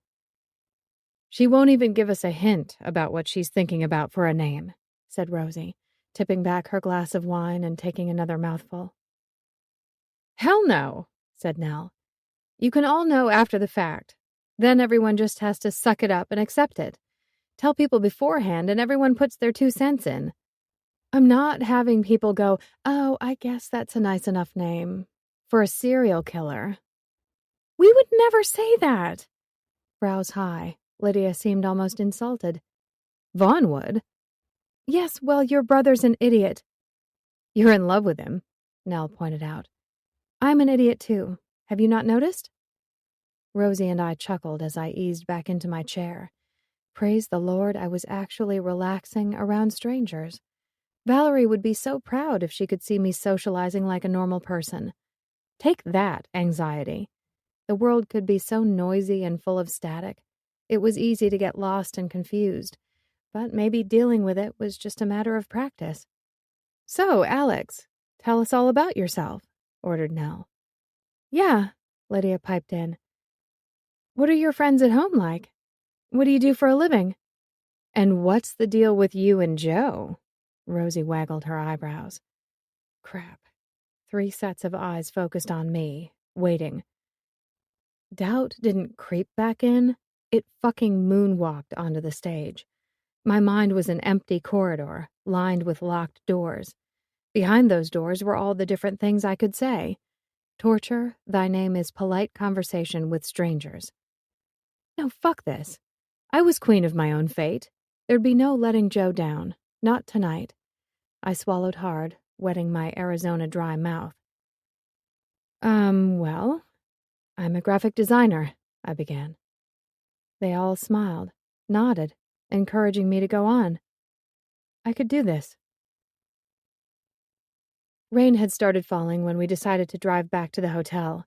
Since the men could no longer sit outside and things were so awkward between Pat and Nell, the night ended rather abruptly. You have an okay time? He asked. There was something soothing about the sound of the windshield wipers, the hazy way the streetlights looked through the raindrops. Yes, I did. It had taken me a while to get comfortable with the ladies' interest in me as Joe's latest paramour. And of course they cared about Joe. Also, they were women, so they wanted the nitty-gritty. I gave it to them, up to a point. We had a few more drinks, a couple of slices of pizza, and a pleasant time was had by all, including me, surprisingly enough.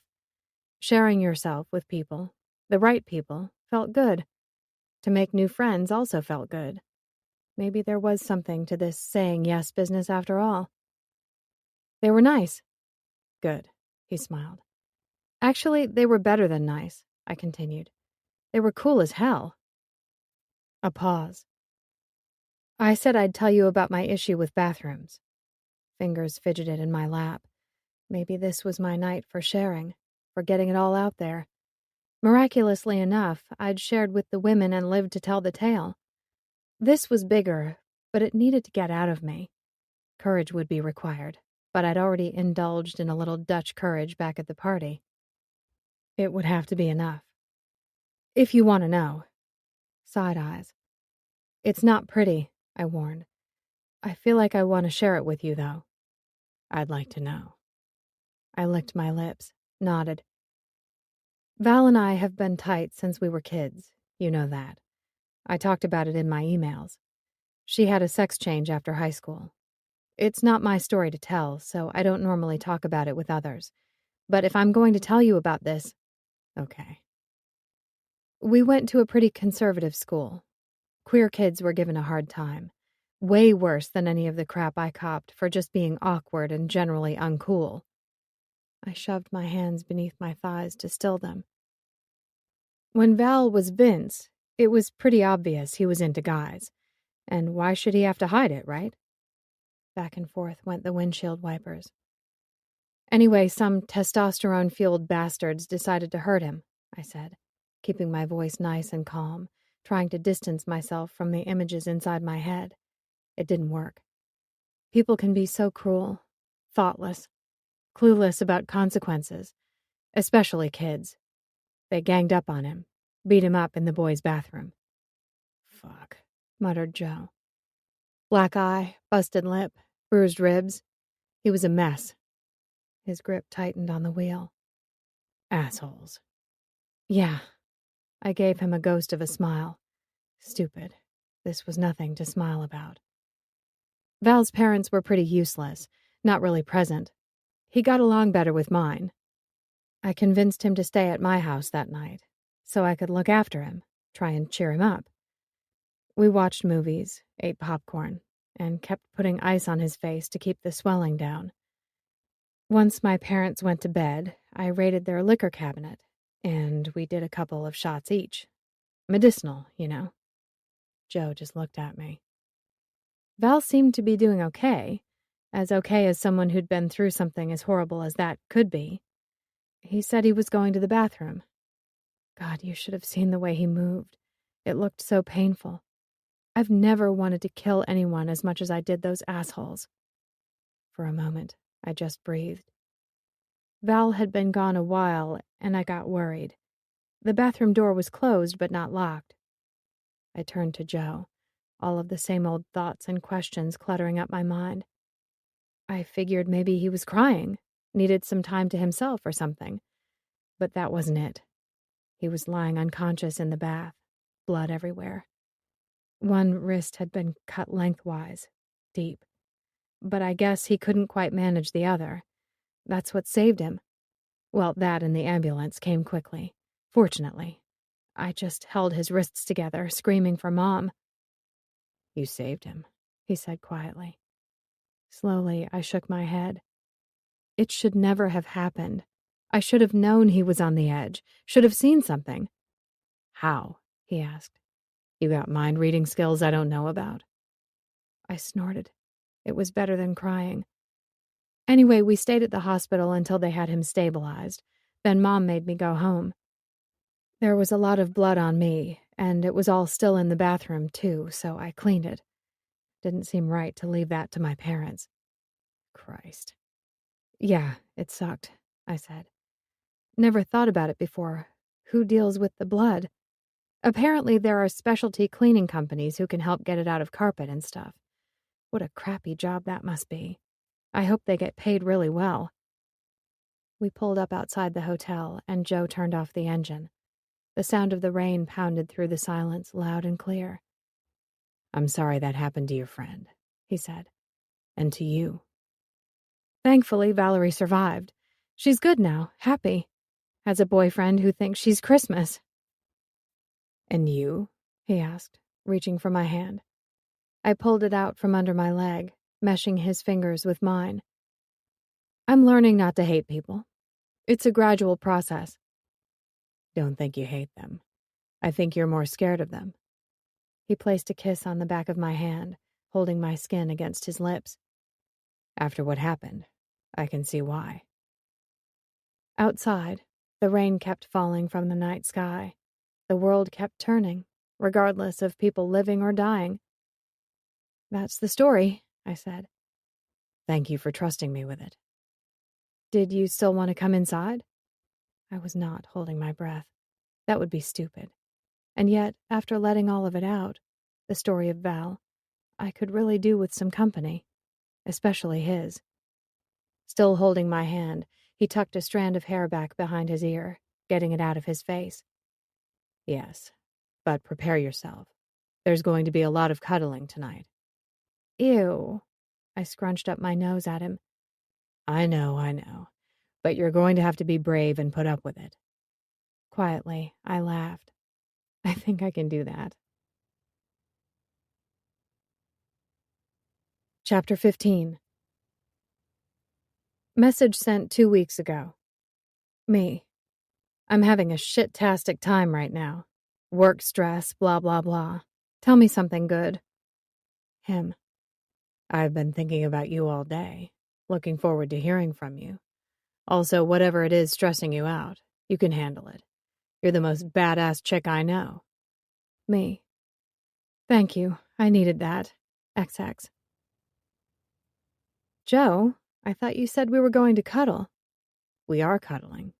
Calloused hands slid around my waist, his lips feeding me soft kisses. And I was hungry for them. So hungry. I'm pretty sure foreplay and cuddling are different, I said. Christ, he muttered in a rough voice. Is sex all you ever think about? I'm just trying to comfort you, Alex. Be there for you as a friend. Stop trying to twist this into something dirty. That would be easier if we weren't both naked. I laughed and held his long blonde hair back from his face, all the better to see him. The cut of his cheekbones and the pronounced line of his nose. Also his damp, pink bottom lip. Perfect for kissing, biting, and sucking on. The man might have had a point about me having sex on the brain, but if I did, it was totally his own fault. "You're so pretty," I said. "Pretty?" "Manly pretty. You know, hairy and big and hard and stuff." The adorable jerk sighed. "Yeah, okay. I'll take that. Thanks." "You're welcome." We sat facing each other, me straddling his lap. His back rested against the headboard. His long legs were stretched out. Given the size of the man's thighs, it was kind of hard for me to move much. Not that I wanted to go anywhere. From carrying all his tools and various pieces of building equipment around, he had a rather spectacular body. Thank God for his slight belly. It made me feel better about my own abundance of soft, rounded bits.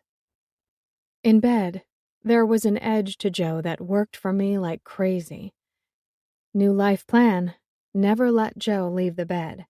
Bossy or not, with a little training, I'm sure he'd make a wonderful voluntary sex slave. And oh, the things I'd command him to do. He collared my neck with his hand, bringing me in closer for a kiss. Deeper this time, longer. His tongue in my mouth and his thumb stroking my jawline. Eyelids closed, my head spun in slow circles. There was only him and me. Everything else dwindled away to nothing. A hand on the base of my spine scooted me in closer against his body. I might have been on top, but he had all of the control. Against his very nice, hard, thick cock in particular. If I angled my hips just right, it lined up perfectly with the top of my slit. Tingles shot through me when I rubbed against him. Dazed eyes. "I'm starting to notice how much you like to be in charge." He half smiled. "Did you know, when I have my hand around your throat, you get very, very wet. I can feel it on my dick, how hot and slick you are right now." Hell, even his words got me wet. When it came to Joe Collins, my pussy was a wanton whore. And seriously, who could blame it? His body was one big, beautiful playground. There wasn't an inch of him I didn't want to explore. He leaned in, nipping my earlobe, making me gasp. "I think you're starting to trust me, Alex." "Maybe you're just really good at this cuddling and comforting stuff." "Oh, I'm all for pleasing you." He grabbed hold of my hair, holding me in place for an assault on my neck. Shivers raced down my spine. "Thought you were done with pleasing people." "Pleasing you pleases me." My breath came faster, lungs working harder. I reached down between us, sliding my fingers over the smooth, silken head of his cock. Down farther, the ridge, then the more textured thickness of him. Hard and hot, it all felt so good. My insides ached for him. "Lean back," he ordered, hands beneath my arms, taking my weight. His mouth on my breast was ecstasy.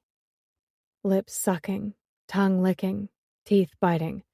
Pleasure followed by a tease of pain. Just enough to seize my body's full attention, to set my nerves on fire. My head was a mess, my heart beating hard. I held his head to me, fisting my hands in his hair. Two could play at this game. Also, at this angle, I could rub myself more effectively against his hard-on. Perfect. Joe. Enough. In me. The flat of his tongue dragged across my nipple, making it tighten even further. Then he gave it a quick kiss. "Soon." Damn him. "No, now." "Wait, I'm still comforting you," he said, and blew softly over my wet nipple. My eyes rolled back into my head, probably never to be seen again. Any more comforting and I'd explode. And while I didn't exactly mean to, I'm pretty sure I gave his hair an impatient tug he couldn't ignore. With an arm around my back, he sat us back up straight.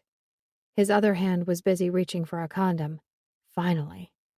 My mouth found his, kissing him deep and wet while his hand shuffled my hips back just a little. So sad to lose contact between my sex and his. That it gave him the room to put on the condom was the only reason I allowed it. One arm was around me, the other holding his cock.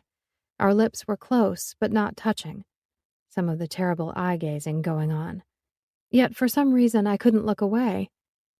The pressure against my labia before his blunt cockhead pushed into me.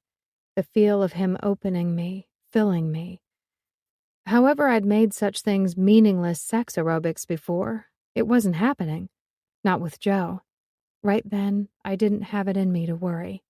We were connected, his dick buried deep within, and it felt fucking amazing.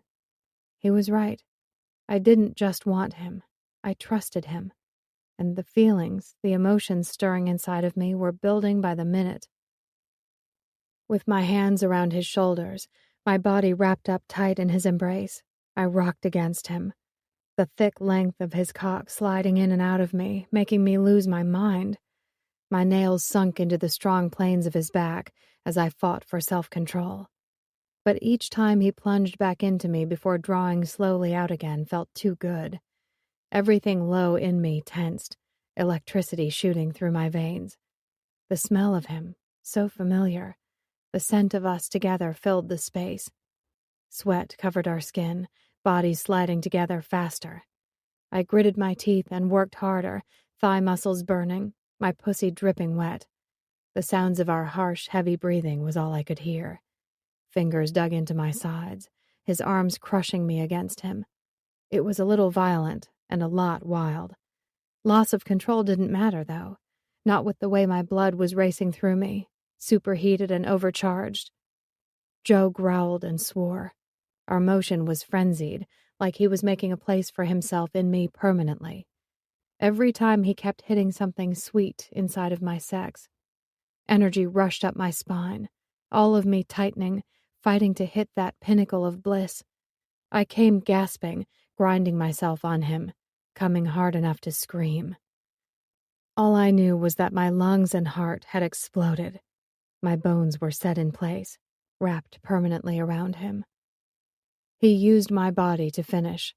Hips bucking, he held me down hard, making me take him as deep as I could. His cock jerked inside of me, pumping out seed. I almost regretted the condom between us. Wait, no, I didn't. That was insane. My pulse was so loud, hammering behind my ears. I'm surprised the neighbors weren't complaining. Joe and I were stuck together with various bodily fluids and limbs. "You okay?" he mumbled. "Yeah, you?"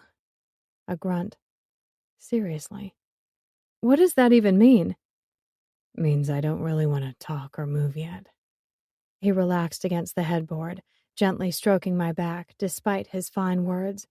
I lay against his chest. His heart pounded beneath my ear. Nice to know we were both in the same worn condition. Inside of me, his cock softened a little, but stayed put. I liked that, still feeling him. I think I'm dead. The jerk pinched me on the ass. Ow! Still alive, he said. I retaliated by pinching one of his nipples. Damn it, woman. He grabbed my hand, holding it captive in his. Enough. I surrender. Let's be friends. I don't know how long we stayed like that, glued together. Neither of us seemed inclined to move. After a while, I may have even fallen asleep. The man was just comfortable.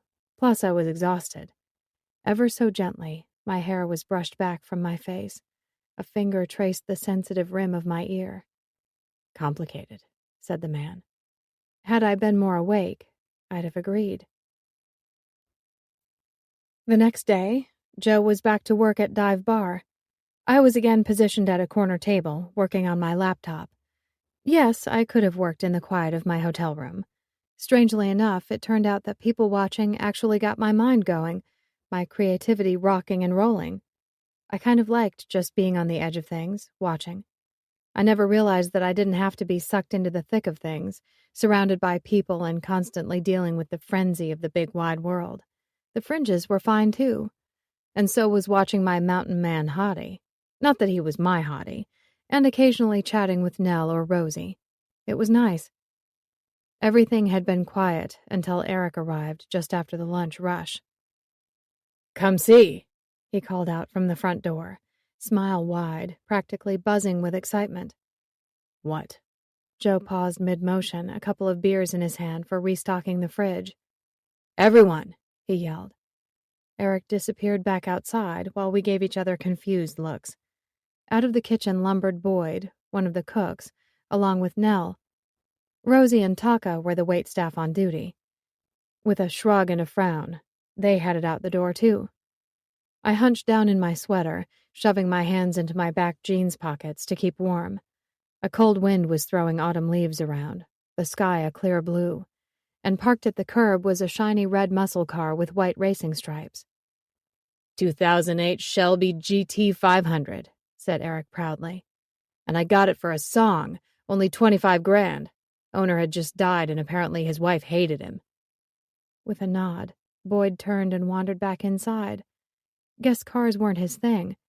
I kept quiet and stayed back. Cars weren't really my thing either. Didn't you already have a reasonably new working vehicle? Asked Rosie, arms crossed. It's a guy thing. You wouldn't understand. Taka bent to check out the inside through the open passenger side door. Nice. Very nice. Take you for a drive sometime, said Eric. You better. Taka followed the unimpressed Rosie back inside. Still beaming, Eric turned to Nell and Joe. Well, isn't it beautiful? Nell blew out a breath. Yes, it is. And it only has 2 doors. That's going to work out great for transporting a baby. Eric frowned. I figured you'd just be using your car for the kid. Nell said nothing, but you could almost see the haze of storm clouds gathering around her head, the frustration and anger wound up in her bald hands. Clearly, she was experiencing way more stress than was good for a pregnant person.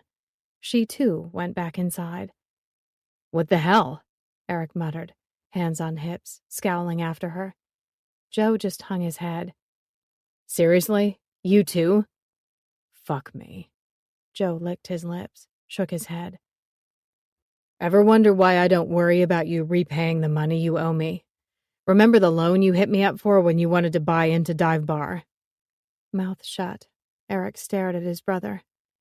Because the business was still getting going. Then when things got out of the red, surprise! Joe held his arms wide, a vein bulging out of his neck. You knocked up Nell. You're going to be a father. I figured you need the money. That you'd be helping out Nell with stuff for the baby, you know? Not buying a fucking muscle car. Eric's lips looked dangerously thin. When the hell are you going to grow up and start thinking about your responsibilities, huh? Asked Joe, voice harsh. Good work, brother. Solid effort. Joe marched back into the bar, leaving me standing there. I ever so subtly sidestepped closer to the door. Really, I should have taken the opportunity to run back when Boyd did. The guy might not say much, but he was smart. Yet I couldn't help but be impressed by Joe's hard stance. Sure as shit, his pleasing days were done. Jaw set, Eric slammed the car door shut. What about you, Alex? You going to give me shit too? No, I said, keeping my face blank. This situation had nothing to do with me, and I was happy to keep it that way. He's been different since you arrived. Lips shut tight. The man then mumbled expletives all the way around to the driver's side, tearing open the door before throwing himself inside. A toddler couldn't have thrown a better tantrum. Engine growling, he roared off down the street, sending more leaves into the air than the wind. Wow. Conflict sucked. Just being around it made my pulse manic. Back inside, Joe was standing behind the bar, staring at the ground, not happy. Hey, I said, standing on a stool's rung, rising high enough to lean part of the way across the bar. Hey. He took my offered hand, letting me draw him in nice and close. Then I kissed him. It wasn't a polite peck on the cheek. Hell no. I pressed my lips against his and gave him the kind of kiss best reserved for lovers in private. Behind us, someone wolf whistled. Another person clapped. When I finally pulled away, his eyes had calmed, and the beginnings of a smile curved his mouth. Much better. Thanks, he said. Anytime. Your brother is quickly working his way up the ranks toward being an all-time legendary douchebag. Nell slung a handbag over her shoulder, lips tight and eyes as fiery as her hair. He was supposed to come pick me up at closing. Would you mind giving me a lift back to your place? Not a problem. Joe forced a smile. He's probably off somewhere masturbating over his new car. Joe grunted. I said nothing. It was a disturbing visual, and possibly even true. It was late, the streets empty. Above us, the stars were spread out across the sky in all their glory. Such a beautiful, cold, pristine night. Even the wind had calmed down some. Sorry, there's probably some crap on the back seat, said Joe, unlocking the truck. No worries, I'll deal with it, I volunteered. Fair was fair. The pregnant lady could have the comfy seat up front. Indeed, there was a variety of paperwork, a set of pliers and some other tools, an empty soda can, a denim jacket, and a baseball cap. I shoved it all over to one side and climbed in, while Nell got settled in the passenger seat. My jaw cracked wide on a yawn at the same time as Joe's. He turned and gave me a wink. I couldn't help but grin back, my partner in tiredness. All of the sexing activities had been eating into our sleep time. Not that I minded one little bit. I'd take shadows under my eyes and a wee bit of morning grumpiness.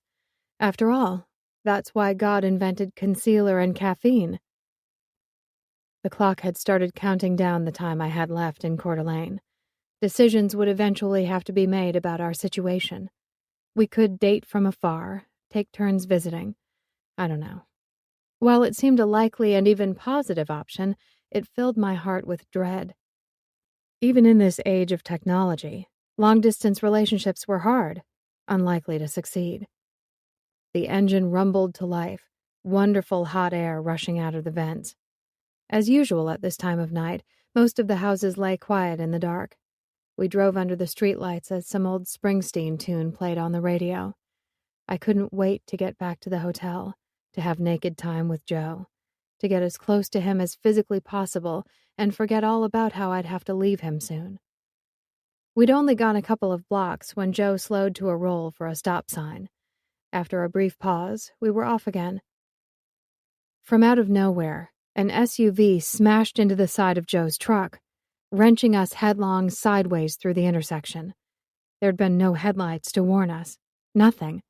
Metal screamed, my head bouncing off the hard glass of the window. Everything went black. Chapter 16. Message sent 10 days ago. Me. Hi, Eric. I haven't heard from you for a couple of days. So I'm assuming you're crazy busy with the bar and your family and friends. I hope everything is going okay. Talk to you soon. Best, A. XX. Message sent 1 week ago. Me. Eric, I'm worried about you. Probably silly of me, but would you mind just dropping me a line so I know you're okay? It's just been a while. Hey, isn't your birthday next week? Thanks. Hospitals still made me want to puke. That hadn't changed. Endless white corridors and the scent of bleach and disinfectant. Nurses and doctors rushing around, so many voices. Somewhere a child was wailing. I sat in the hospital waiting room next to Rosie and Boyd. Eric and his parents sat opposite. Everyone looked worn and pale, apart from those with red eyes. Despite the cast on his left arm, Joe insisted on pacing. The fracture was a couple of inches up from the wrist. The doctor said he was lucky that the damage to his arm wasn't much worse. I'd had my right eyebrow glued back together. Otherwise, there were some bruises, a few aches and pains, but nothing major. The doctor said I was also lucky. The idiot in the other car who'd been driving with no headlights on had barely had a scratch on him. Of course, he hadn't been rammed in the side by a massive bull bar. Nell hadn't been so lucky. She wants to see you and Alex, Lydia told Joe, her face splotchy from crying. Vaughn stood beside her, their hands wrapped tight together. Joe stopped pacing. Right. I stood slowly, my head still woozy and full of pain. They wanted me to stay overnight, just in case. Mild concussion and so on. Hard to see how me having a panic attack would help anything, though. And if they'd made me stay any longer in a hospital bed, with the whole world feeling wonky and memories of Val's suicide attempt filling my head, it would have happened. So I'd discharged myself against their advice. Now, much like everyone else in the waiting room, I was barely holding my shit together. Right, Joe said again before breaking into motion, striding toward Nell's room. I followed. She lay propped up by a mountain of pillows.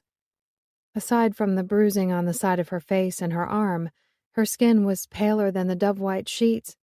Even her red hair, spread out across the pillow, seemed subdued. Machines beeped and little lights flashed, monitoring heart rates and saline drips and fuck knows what else.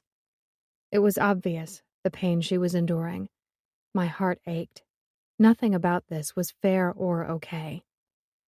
I knew shit happened to good people, but at the moment, seeing Nell like that cracked my heart into tiny pieces. "Hey," said Nell, pale face set.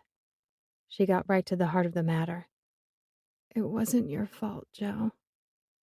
Blonde hair hanging around his face, he shook his head and said nothing. The slump of his shoulders, his whole body. More than his arm had been broken tonight. It hurt to see him so wrecked. Oh God, this was way worse than I'd thought.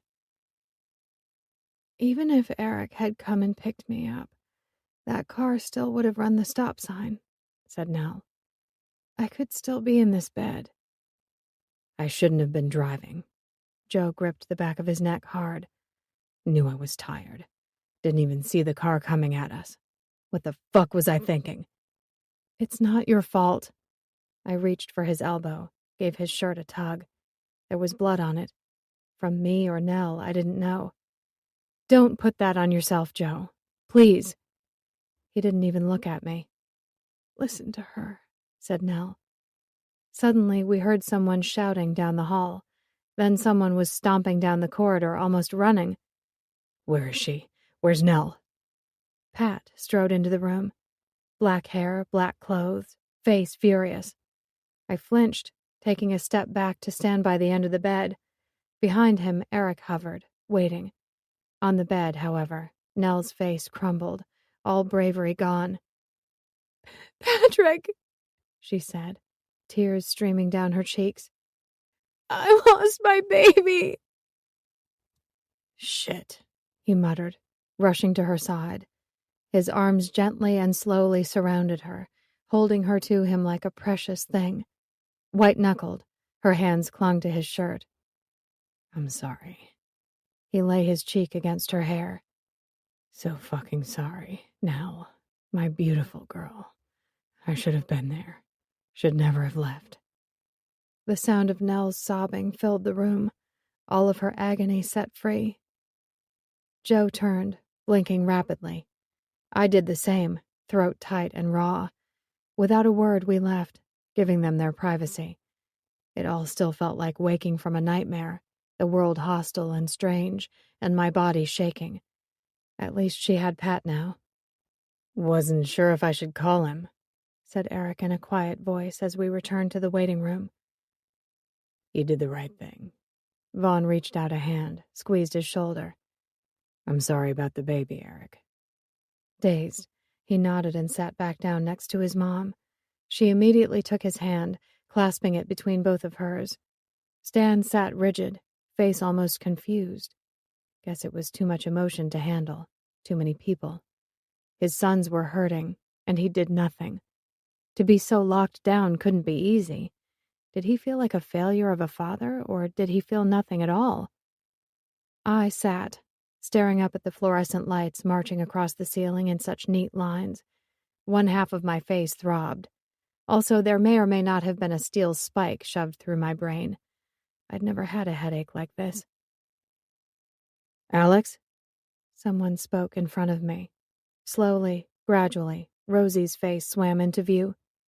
"You need to rest." "Hey." Gently, she took my arm, lifting me to my feet. The world around me straightened. Or at least it stopped spinning for a while. "Come on," she said in a quiet voice. "I'll drive you back to the hotel." A few feet away stood Joe, his agonized gaze fixed on his brother. Right. Of course. He should probably be with his family. They probably wanted to be alone right now. Still, I had to check. I slid my hand over his, tilted my head. "Joe, are you okay? Is there anything I can do?" The man had been far, far away, lost inside his head. He blinked rapid fire, as if my words were traveling from a distance. "No." He shook his head. "Thanks." "Rosie said she can take me back to the hotel, but I'm happy to stay." Without a word, he lifted his hand, carefully touching the mess on the right side of my face. Lines sunk deep into his forehead. "Fuck, look at you. I'm so sorry." The look in his eyes killed me. I took his hand, kissed it. "Not your fault. Not even a little. Get that thought out of your head." "I barely stopped," he said. If I'd waited a little longer, I might have seen him."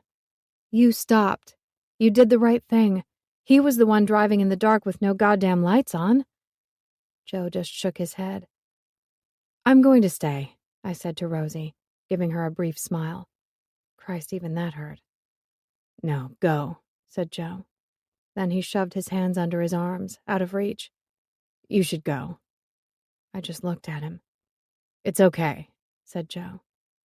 Bullshit. "I should be with my family," he said in a low voice. "Okay. Call me if you need me." I softly rubbed his arm. We were all so broken and pummeled. No touch was safe. "I'll be at the hotel. Come see me any time." A nod. Eric sat forward in his chair, staring at the ground. His mom had her arm wrapped tight around his shoulders, whispering in his ear. Stan sat there as stiff as ever. Vaughn tipped his chin at me. Lydia was stretched out on the seats with her head in his lap, seemingly asleep. "Joe!"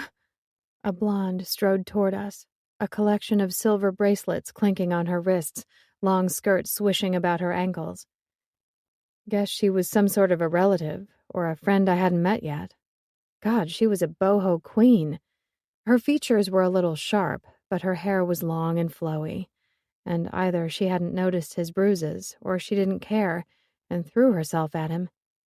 "Star," he said with wide eyes, proceeding to pat her awkwardly on the back.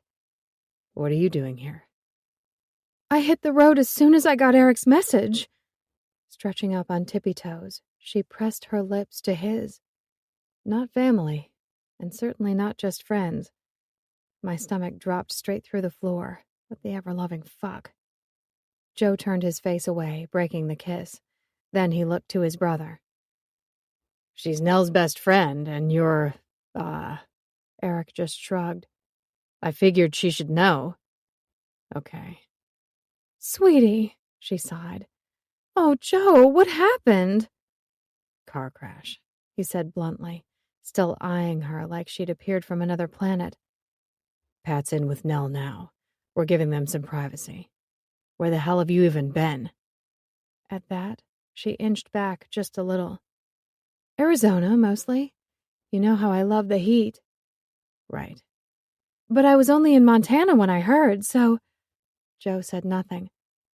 "Star, it's lovely to see you, dear."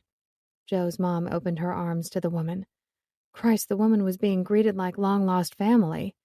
If I hadn't already guessed that Star and Joe had been together in the past, the nervous look Audrey gave me out of the corner of her eye clued me in just fine. Even Stan offered the woman an almost affectionate-looking nod. Give me strength. Next, Star knelt down in front of Eric, holding his hands. They talked softly together. Meanwhile, Joe looked on, brows knitted and gaze glued to the woman. No way had I been given enough painkillers to deal with this. Someone would need to set me up with a morphine drip at the very least. "Alex?" asked Rosie gently. "Who is she?" I whispered, but Joe heard me anyway. "Hey," he said, face filled with tension and gaze shifting between me and Star. "Alex, We'll talk later, okay? I nodded, on the verge of tears for some dumbass reason. What a night. Let's go. Rosie walked me out with a hand on my lower back, guiding me out of the building. It was something like 4 a.m, almost dawn. Still, the stars shone brightly. Fresh, cold air flooded my lungs, breathing new life back into me. So much bad had happened in the last few hours. How remarkable that life could just go on. Back in the hotel room, I did what I always did during times like this, when I felt alone, like I was the last person on earth, lost and hurting, in need. She picked up on the 5th ring. Hello? Alex? Valerie, I'm sorry to wake you. What happened? You sound weird. What's wrong? We were in a car accident, I said. You fucking what? She screeched in my ear. Ouch. It's okay. Everyone's going to be okay, I guess. It's been a pretty messed up night. I needed to talk to you. Okay. She took a deep breath. I'm listening. Tell me everything and take it slow. Joe didn't come over that night, nor did he call the next day. Which made sense, really. His family had just been through a terrible loss. His brother would need him, of course. He probably needed time to catch up with Star as well. Besides him just needing to rest and heal. Selfish of me to think otherwise. I wasn't that badly hurt that I needed checking up on. It was hard to move around due to every muscle in my body feeling like it had been run over by a truck. And making any kind of facial expression was out of the question. Resting bitch face was the only safe choice. But I had pain meds and room service, a big hot bath to relax my strained muscles, and plenty of movies to watch if I couldn't sleep. So how bad could life be? I missed him, though. Yes, I could have called him. Maybe I should have. The thought of interrupting something important held me back, though. Poor Eric. Poor Nell. For sure I was worrying about Joe not calling for no reason. What a fucked up situation. It was nothing like the time he'd just dropped off the face of the earth email-wise. We were friends, or something, now. He wouldn't do that to me again. Surely. Hopefully everyone else was okay. As okay as they could be. Maybe tomorrow I'd go into Dive Bar, see how things were going. On the other hand, that might be construed as me lurking or something. Gah, there was no set etiquette for this. We'd been sleeping together for a couple of nights and friends for months and months. But this situation, whatever his silence meant, it didn't feel good or right. Banging on my hotel door. It was like a recurring dream.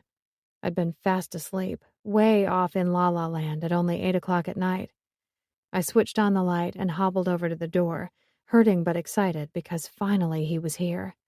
Thank God. Smile on my poor, aching, battered face, I opened the door and froze. Well, you look like shit, she said. Val? I blinked. She was like a mirage, so badly wanted it couldn't be true. I'd hug you, but everywhere looks like it hurts. Instead, she patted me gently on the head. Holy hell, Alex. I knew this trip was going to be big for you, but this is ridiculous.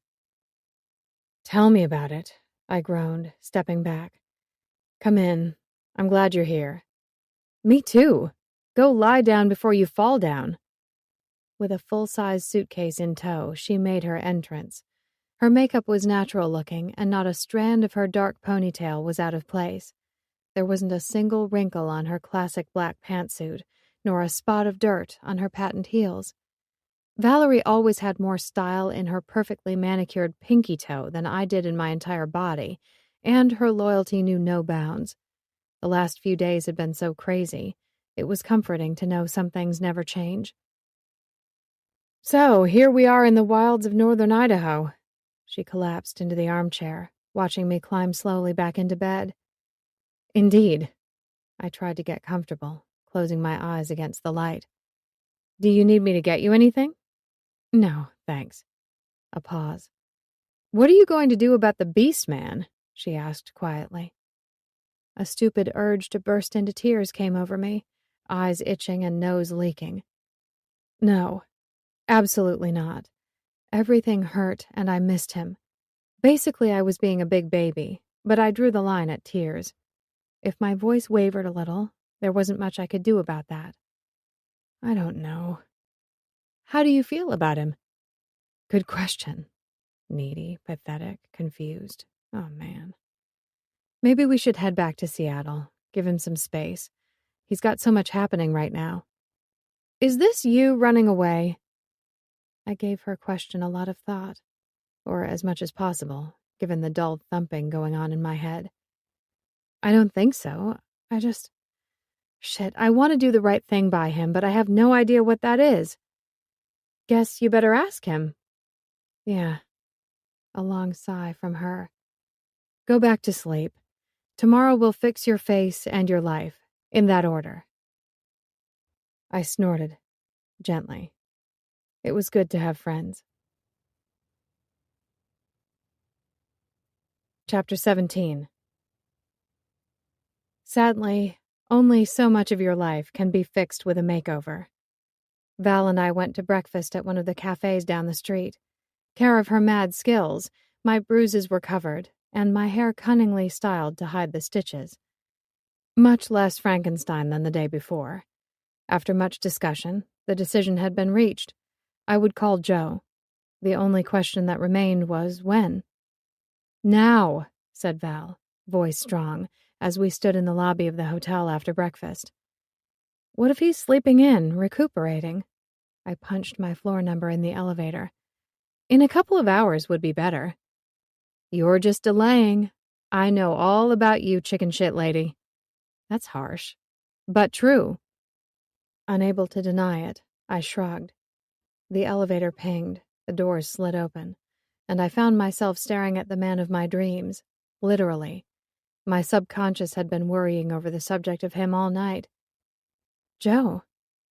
He sat on the floor, head hanging low, his back up against my apartment door. When I spoke, he looked up, tangled blonde hair sliding back from his face. Shit, if anything, he seemed worse than he had at the hospital.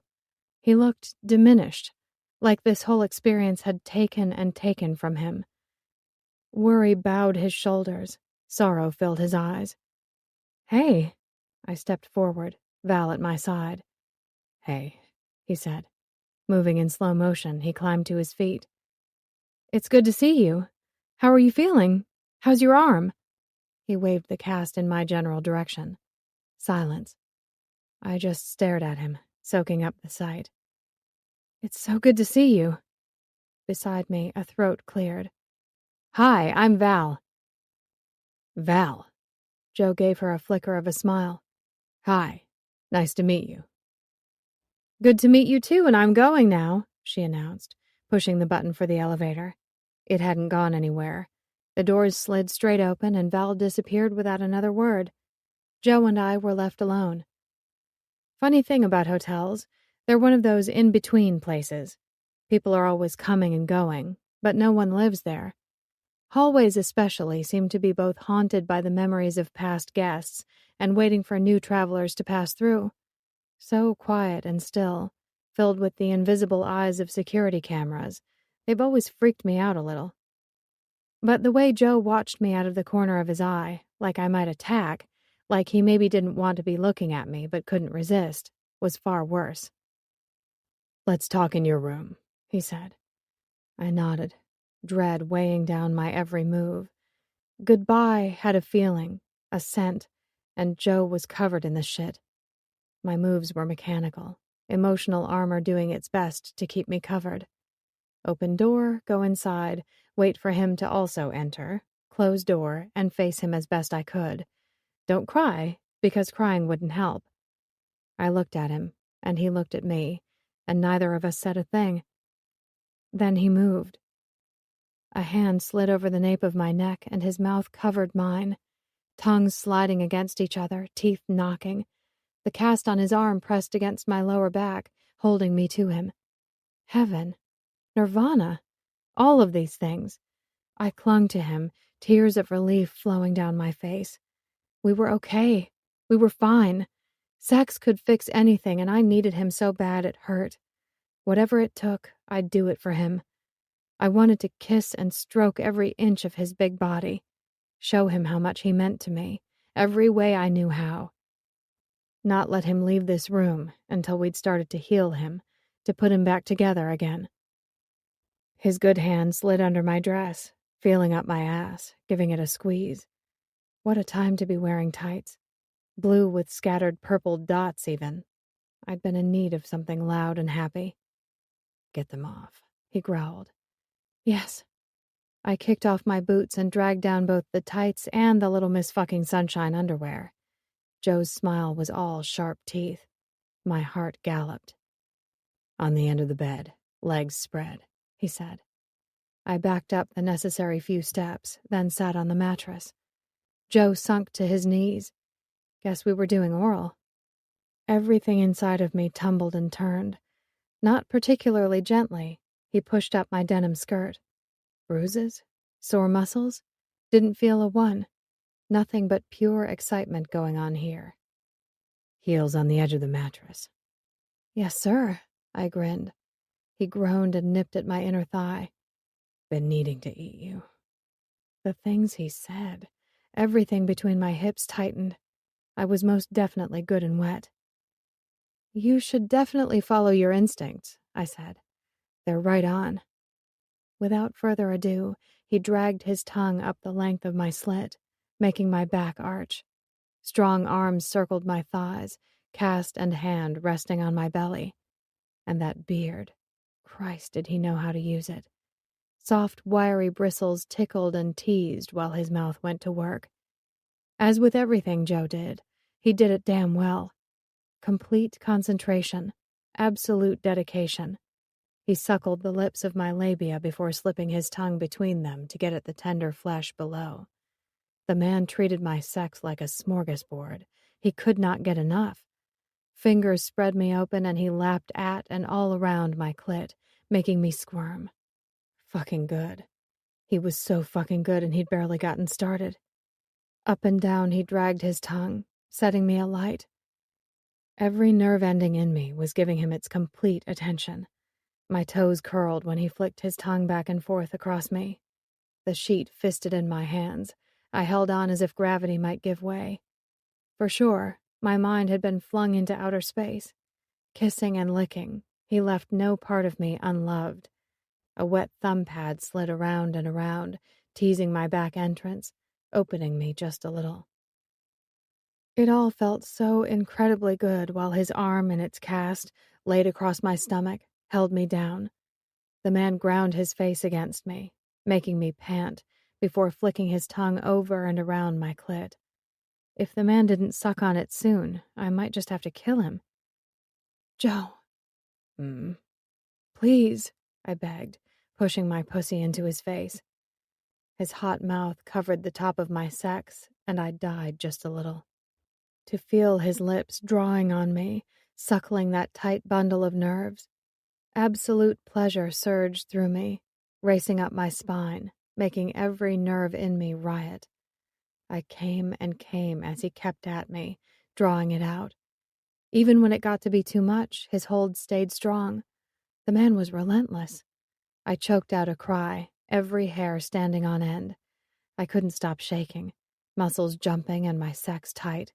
The man owned my body. I loved him and I hated him, and I honestly hadn't known him long enough for either. But he had me. There could be no fighting this one true fact. Joe had me, whether he wanted me or not. All I could do was try to continue breathing. It wasn't easy. My body lay limp on the bed, legs dangling off the end of the mattress. Beneath me, the sheet clung to my skin, wet with sweat and cum. And still Joe kept his face pressed against my thigh, fingers digging into me as if he was afraid to let go. Now and then he'd press a soft kiss against my damp skin. I'm sorry, he mumbled. For what? I want you to go, Alex, he said eventually. Back to Seattle. What? I can't do this with you right now. You can't do what with me right now? Rising up on my elbows, I looked down at him in horror. Wet lips set and eyes sad. Christ, he was serious. This couldn't be happening. You go down on me and then you dump me? Are you serious? Nothing. Joe, look at me. He sighed. Is this about Star coming back to town? She's the one you talked about in that email, isn't she? I asked, already knowing the answer. The one you wanted to settle down with. It's not about Star or you, he said, face turned aside. So much guilt. It's me. You mean it's the car accident? I said, voice rising in volume. It's Nell losing the baby. It's your ex coming back to town. It's everything. You're overwhelmed. I get it. He flinched. For the first time, you're not everyone's Mr. Fix-It, and it's messing with you. It's hurting you, I said, trying to go gentle but failing. I understand, I do. But ending this, us, isn't the answer. I'm sorry. Joe, please. Slowly, he got to his feet. I didn't even have the presence of mind to close my legs. After what we'd just done, like decency fucking mattered.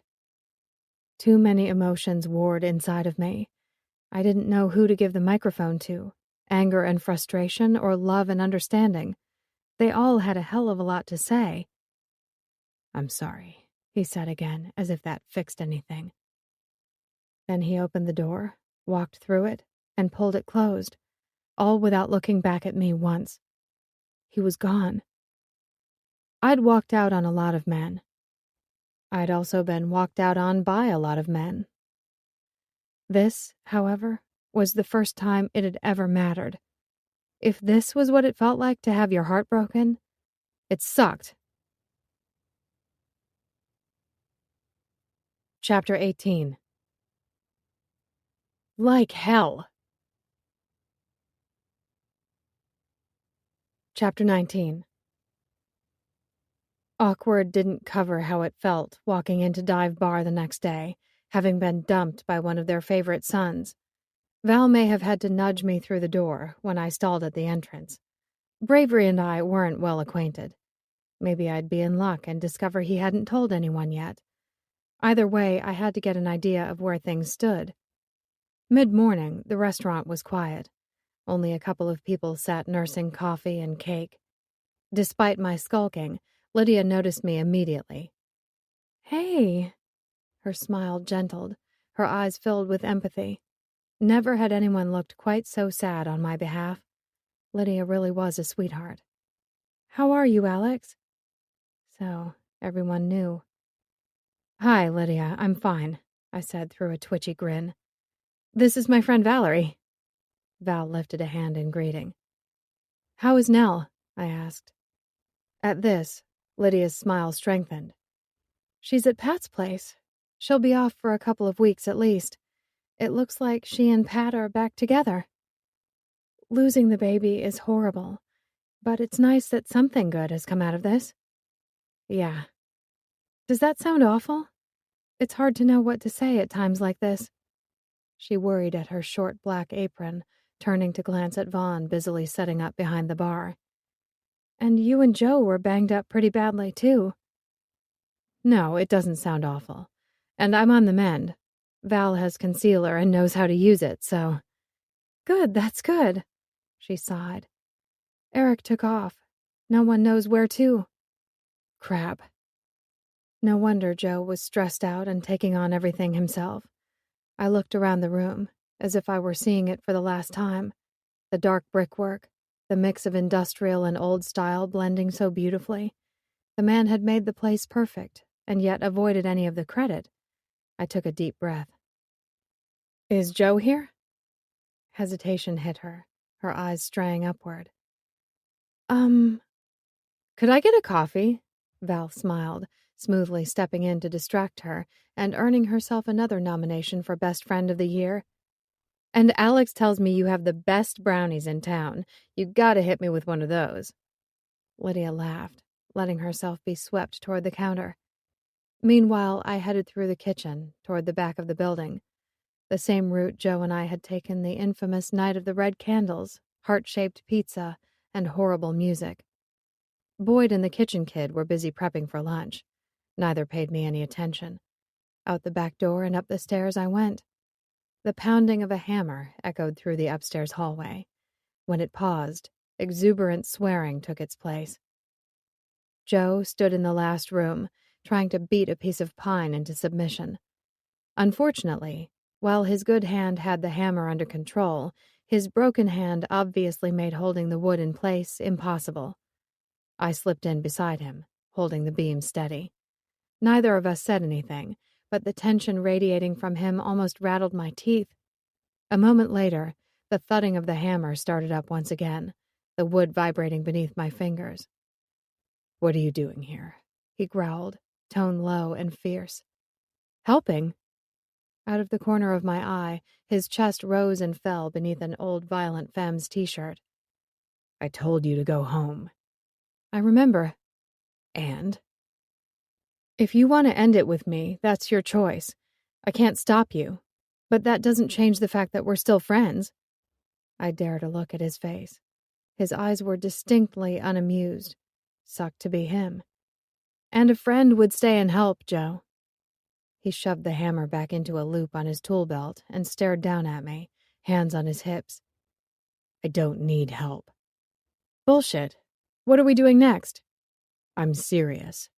"Me too." I crossed my arms. "What next?"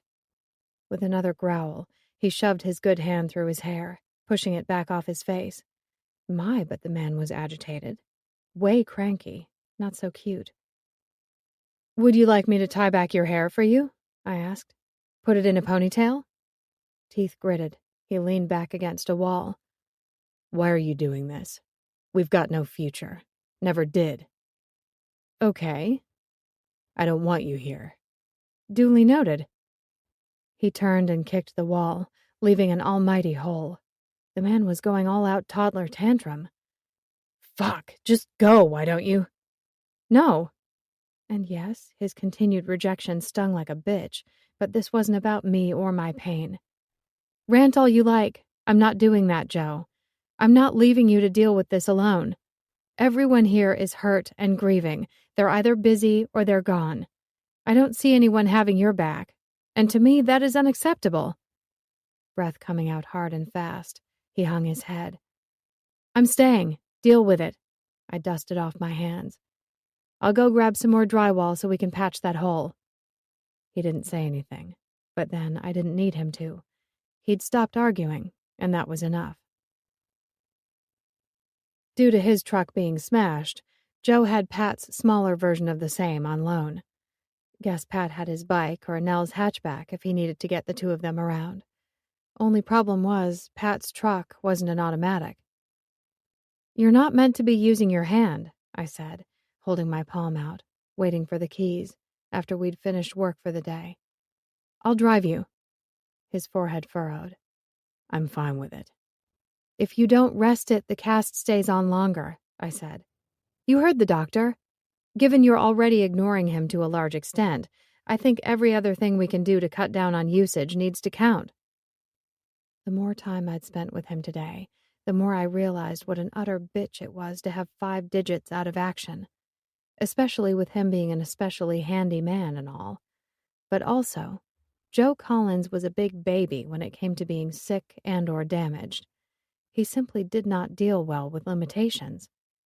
More growling and grumbling. "Fuck's sake, Alex. You going to spoon feed me and wash my balls for me too?" "If you ask nicely," I smiled. He didn't. At least I found me funny. Christ. For not the first time, he looked to heaven for help. Shit out of luck there.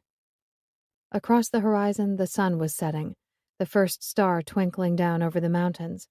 Despite the cranky man, it was peaceful here. I don't know that I'd actually had a lot of peace in my life.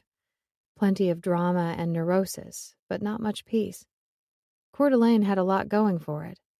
The nightlife didn't compare to Seattle's, but still, the slower pace and the people made up for that. The beauty of the place. I loved this time of day. Always had. I also loved the fact that I'd helped lighten Joe's load a little, which made all of my various aches and pains worthwhile. Whether he liked it or not, retreating into himself, dwelling on the accident all on his lonesome, was not for the best. An icy wind ruffled my hair, teasing strands out of my ponytail. God only knew what I looked like. Dusty, dirty, and all the rest. Look, you were right about me working on the apartments, he said, in much the tone of one making a great and valiant sacrifice. Such reasonableness in the face of my overwhelming lunacy, bless him. I did get more done with you there today, and I'm sorry for acting like such an asshole. I just think it's time we stop fooling ourselves, and it's better that we finish this thing off sooner rather than later. His words cut me to the core, but it's not like he was saying anything I hadn't thought 1,000 times before. I get that, I said in my best Little Miss Fucking Sunshine voice. But I'm here, and the least I can do is help you as a friend. You got Val here to hang with. His tone softened to something more sweet and coaxing. There's nothing you need to worry about, okay? All I'm going to do is go home, get cleaned up. I nodded. And then come straight back into work behind the bar. Am I right?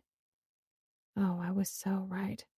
Angry little lines radiated out from the corners of his eyes. He was not a happy bearded boy. Please, I scoffed. You're no more likely to leave Vaughn dealing with everything on his own than I would you. That's the thing with friends. Growly malcontent noises had definitely replaced the grunt as his standby means of manly communication. Luckily, I brought a change of clothes with me. I haven't done any hospitality work before, so this should be interesting. Also, Val is quite capable of entertaining herself. Though I had kind of been expecting her to show up to help with the carpentry work at some stage today. On the other hand, who was I to complain about time spent alone with Joe? I clicked my fingers impatiently and held out my hand. Let's go. Time's a-wasting. You're being ridiculous, Alex. He threw me the keys, stomping his way around to the driver's side of the car. Fucking ridiculous. Turned out he was lying about letting me clean his private parts. Too bad. A tongue bath might have improved his mood immensely. We pulled up outside a duplex, every light on. I thought Eric had gone out of town, I said, grabbing my bag with extra clothes in it, black jeans and a shirt. Yeah. Listen. Joe? Star stood in the now open doorway, wet hair hanging down her back and a seriously short silk robe wrapped around her. Like I needed to see that much of the woman's perfect slender thighs. Joe swallowed hard. Star. This is Alex. Alex, this is Star. You didn't get to meet each other properly at the hospital. She was staying with him, living in his house. Fuck me. No wonder the bastard wanted me gone. Not slaying him right then and there took some real effort.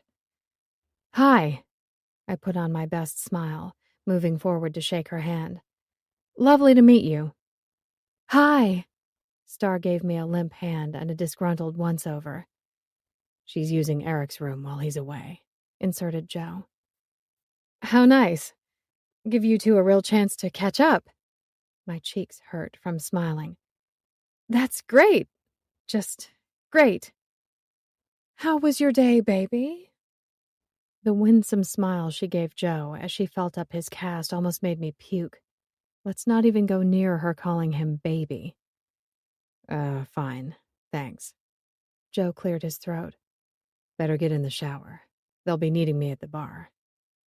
You have to go out again? Pouting, Star followed him into the living room.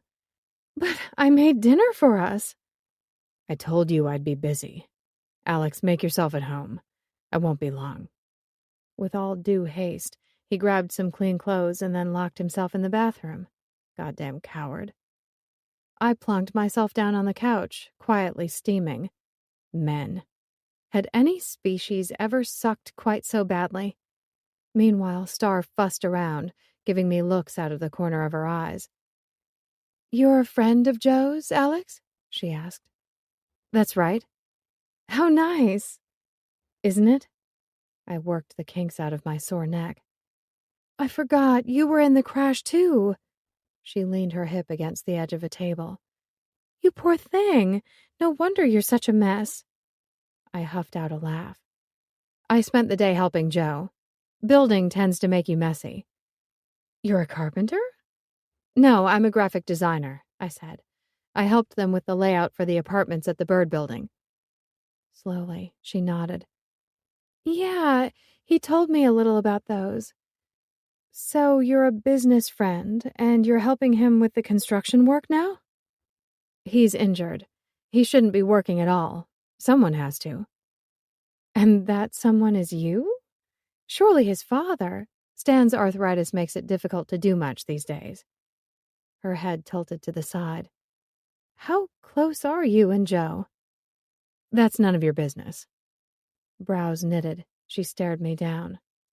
Your turn, Alex. Joe reappeared, beard wet, hurriedly pulling on his shirt. Then he stopped, sensing the crappy mood in the room. Everything all right? Absolutely, I said, rising to my feet. I won't be long. One cold shower later, I was ready. By gently patting my face clean with a damp cloth, I'd managed to save some of the makeup Val had skillfully applied. Enough for me to not look too Frankenstein's bride. Star was holed up in Eric's room when we left. We didn't speak much on the ride back to the Bird Building. But then Joe hadn't spoken much all day outside of giving me orders. I caught him lost in thought often, however, frowning into space, wincing, grimacing. He displayed all sorts of unhappy.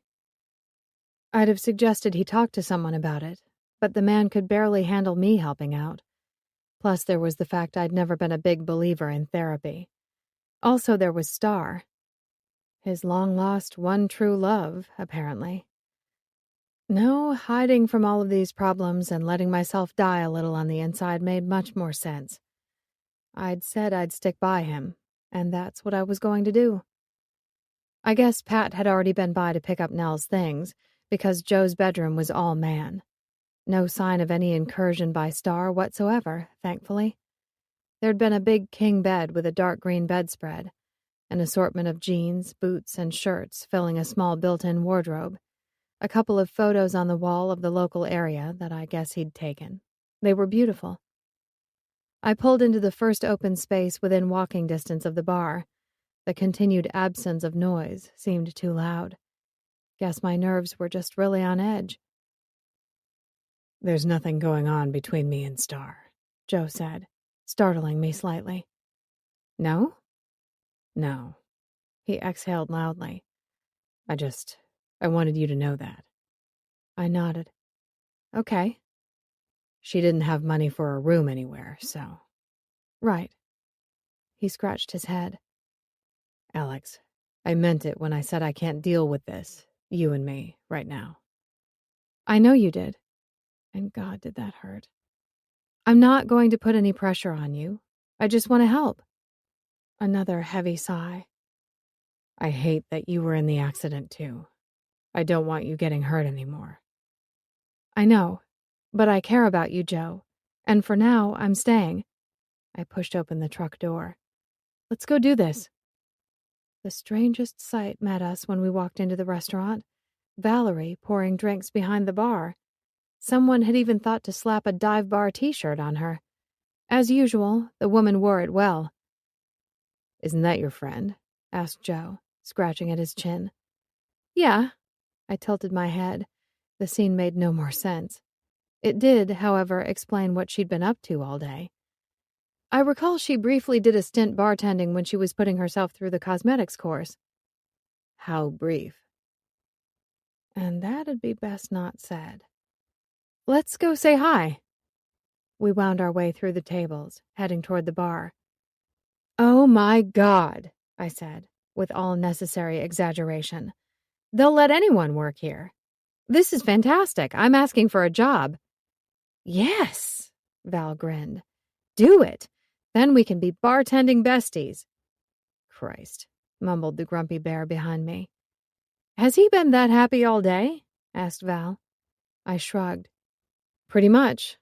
Thought you were going to come upstairs and help? She got busy filling glasses with ice and lime again, pouring in nips of vodka before finishing them off with soda water. I got talking to Lydia and found out that her fiancé, Vaughn, has gigs in Seattle and Portland for the next week that he can't cancel. He was just waiting on Joe to come take over the bar so he could hit the road. So you volunteered? Yep, but I have to head back tomorrow. She raised a brow at Joe, though she kept talking to me. I take it you're going to insist on helping him with the bartending duties as well? Yes, I am. A heavy sigh. You're seriously going to run yourself ragged looking after this jerk that just dumped you? Okay. When the jerk is standing right next to me, probably not the time to have this conversation, Val. I got my ass behind the bar, not checking out whatever look was on Joe's face, because I didn't want to know. But Joe and I are friends. Friends help friends. Mm-hmm. Both brows high this time. Valerie remained skeptical. Vaughn's away for a week. This Eric dude is MIA, and your friend not only needs to be here every night, but he's apparently determined to carpenter all day, every day, too. Let's not even go near the topic of this ex-girlfriend coming back to town. Joe said nothing. A whole lot of it. I can handle it. And the less I said about Star, the better. You also have your own business to see to, said Val. I can delay taking on new jobs for a while. 3 jobs. 3. She even held up 3 fingers just to emphasize her point. Either that, or to help me out with the counting. Sweet of her. While still paying for that hotel room.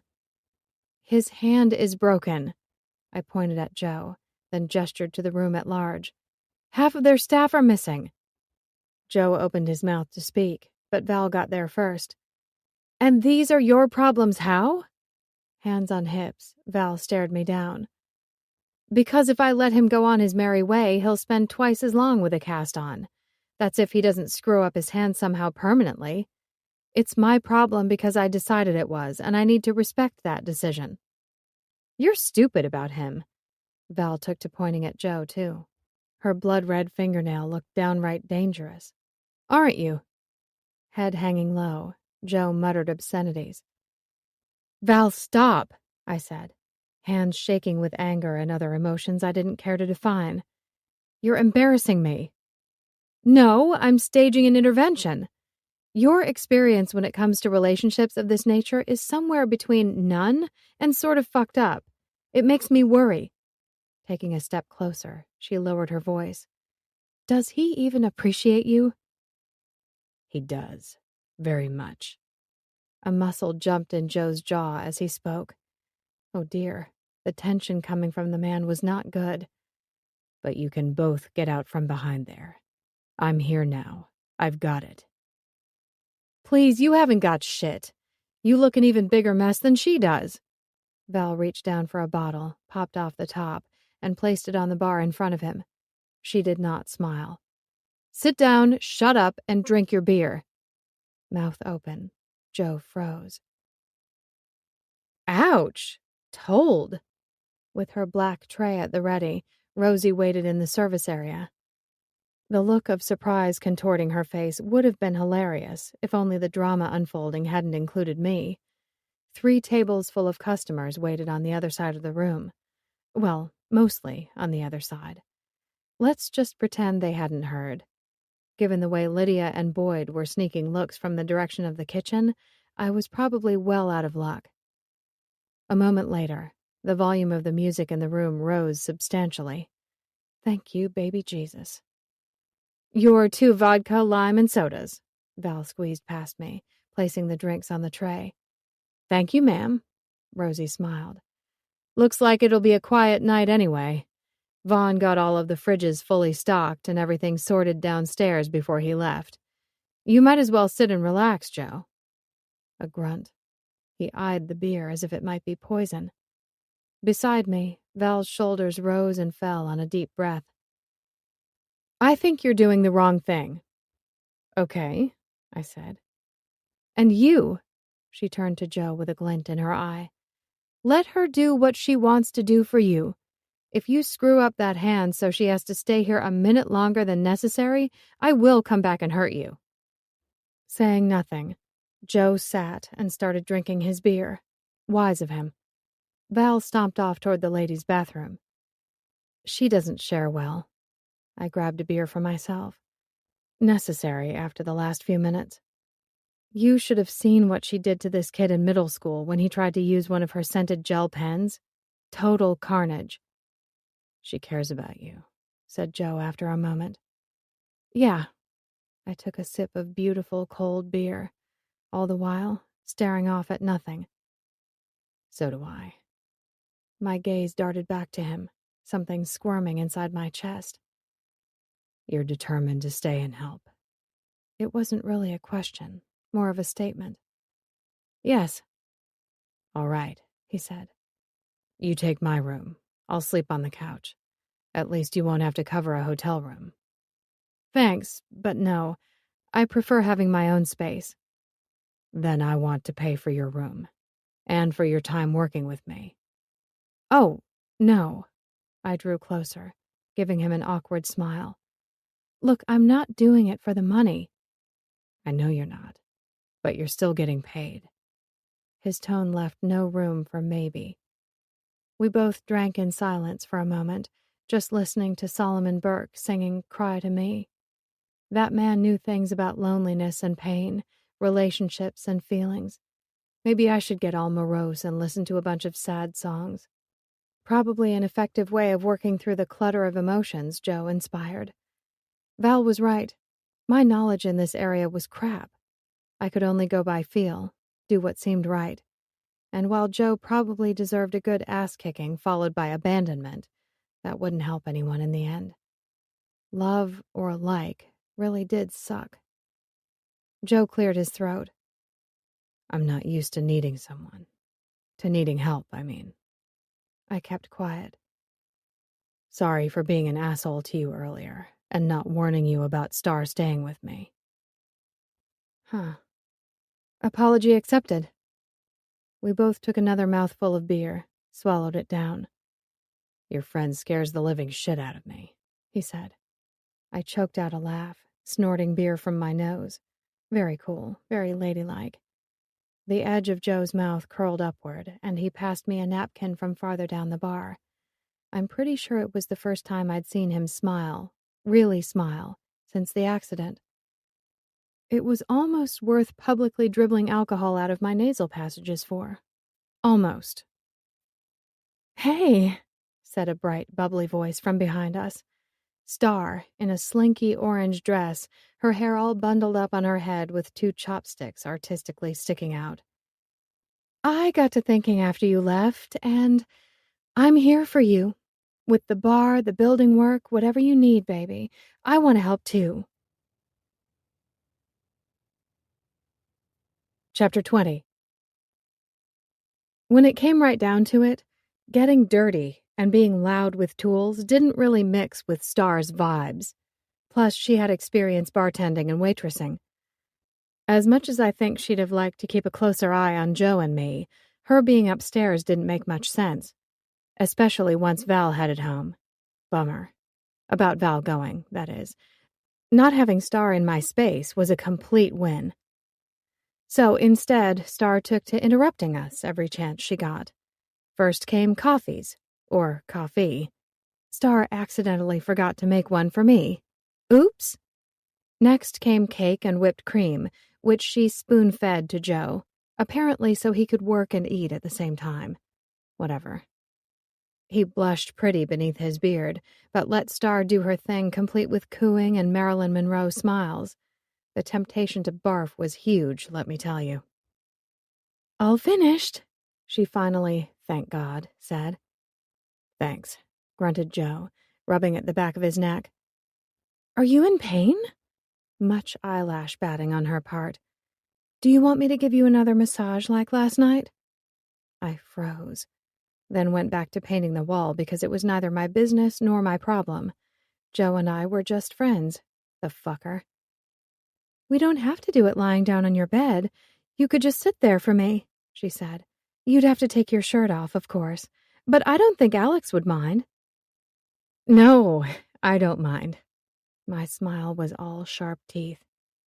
"Star's a masseuse," said Joe. "Of course she fucking is." "Great." Yeah."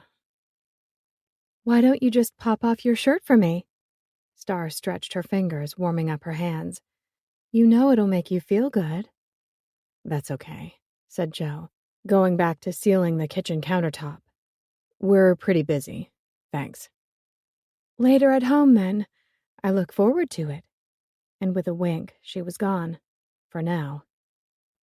The main problem with painting aggressively to unleash pent-up emotions is that the bulk of the paint wound up flicking off the brush and onto the painter. I wiped a particularly large dollop off the side of my nose, trying to calm my shit down. Nothing's going on, said Joe. None of my business. Alex, I'm just here to help out until your cast is off. Because I was an idiot. Also because I'd said I would, and I simply had been born that stubborn.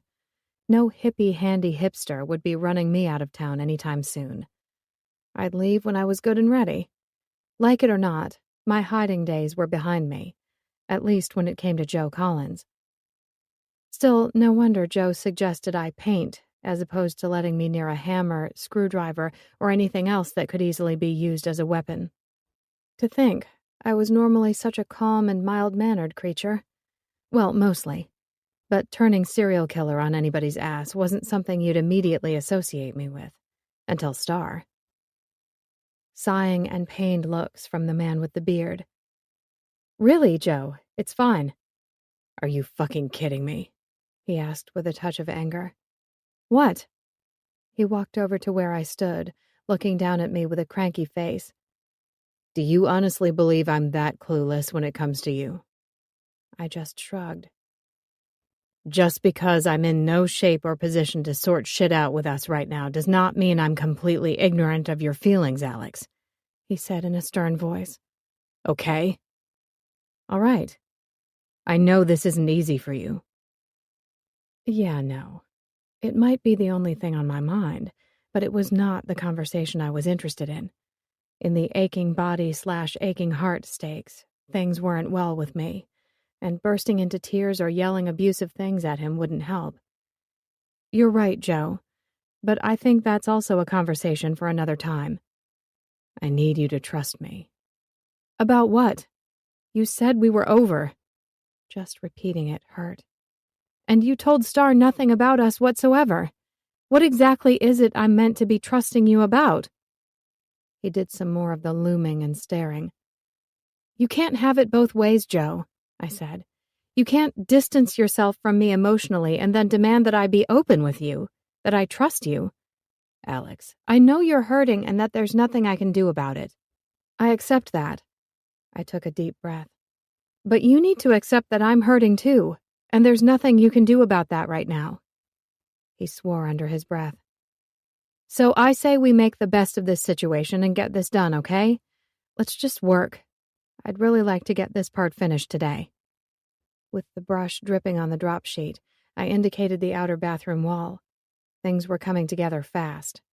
At least I could feel a little satisfaction from achieving something. Hey, he said, his gaze softening. You mean a lot to me. Hell, it'd probably be easier if you didn't. But I appreciate you having my back through this. I do.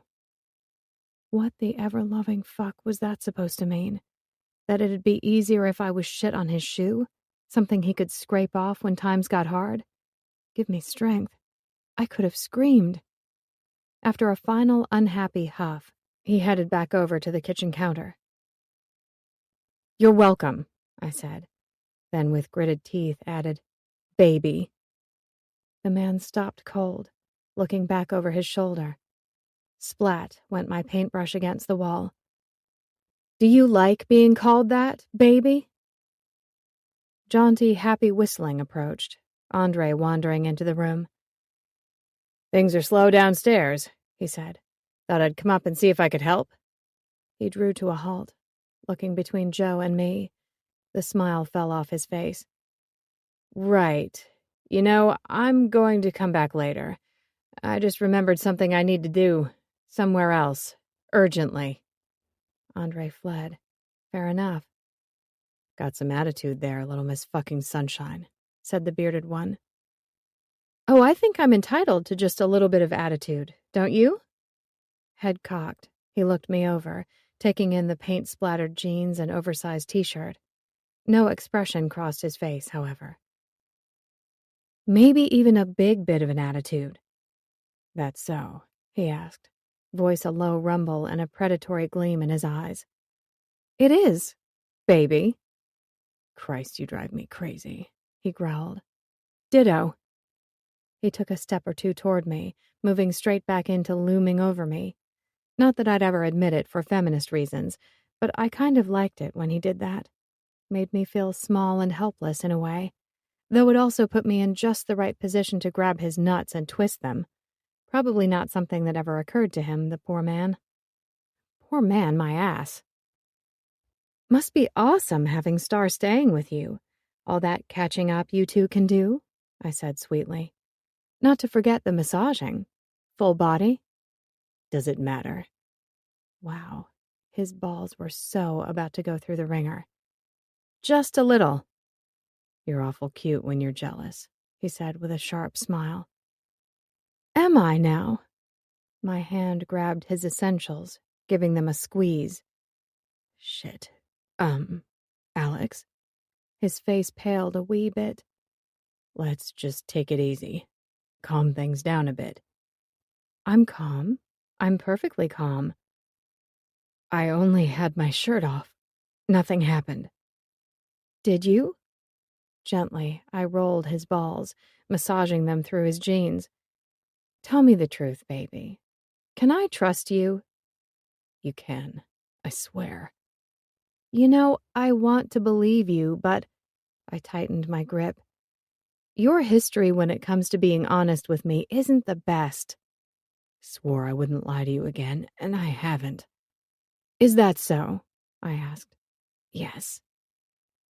"I could make a hell of a case here for guilt by omission, baby." "Nothing is happening with Star," he said. "But if you were me, would you have told you about the massage? Come on, honestly." My fingers dug in, making him suck in a breath and swear.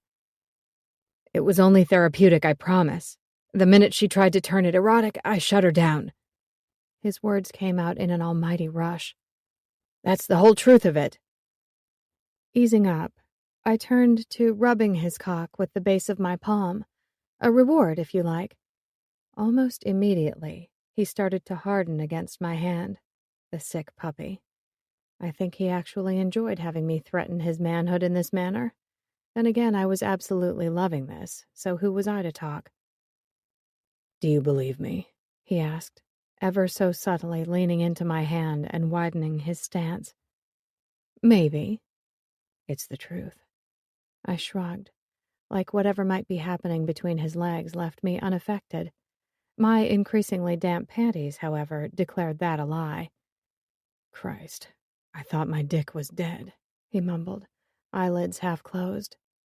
"Hmm?" "Pretty much all I've had since the accident is guilt and pain, which, let's be honest, I deserve." "Joe."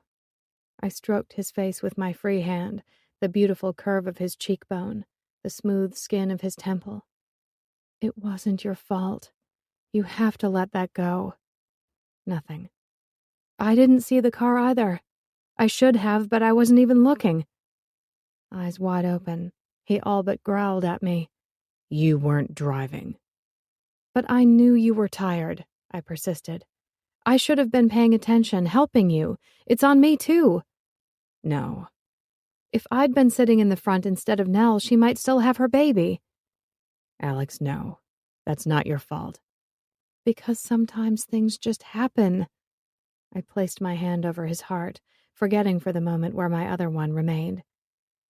"Joe, you didn't cause that accident. The idiot thinking it was okay to drive in the middle of the night without any headlights caused that accident. The blown street light, which the council hadn't fixed, caused that accident. Not you." His Adam's apple bobbed as he swallowed. "Thought you'd said you'd accepted you couldn't help me with this hurt." "I changed my mind." Also, I was a bit of an idiot when it came to him, let's be honest. The still hand on his crotch got back to work, grasping his balls in a firm grip. "Are you listening to me, Joe? Are you taking this in?" "I'm too afraid not to." "Good. because you blaming yourself is only going to wind up hurting Nell and your family and friends in the long term. How do you think they're going to feel watching you self-destruct over this? I asked, keeping his family jewels held tight. Do you think Eric would be able to deal with that? Watching his brother tear himself to pieces? Okay. He gripped my wrist. I'm listening, little miss. Ease up just in case I want to have kids someday. I did as asked. This is the strangest conversation I've ever had with a woman's hands on me. You're welcome, I smiled. I like to think of it as a type of aggressive sex therapy. Do you now? Interestingly enough, now that I'd started fondling him through his clothes, I didn't want to stop. It's scaring me how much I like it. He leaned down, brushing the tip of his nose against mine. Want me to threaten you some more? I asked, undoing his belt buckle, followed fast by his jeans. Hell yeah. Sliding my hand down into his boxer briefs felt like finding heaven. Everything hot and hard and good in this world, even if he did piss me off sometimes. I wrapped my hand around his cock, giving him a firm stroke. He groaned. I'm at your mercy.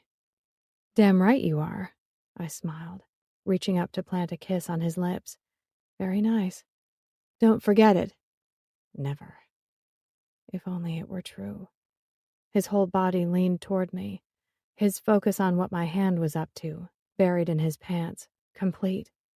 Something so good about the feel of a man in this state, the smooth skin leading down to the ridge around the head of his cock, how swollen he felt with my fingers wrapped around him. It got me high, touching him and turning him on more and more. Just being this close to him. His breathing hastened, hands gripping my shoulders like he needed the support. Poor baby. Slowly, I eased his jeans and underwear down, freeing him. Alex, someone could come. That's the idea. He chuckled, down and dirty. I mean, someone could walk in. Yeah, they could. I sank to my knees, keeping a firm grip on him. A bead of pre-cum sat on the head of his cock, just waiting. Tongue darting out, I dealt with that. Salt, warmth, and masculinity. There was nothing else quite like it. You want me to stop? Fuck no. Eyes beautifully dark, he stared down at me, mesmerized. I took him into my mouth, suckling the tip. His skin against my lips was divine, his big body towering over me, yet completely under my control. Even the smell of him made me wet, all heat and him. Very much up close and personal. I traced the rim of his cockhead with my tongue, exploring, while he mumbled cuss words along with my name. Things got downright blasphemous when I massaged the sweet spot, digging into the dip in the ridge with the tip of my tongue. The boy would be burning in hell at this rate. Still, he'd told me not to stop. Not that I had any intention of doing so. Let Star give all the therapeutic massages that she wanted to. Only I had him like this. Or only I better have him like this if he wanted to keep his balls intact. Such soft, sensitive things. I rolled them in one hand, tugging gently to remind him who was the boss right here and now. A dazed grin appeared on his face in response. Kind of hard to smile back with a penis in your mouth, but I tried. One hand stroked him, while the other played with his ball sack. I worked him hard and fast. Despite my brave words, I could do without being caught giving Joe a blowjob by one of his friends. The only sounds were my wet sucking and Joe's heavy breathing. Again and again, I dragged my firm lips up his cock, tongue swirling over the tip. Hips rocking forward, he eagerly edged closer, making me take him deeper. Shit, sorry, he panted. Fuck, that feels good. I hummed my approval, and apparently that felt even better. His fingers fisted in my hair, pulling apart my short ponytail. Sucking on him hard, I pushed him closer to the edge, and finally, over it. He came in my mouth with a strangled sort of sound, his pelvis pushing his cock deeper despite his best intentions. Quickly, I swallowed, taking his cum into me. The time for delicate excuses or spitting had passed. Plus, I loved him. Oh, God. No. No, I didn't. Sitting back on my heels, I slapped a hand over my mouth. Breathing through a panic attack was hard enough. Breathing through a panic attack while giving a blowjob was even harder. Hell. Alex, are you all right? Joe quickly pulled up his pants, tucking his softening dick out of sight. Then he handed me a bottle of water. I swallowed a good half of it down, stopping only to slump over and give the whole breathing thing another go. I should have pulled out, he said. I didn't even ask. Sorry. I held up a hand. It's fine. Poor man probably thought he'd nearly choked me with his cum or something, which kind of had happened, but not in the way he was thinking. My heart hammered, sweat sliding down the side of my face. All good. No problem. I was not in love with Joe Collins. That had just been some strange mental aberration brought on by proximity to his magical, truly talented cock or something. Let's not get all emotional and start feeling things we shouldn't be. I'd given the man head, not my heart, because falling for him would be dumb, stupid, careless, and more. He already had too much going on in his life right now, exactly as he'd said. Went down the wrong pipe, I whispered, patting my chest. More heavy-browed, concerned looks from him. God, how embarrassing. I finished off the rest of the water, slowly getting myself back under control. Let's get back to work. Are you sure? I nodded, as weak and jittery as a bobble-headed doll. Offering me a hand, he helped me to my feet. Sad to say, I think I needed the assistance. Gently, he brushed my hair out of my face, watching me oh so carefully. I had the stupidest impulse to cry, to hide my face in his chest and bawl like a baby. Not good. Painting, I said, retrieving my brush from out of the tray. The shaking went away after a while, but Joe's eyes kept returning to me for the rest of the day. Never mind. He didn't need to know about my dumbass revelation. Hell, once we'd finished up here, I had every intention of drinking until I no longer knew about it either. This was no time for love. Not for him, and therefore, not for me. The knock on my hotel door came around 10 o'clock that night, disturbing my intense study of the ceiling. My mind hadn't been able to settle on anything else. Apparently, no movie or book currently available could distract me from the overwhelming misery of being in love with Joe Collins. It was just like being 14 again, minus the pimples. Everything sucked, and I was doomed. Surprisingly, I opened the door to find him standing there. His hands were stuffed in his jeans pockets. Can I come in? Sure. I stepped back, closing the door after him. As the usual, he took up all of the space, all of the air in the room. There was only him and me. How did you get here? Cab. Is everything okay? He didn't respond immediately. Since I was doing all of the driving, I'd dropped him off at his place over an hour ago. We'd gotten out early. It had been a pretty quiet night at the bar. A good thing, since his one good hand and my lack of experience behind the bar did not make for speedy service. He sat on the end of the bed, a hand braced on his knee, eyes troubled. Star and Mom went to visit Nell tonight. How is she doing? He winced. About as well as you'd expect, I guess. They've given her good pain meds, apparently. She's comfortable enough. But that doesn't help with knowing she lost the baby. She's grieving. Yeah. It's horrible. I sat opposite him on the chair, not quite knowing what to do with myself. God only knew what my lovelorn heart might attempt if I plonked myself down beside him. Sonnets, bad poetry, or just a random declaration. Whatever happened, I couldn't tell him about my feelings. The poor man's back was already bowed under the weight of all of the current emotional pressure. Adding my earlier revelation to the mess would not help. I wanted to be his wonder wall, his place to rest and heal, the person who had his back no matter what. That's how I'd show him my love, without doing any damage. Has anyone heard from Eric? I asked. Yeah. He offered a brief smile. That's the good news. He texted earlier. Said he'll be back in a day or two. Good, that's great. I've been really worried about him. He cleared his throat. Alex, when Mom dropped Star back, she was upset, crying. My insides tensed. The old enemy, anxiety, shooting through me. She and Nell are close, right? You said they were good friends. A nod. It must have been upsetting for her to see Nell hurting. He just stared at me. What happened, Joe? I was just trying to comfort her, holding her, you know? His mouth tensed. Then she started kissing me and I stopped it. I did. Okay. She wants for us to try again. We used to be really good together before shit fell apart, he said. A simple statement, though it hurt like hell. She says she made a mistake, leaving. Not a surprise. Joe might have chosen to be oblivious, though Star had made her intentions pretty damn clear. His fingers speared roughly through his hair. I told her I'd forgotten something at work. Got out of there. Questions poured through my head, but I said nothing. I had no rights in this situation, not really. Despite today's accidental oral, he'd made it clear we were over, or unofficial, or whatever the hell exactly we were. And I'd said I accepted it, but would stay to help him anyway.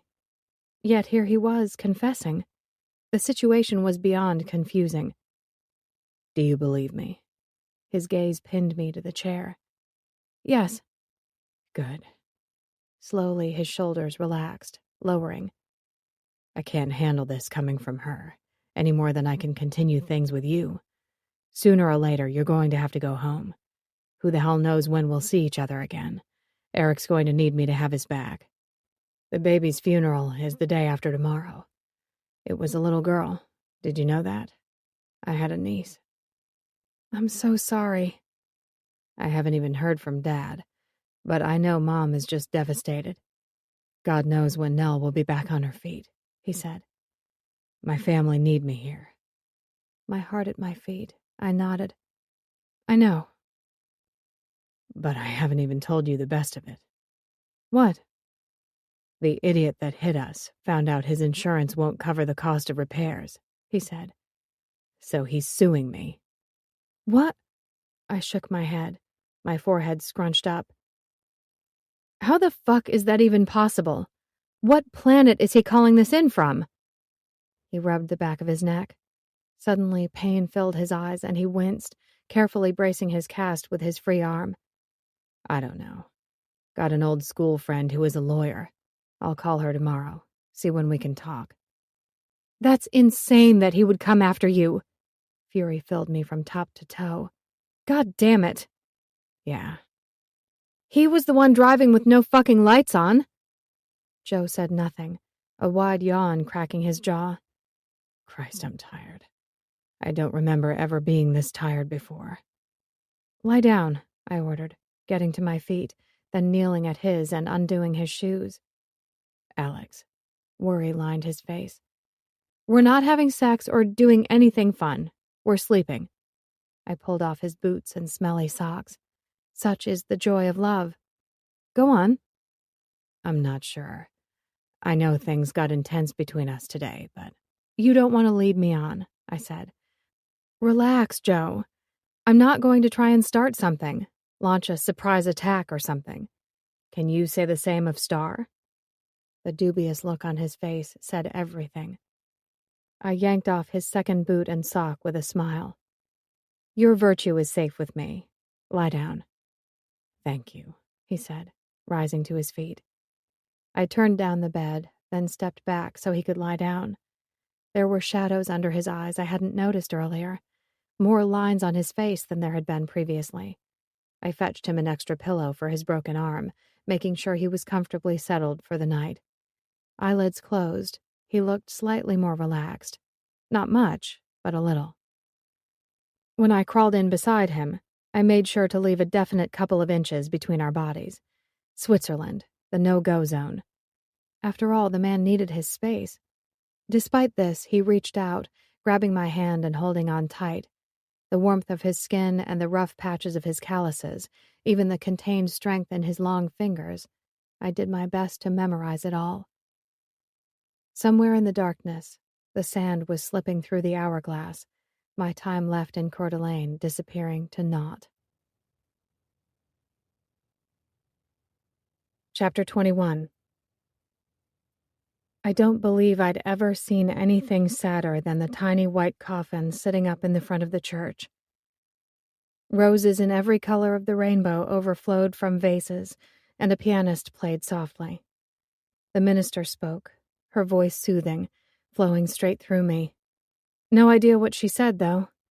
What could you possibly say to help during a time like this? At the myriad of possibilities such a small life would never get to explore. A beloved daughter, a granddaughter, and niece. She was all of these things, and yet none. I sat near the back, leaving plenty of room for family and longtime friends of Nell and Eric. Tears flowed from almost everyone. Nell sat up front between Patrick and Eric. Vaughn, Lydia, Rosie, and Andre sitting on the left, and Joe, Star, and his parents on the right. Afterward, over 100 colorful helium balloons were released by the mourners, set to drift off up to the sky, disappearing into the heavens. Life didn't last anywhere near as long as we thought. For all its occasional drudgery, it could be so fleeting. Nothing was certain. Like Patrick, Star remained at Nell's side during the wake. Nell clutched her hand fiercely, obviously grateful to have her there. I hoped for Nell's sake, Star did decide to stick around for a while. The Collins house was packed with mourners, Taka, Rosie, and Boyd from Dive Bar seeing to all of the food and drink. Joe's mom seemed so pale, a ghost of herself wandering in and out of rooms, as if she didn't know where she belonged. Stan sat in a lounge chair, staring off at nothing. It hurt to see Joe's family and friends like this. Wrapped up in a woolen jacket, I headed out onto the back patio to get some air. Crying had helped let out some of the emotion and tension filling up inside of me. But it didn't do anything to ease me feeling like an outsider, nor the growing anxiety over me needing to get back to my work. The mother of all jobs had fallen into my lap via email the night before.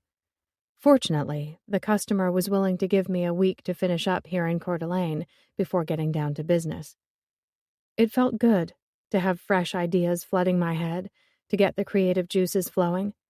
But having the job hanging over my head, the customer's expectations, everything just waiting, got my nerves all amped up. Maybe part of me had accepted it was time to go home, even if the thought of leaving Joe cut deep. Gah. Too many thoughts were going around and around in my head. Maybe I should just chop it off. "Hey," said Joe. "Wondered where you were hiding." I shrugged. "There's a lot of people in there." "Yeah, thanks for coming today." "Of course." He sat down on the cool old porch swing beside me, making it gently sway. Last night he'd slept with me in my hotel room again, and again, nothing had happened. Joe's libido had gone on hiatus while he dealt with everything. I didn't really blame it. Shit. He winced, feeling out the best position for his cast. "Man, I can't wait to get this thing off." "When do you go back to the doctor?" I asked. "Check up in a couple of days." I nodded. "How's Eric doing?" Another wince. "I don't know. Having Star staying with us seems to help distract him a little. They always got on well." "That's good." He raised a brow. "Just because she and I aren't besties doesn't mean I don't think it's great she's here for Nell and Eric." With his free hand, he gave my knee a squeeze. "Thanks, little miss." "I just don't want her hurting you again." "I know." He gave me a half-hearted smile. "Don't worry, that's not going to happen. Right now, I'm just taking it one day at a time. Relationships aren't even on the horizon." Didn't I know it? "Mom's going to go see Nell's grief counselor," he said. "Have a talk with him." "That's good." I gave his hand a squeeze. "She seems so lost." He sighed. "Eric's throwing himself into the bar, keeping busy. wants to help out with the construction as well. I guess I'd want to keep busy too. A nod, followed by another flash of a not-so-believable smile. Maybe I'll come visit you in Seattle once the job's finished. We could celebrate. Go to a nice restaurant or something. Hey there. You've been watching for a while now. Let's take a short break and enjoy some relaxing music. This audiobook is free for you to enjoy. If it's not your thing, feel free to skip. Thanks for being here.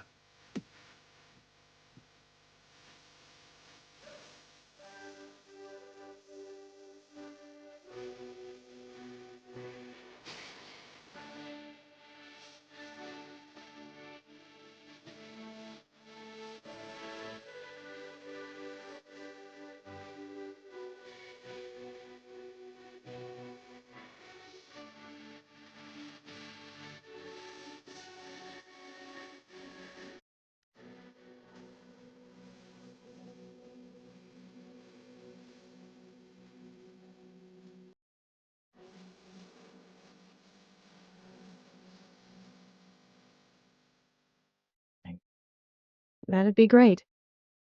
He didn't say any more, and neither did I.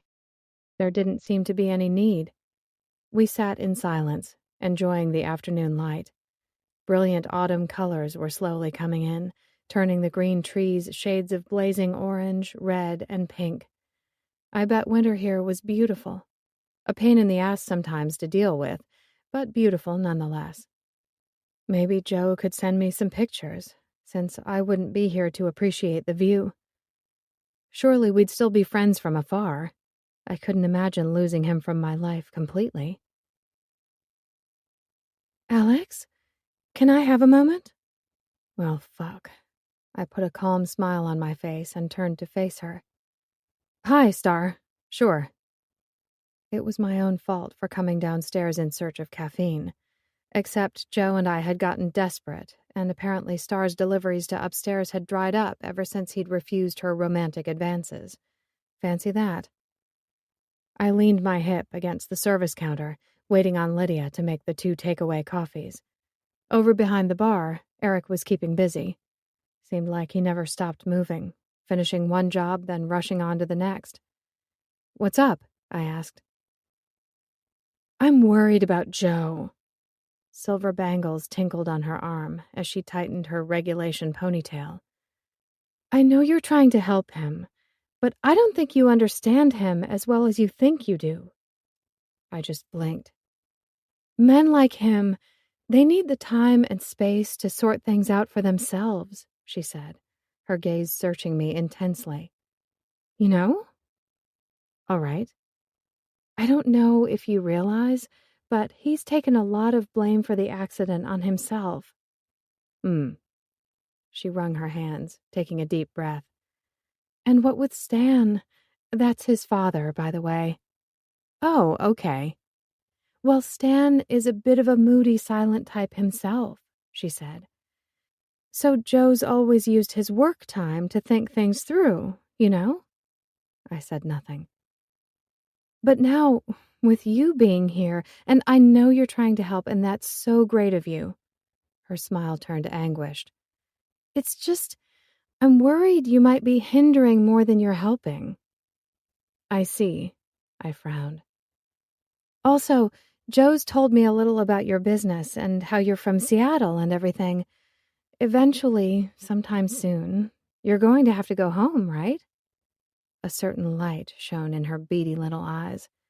The day after a funeral, with all of this heartbreak happening around her, and she wanted to throw down with me over this flimsy bullshit? What a woman. Yes. More wincing. Is it really fair to Joe if he gets used to having you around and then you have to leave? More nothing from me. I'm guessing you and Joe are close? What is it exactly that you want to know, Star? Her mouth opened and closed. Oh, well, it's not really any of my business. No, it's not. I just worry about him. That's nice. I wiped my dusty hands off on my equally dusty jeans. And I can see you've really given this a lot of thought. I care about Joe a lot. I love him. I always will. She gave me a pitying look. We were together a long time, Alex. A bond like that doesn't just disappear. No, it wouldn't. I wanted to smack the prying, manipulating cow down so bad, but I didn't. But I don't think leaving him alone to mess his arm up worse, trying to keep up with the project, is the answer. Thank you for your concerns, Star. I'll give them some thought. You don't know when you might be leaving? She asked with just a touch too much eagerness. If ever I'd been tempted to scratch someone's eyes out, this boho bitch was pushing me right up to the edge. The fact is, I'm here now, Alex. He doesn't need you. He has all of his family and friends. You putting your life on hold isn't necessary. Surely you can see that. Well, wow. I'm glad you feel you can be so open and honest with me. But the thing is, Star, having an opinion doesn't automatically make you right. Here you go. Lydia slid the 2 takeaways onto the counter, giving us both wary looks. Thanks, I told her with a genuine smile. At least not everyone here would be chasing me out of town with pitchforks. I better deliver these while they're hot. Star, I'll be sure to give what you said lots and lots of thought. Her smile was a fleeting thing. Whatevs. I stomped back up the stairs, just a wee bit pissed off. Joe looked up from coating the freshly sanded wooden window frames. You okay?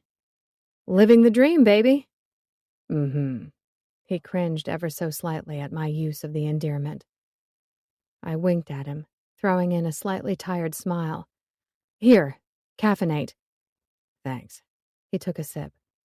I think you're real pretty with all that sawdust in your hair. Do you now? Oh yeah. Brings out those cute little freckles on your nose. I smiled for real this time. Took me hours to get it looking just right. Pain filled his eyes and he gritted his teeth, bracing his bad arm. Damn it. I think we need to move up your doctor's appointment. It's tomorrow. Why bother? From his back pocket, he pulled out a strip of painkillers and popped a couple. Stop frowning, little miss. It's first thing tomorrow morning, and I'm definitely going. Good. What time are we meant to be there? His gaze softened. Mom wanted to drive me. Okay. You sure? It stung a little, of course. Yeah, whatever works. Thank you. He placed a soft kiss on my forehead. I think you're the best female friend with occasional benefits I've ever had. Shucks. I quickly ducked my head, hiding the hurt. I was not going to cry. It was just all of the emotion going on these days getting to me, that's all. My heart had taken one knock too many, but no biggie. I'd survive. So that's where we were right now. Of course I'd known. It just sucked to hear him say it out loud. Especially after Star's bullshit inquisition downstairs. You're a sweet talker, Mr. Collins. Hello, called a voice, followed by Stan stepping into the room. For some reason, he seemed hesitant. Morning. Hi, I said. Dad? Joe stepped forward, dusting off his hands. Looks like it's going well. Stan wandered about the room, inspecting everything. Yeah, with Alex's help, we're pretty much keeping to schedule. That's good. I took a sip of my coffee, uncertain if I should be here or elsewhere. In the end, I picked up my paintbrush, turned my back on them, and got back to work. Rembrandt had nothing on me these days. My painting expertise was moving ahead in leaps and bounds. I wanted to talk to you about that, said Stan. I've been giving some thought to what you said about the business. Right? And you're right. It's time for you to take over. The shuffling of feet. You've been doing the bulk of the work for a long time, heading up projects. I just didn't want to admit it. Holy shit. Huh, said Joe, surprise clear in his tone. I'd like to keep helping out where I can, but with my arthritis, I'm not up to doing anywhere near as much as I used to. It's the truth. Stan sighed. Think it's about time Collins and son became Collins and father. Dad, I don't know what to say. Don't say anything. Put me to work, said Stan in his gruff voice. Let's get these apartments done. After that, I'm taking your mother to Hawaii for a couple of weeks. About time we had a proper vacation. I'm glad to hear it, said Joe. Mom'll love that. There came the sound of backslapping, low, happy chuckles. Hey, said a deep male voice. Patrick stood in the doorway, checking out the almost finished apartment. Pat, man, how is Nell doing today? Asked Joe, going over to do some more of the dude backslapping and handshaking. Better. Your mom's visiting with her, said Pat. Nell told me to get out of her face for a while, to go do something. I've closed the shop for a few weeks, and it seems like they've got downstairs running pretty well. Figured I'd come see if you could use a hand. Always. The three men huddled together, discussing the ins and outs of the project. Joe looked so happy, the happiest I'd seen him since the accident. Star had been right. His friends and family really did have his back. Now. And she might be happy to hang around and keep trying to get something started with him, despite his being in no condition to deal with any more emotional upheavals. I certainly wasn't going to be that person. No, it was time for me to do what he'd asked for in the first place and leave, to go back to my own life. I'm just going to get some air, I said. Joe nodded, the other men still talking the hows and whys of construction. Damned if it didn't even make me feel like more of an outsider. Me and my delicate little feelings were ready for some breathing room. I picked up my bag, slinging it over my shoulder. Given we'd barely hit mid-morning, I'd have plenty of time to make the afternoon flight to Seattle. And I sucked at goodbyes. Seriously sucked at them. Probably another reason why I'd tended to avoid entanglements in the past. One by one, all of my rules had gotten broken for Joe Collins. Now even my heart was starting to show some cracks. Without saying a word, I left. I sent him a text a couple of hours later from the airport saying goodbye. He didn't respond. Chapter 22. Dear Joe, I know you're probably angry at me for leaving the way I did. What can I say? I guess we both wound up needing some space. Honestly, the thought of saying goodbye to you face to face was too much. Maybe it was me reverting to my old ways and running and hiding. But please try and understand that at the time, it's what I felt was best for both of us. Any news from your lawyer friend about the idiot trying to sue you? I hope she can send him packing. And how is your arm? What did the doctor say at your checkup? I hope everything is on the improve and that the work on the apartments is going well. If you could send me some photos sometime, that would be great. Love, Alex. Hi, Joe. I don't know if you're reading these, but I'm going to keep writing anyway. My work is going great. The job that came through while I was in CDA is a lot bigger than my usual. The initial company logo package I designed was approved, and now they want me to look at several more of their businesses. They're great to work for and pay on time. What more could I ask for? How is your work going? I bet you're making much better time with your dad on board than you were with my dodgy renovation skills. Please say hi to everyone in the dive bar and to your family for me. Is Star still staying with you and Eric? I hope Nell is back on her feet and doing okay. Val says hi. She's doing well, busy doing makeup on a couple of TV shows being made locally. The hours are crazy, but she's loving the challenge. Her and her partner Liam are as happy as ever. You'd be impressed. Even with the crappy cold weather, I've been going out a bit more to movies, actually eating dinner out instead of living on delivery. I haven't been going on any dates. I'm not open to anything like that right now. Maybe what happened between us is never really going to be resolved. Maybe you're going to stay mad at me for a long time. I don't know. But if you finish the apartments and you think you'd maybe still like to come visit Seattle, you'd be very, very welcome. Love, Alex. P.S. Marty says hi too. Dear Joe, I miss you. Please write back to me. Even just something short to let me know you're okay.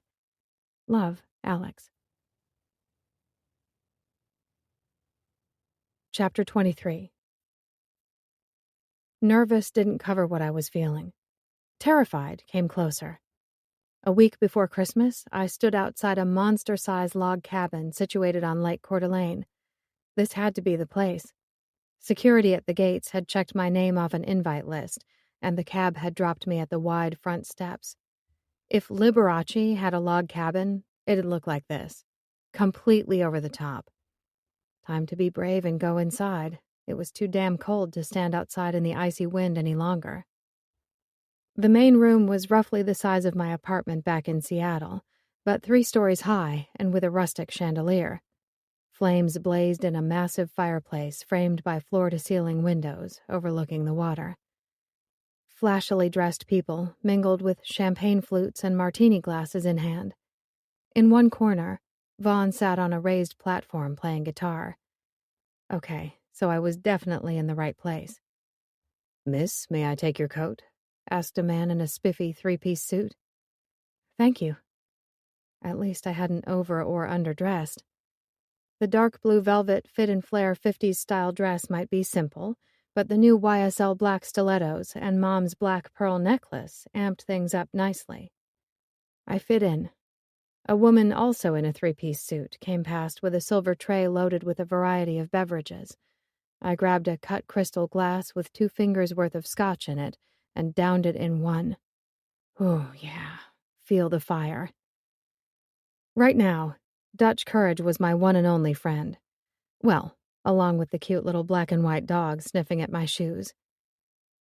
I didn't step in anything, I promise, I told the dog, reaching down to pat him. He immediately rolled onto his back, giving it up for a good belly scratch. Yeah, baby, you know you want it. He really does. A man with shoulder-length, wavy blonde hair told me. Not Joe. This one was actually smiling at me. Hi, welcome to my home. Well, actually, it's my wife's place. She made me sign it over to her because apparently I'm not responsible enough to look after things. Accidentally burned down one kitchen trying to make popcorn old style, and you never hear the end of it. Like I had a clue a pan full of hot oil left unattended would catch on fire. Crazy, right? But no, I get the blame, same as always. She's all like, "You're why we can't have nice things." Actually, between you and me, I looked pretty fucking funny with no eyebrows for a month. That's killer, by the way. He nodded at the dog, before continuing on with barely a pause for breath. Such a lady's dog. He's always chasing tail. Eyes wide, I just stared. Don't take this the wrong way, but are you Mal Erickson from Stage Dive? Yeah, that's me. His brow furrowed. Hang on, why would I take that the wrong way? Oh, no, well... Hey, said a guy with dark, slicked-back hair and a cool gray suit, who looked like he'd just stepped off the cover of GQ. Apart from the 2 toddlers. I don't think they usually accessorized with those. Man, can you take Zenny for a sec? Lena's just chilling with Anne and Lydia, and I don't want to disturb them. But Steph needs her diaper changed. Holy hell, it was Jimmy Ferris. Also from Stage Dive. Mind blown. Sure. Mal took one of the twins off his hands. Lord knows how he knew which was which. The gorgeous girls were absolutely identical with their dark curls and cherub mouths. Who loves Uncle Mal best? Yes, you do. You're helpless to resist my charm, aren't you? The toddler giggled, then smacked him in the face. Honestly, I kind of liked her style. Funny thing, though, even when Jimmy strode off blowing bubbles on the other baby's neck and making her screech with glee, the bad smell didn't dissipate any. Mal just sighed. You've done something bad in your pants too, haven't you? Da, da, da, da, said Zenny. Z, your da is a big naughty word that starts with D and ends with K. Mal turned back to me with a pained expression. You'd think being a millionaire rock star would save me from having to deal with poopy diapers, wouldn't you? But no, My life is a complete misery ever since everyone started popping out babies. Total chaos. It's not okay." He searched the crowd, eyes narrowing in on someone. "And she knows about it. She's laughing at me, Z. Why, I bet your Auntie Anne sent you over here for me to deal with, didn't she? They're all against me." Zenny smacked him in the face again, following it up with a big, wet, open-mouthed kiss to his cheek. Talk about slobber. "You're lucky I love you," he told the baby. Meanwhile, the little dog, Killer, yipped joyfully, jumping at Mal's feet, making the baby laugh even more. Zenny reached for the dog with one chubby fist. Key! Beyond us in the main room, the party kept on keeping on. I hadn't seen Joe yet, but he had to be here somewhere. Ever so calmly, I clutched my hands together. Hopefully that'd hide the worst of the shakes. Ah, anxiety, my old friend. "Go, frolic, have fun," Mel told me somberly. "I have to deal with Miss Smelly Pants here." "Okay, thanks," I smiled, trying not to laugh at the broken look on his face. Which left me confronted with the large room full of people again. Ugh, parties. Worst. No, none of that nonsense. I could do this. One step at a time, I made my way toward the gathering. Why, a knight in shining armor facing down a dragon horde couldn't have been as brave. There were a whole lot of people here I didn't know. Fortunately, there were quite a few people here I did know, too. "Alex!" Lydia threw her arms around me, her cheeks a rosy hue. A color suggesting the lady had a few drinks before I arrived and was thoroughly enjoying herself. "I'm so glad you came. We weren't sure if you would." Course I came. I'd only finally made the decision the night before, but Lydia didn't need to know that. Couldn't miss seeing Nell and Pat retie the knot. Isn't it great? Love, thy will be done. "Why are you quoting 80s song lyrics?" asked Rosie, giving me a quick side hug. "Because Mal got the expensive champagne and I'm making the most of it." Lydia grinned. "That red-headed guitar man is so getting drunk sex tonight. Rawr." "Okay, Tiger," Rosie laughed. "Settle down." "So," I said, dragging out my last moments of happiness, etc. "How's Joe?" Dating Star. No, married to Star. God help me, he was probably pregnant with Star's baby somehow. I wouldn't put anything past modern science. They were all out to ruin my life. "Good," said Rosie, ever so succinctly. "Oh, great." I grabbed another scotch off a passing tray. "Good to know he's still breathing." "Yep, he's definitely doing that." "Is he still working on the apartments?" "Mm-hmm," Rosie nodded. Taking another sip of champagne, Lydia tried to hide a smile. Not so successfully, as it turned out. Mostly, she just wound up nearly dribbling the good French stuff. I frowned. "Why don't you just ask me what you're really dying to know?" said Rosie. "Fine," I sniffed. "Is he with Star?"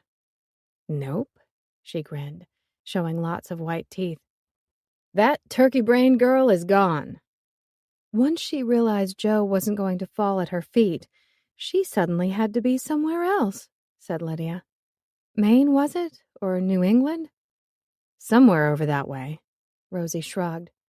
"As long as it isn't here, we're happy." You should have seen her flirting with everything that had a penis within a 50-mile radius. "Gag-worthy," said Rosie. "She even tried that shit with my husband when he came in to pick me up one time. He just ignored her, but still, not cool." "No," I agreed. "Wow." "Feel better now?" asked Rosie, giving me a wink. "Your man is still a swinging single. Pissed at you. Still single, though." "Oh." Brows high, Lydia nodded. "He really hasn't gotten over you leaving without saying goodbye." "Okay." Bummer.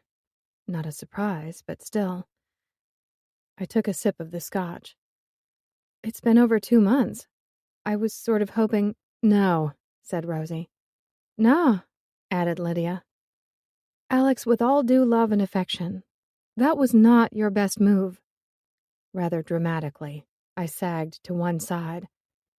I know, Both women watched me, waiting for some amazing, all-revealing explanation. Sadly, I didn't actually have anything resembling same. I'd needed to run at the time.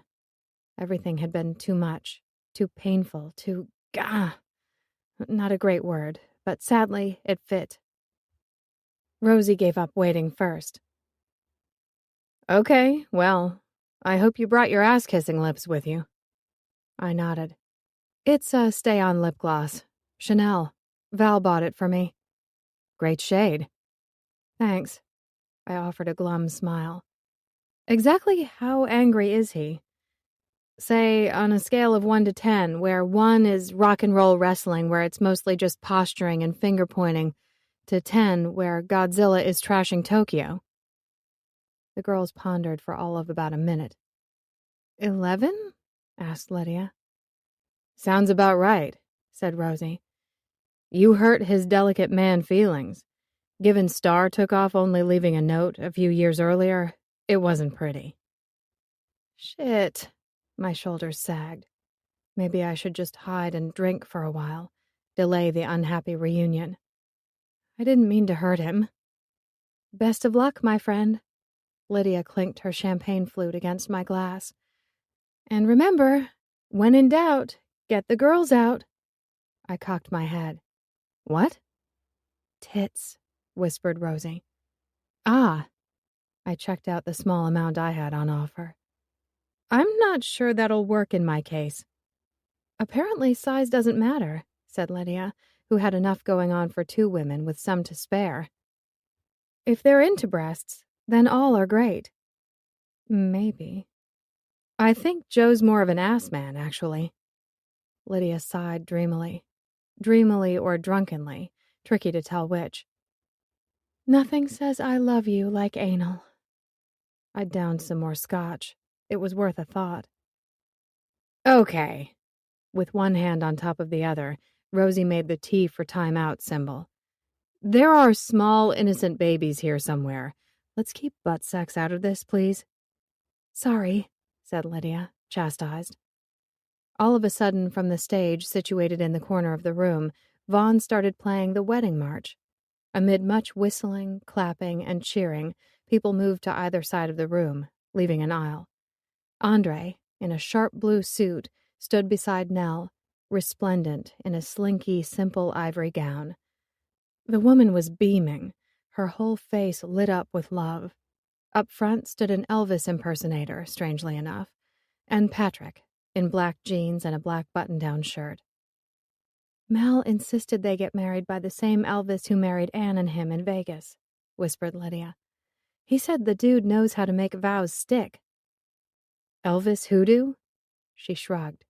Guess so. I frowned.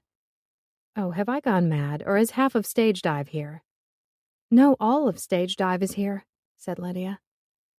They're buddies with Vaughn. His old band toured with them. Nell and Patrick deserved to be happy. I had another mouthful of scotch, smiling at all the love in the air. Peace, happiness, stuff like that.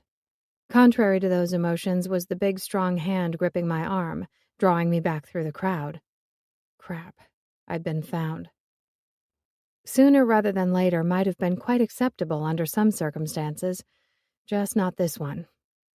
Thunderclouds were friendlier than the look on Joe's face. Tornadoes, tsunamis, all sorts of natural disasters. The bearded one was indeed pissed, though it should be noted he looked downright delectable in his black suit and tie. Without a word, he marched me away from the wedding taking place, down a corridor into another wing, far, far away from anyone else. And all the while, his grip around my upper arm remained not painfully tight, but definitely iron strong. As awesome as my new YSL heels were, they'd not been meant for jogging. Slow down, I hissed. Joe! He ignored me, looking this way and that into the rooms as we passed. An office, a media room, a bathroom, and a room with nothing but a drum kit set up in it. God damn it, I said, nearly tripping over my 2 feet. Let go of me, stop! Finally, we reached a room he was apparently happy with. a bedroom. Having dragged me inside, he slammed the door shut before turning to face me. This happened at about the same time when I'd had more than enough. As fury blazed in his eyes, the palm of my hand smacked into his cheekbone. I honestly don't know who was more startled by the crack of sound, him or me. Either way, talk about a reaction. That Zenny kid knew her stuff. Hands stinging and breathing hard, I just stared. If I say stop, you stop. You do not keep dragging me around like some sack of shit answerable to your highness. Is that clear? My highness. I just shrugged. You get what I mean. He dragged the back of a hand across his mouth, eyes all ragey. The red blossoming on his cheek was quite the beauty. What are you doing here? Apologize for not listening to me. You're right. I should have stopped. I was angry, but that's no excuse. I'm sorry. His nostrils flared. Now, what are you doing here? Well, I was watching Nell and Pat get remarried, but apparently you decided we needed to have a chat and it couldn't wait. They invited you? No, Joe. I just showed up because I thought it'd be funny to fuck with you, I said, thoroughly riled up by now. Of course they invited me. The man about-faced and started pacing. They shouldn't have done that. Oh my God, are you kidding me? What? You don't own these people, I said. Yes, they're your friends, but you don't make their decisions for them. Like a little loyalty wouldn't be too much to ask for, though I guess you're the wrong person to be understanding that concept.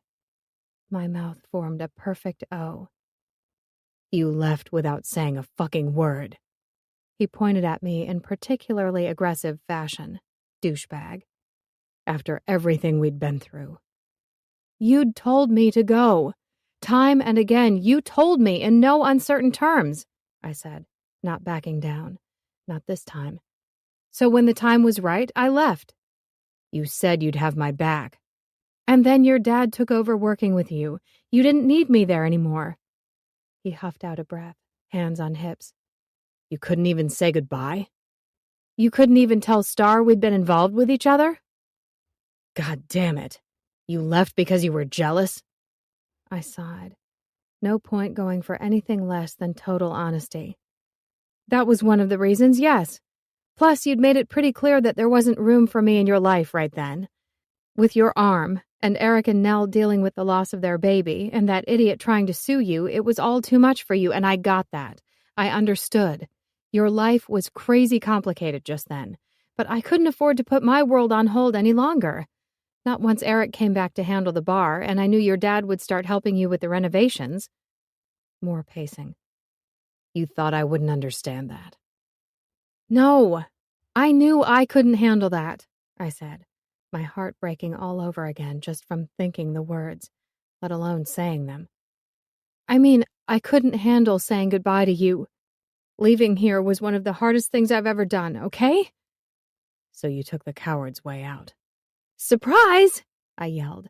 Hi, I'm Alex Parks. Nice to meet you. In case you haven't noticed, I happen to be one of the biggest scaredy-cat angst-ridden idiots of our age. Not the most noble title, but hella true just the same. Teeth gritted. He shook his head. Fuck's sake. I said nothing. If you're so damn frightened of everything, then what are you doing here? He asked. Good question. Very good question. Not one I really wanted to answer. He leaned down, getting in my face. Well? I couldn't stay away, okay? I cried. You wouldn't answer my emails, and I needed to see you. Why? I looked to heaven. Come on, Joe. Work with me here just a little. Why do you think? He held his hands out wide. Little Miss fucking Sunshine, I don't have a clue. You leave me without a goddamn word, and now suddenly months later you're back, and I'm supposed to just be cool with that? So don't be cool with it, I said. Be mad at me. Tell me to go back to Seattle, that you never want to see me again. Alex, I pushed at his flat belly with both hands. Guess he hadn't been expecting that, because he stumbled back a step. And if it worked so well once, then what the hell, let's go for it again. I pushed him until his back hit the door and both of us were wearing our fiercest faces. "Tell me I mean nothing to you, that I never did," I said. "Go on. You were acting cold enough toward me before I left. It shouldn't be a reach for you. Give me some fucking closure." He blinked, surprised or something. I don't know. When I went to push him again, however, he grabbed my wrists, holding on tight. "Stop it. Tell me I'm a shit friend and you don't want me as a lover anyway. Do it." "That's enough." "Break my heart one more time, Joe Collins. Come on," I jeered. "I'm good for it." His mouth firmed. "What the hell are you talking about? How did I break your heart?" "By not being ready. By shutting down completely just as I was opening up to you," I said, throat tight with emotion. "Making me think I meant nothing to you by acting like an absolute asshole after the accident. Necessary or not, you fucking broke me, Joe." He just stared at me. "And the worst of it? It's not even all your fault," I said, tears welling in the corners of my eyes. "It's mine. First for coming out here and getting involved with you, for wanting to fix everything and not being able to, for taking on so much after the accident that I felt like I was coming apart and the only thing I could do was run." Brows drawn tight, he cupped my cheeks in his big hands. "You're right. I should have had your back with Star. I'm sorry, Alex. Christ, I'm sorry for everything. I acted like a heartless bastard because I couldn't cope with us right then. I should have just... Shit. I should have waited, kept you close, not make you think what we had was nothing. I'm sorry, little miss. I was a fucking idiot. Can you forgive me?" "You're sorry?" I'd been so ready to kiss his ass I couldn't quite believe it. "Really?" He nodded. "Worst thing I ever did, pushing you away." And the whole gazing into each other's eyes was getting to be too much again. I couldn't take it. Gah, talk about an overload of emotion. I closed my eyelids tight, breathing in deep. Just when I thought maybe I'd gotten a handle on myself, Joe's lips brushed against mine and I lost it all over again. God, he could kiss. Mouths searching, tongues gliding against one another, and his hands. Holy hell, his hands. They went from gently holding my face to fingers stroking down the sides of my dress. Next thing I knew, they were under my skirt, sliding into the back of my black lace underwear. With an ass cheek in each hand, he groaned long and loud. "Fuck, I missed you." "You did?" I panted. "Yeah. Don't disappear on me again." "'Kay." "Promise me," he demanded, a hand moving up to collar my throat, fingers and thumb pressing in just a little. "I promise." In one not even remotely smooth move, he spun us around, reversing our places. My spine hit the door, and his teeth sunk into my neck, punishing me in the best way possible. Hands tore my panties down my legs, hesitating only when he got to the stiletto heels. He looked up at me, a smirk on his face. "More stripper heels." "Joe, they're designer," I said, wiping away a tear, stepping out of my fancy underwear. "Have some respect." "Sure thing. Just give me a minute." "Huh?" Thick fingers slid between my legs, and the man disappeared beneath my skirt. Oh, shit. I was a goner. Hot mouth, wet tongue, and a determined man of many talents. Don't even get me started on the feeling of his beard, brushing against such sensitive skin. I was a blissful mess there in no time. More than ready for him, needing him immediately. "Joe." Holding up my skirt, I stroked his hair. "Come on." "What?" he asked, flicking his tongue up and down along my slit. So damn good. If it weren't for his hands and the help of the door, I'd be on the ground. Honestly, my knees were barely up to the task of keeping me upright in the face of such overwhelming pleasure. "Sex. Now." I pulled on his hair some more. He wiped his mouth with the back of his hand and stood, before getting busy undoing his zipper. Out of his wallet came a condom, and onto his impressively hard cock. "Right now?" I nodded, twining my arms around his neck. "You sure? "Don't make me hurt you," I said in a warning tone. "Yes, ma'am." Strong hands lifted me, and I wrapped my legs around him good and tight. Heaven help me, given half a chance, I'd never let him go. Once my skirt was out of the way, we were good to go. He directed the head of his cock to my opening, both of us moaning at the exquisite sensation. He was hard, and I was soft. We both wanted it bad. Slowly, he lowered me onto him, the heavy length of him filling my insides just so. Mouth open, I gasped, everything low in me tightening. This was what I'd needed since the moment I'd left. Him. There'd been no dates or distractions. I hadn't even tried. Joe Collins had my heart whether he wanted it or not. With his big cock moving deep into my delicate insides, lighting up every inch of me, we might as well just cancel Christmas. Nothing else could be this perfect, bright, and special. "Okay?" he asked. "Oh, yeah," I smiled, my mouth trembling just a little.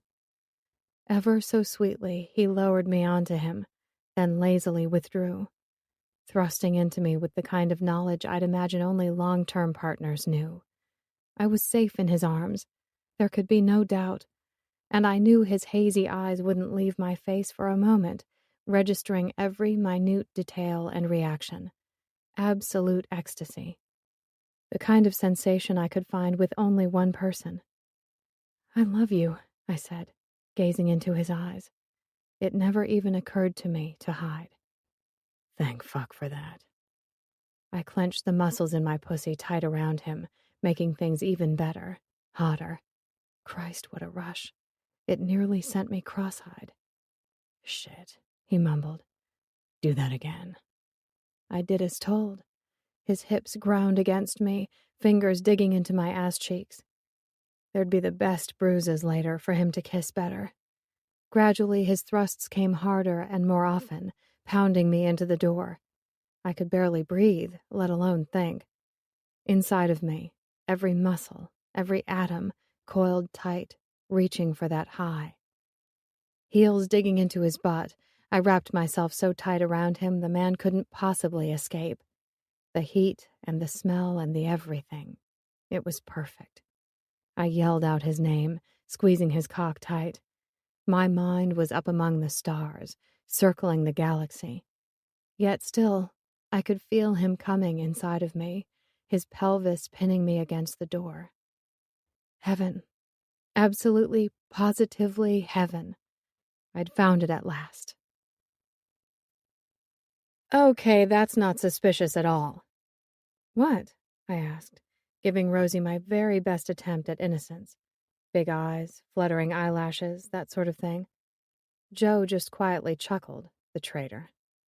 I sat on his lap with a fresh drink in hand, his arm draped across me. All was good. Nell and Patrick had been successfully re-hitched in our absence. Both of the twins' diapers had apparently been changed. On the impromptu dance floor, Stan and Audrey were swaying arm in arm to some cool old blues music. Alongside them, Vaughn and Lydia were doing likewise. Mal and his wife, however, were attempting to tango, though I think mostly it was just Mal, while his wife laughed her ass off, arms wrapped tight around him. Love was ace. "I think Rosie's referring to the fact that your hair is a mess and half of your makeup is gone," said Nell, sipping from a glass of water. "You look distinctly rumpled, and here I thought only the newlyweds were meant to sneak off and bang in a cupboard or something." Patrick just raised his eyebrows. "They have beds, baby. Why do it in a cupboard?" "True," she said. "How long do you think it would take us to do it in every room of this mansion anyway?" "Dunno." Pat sat with his arm slung over Nell's shoulders, his face serene, at peace with the world. Also speculative.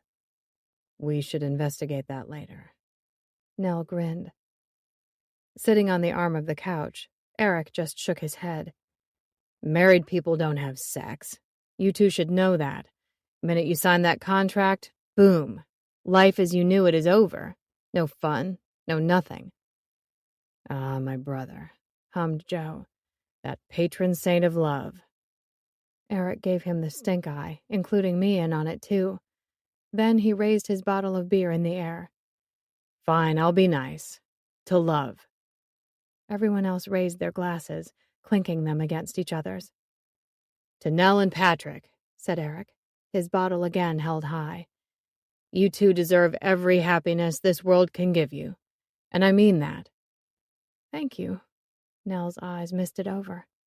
Being manly, Pat gave him a nod. Hear, hear, said Andre. And the moment felt right. Old tensions laid to rest, no one in pain. Or at least I didn't think anyone was. A shadow lingered in Eric's eyes, however. His usual surliness or something more, I couldn't say. Today could have just as easily been the day his and Nell's child was born. Not the kind of thing you can easily set aside and forget about. Heartbreak like that had to linger.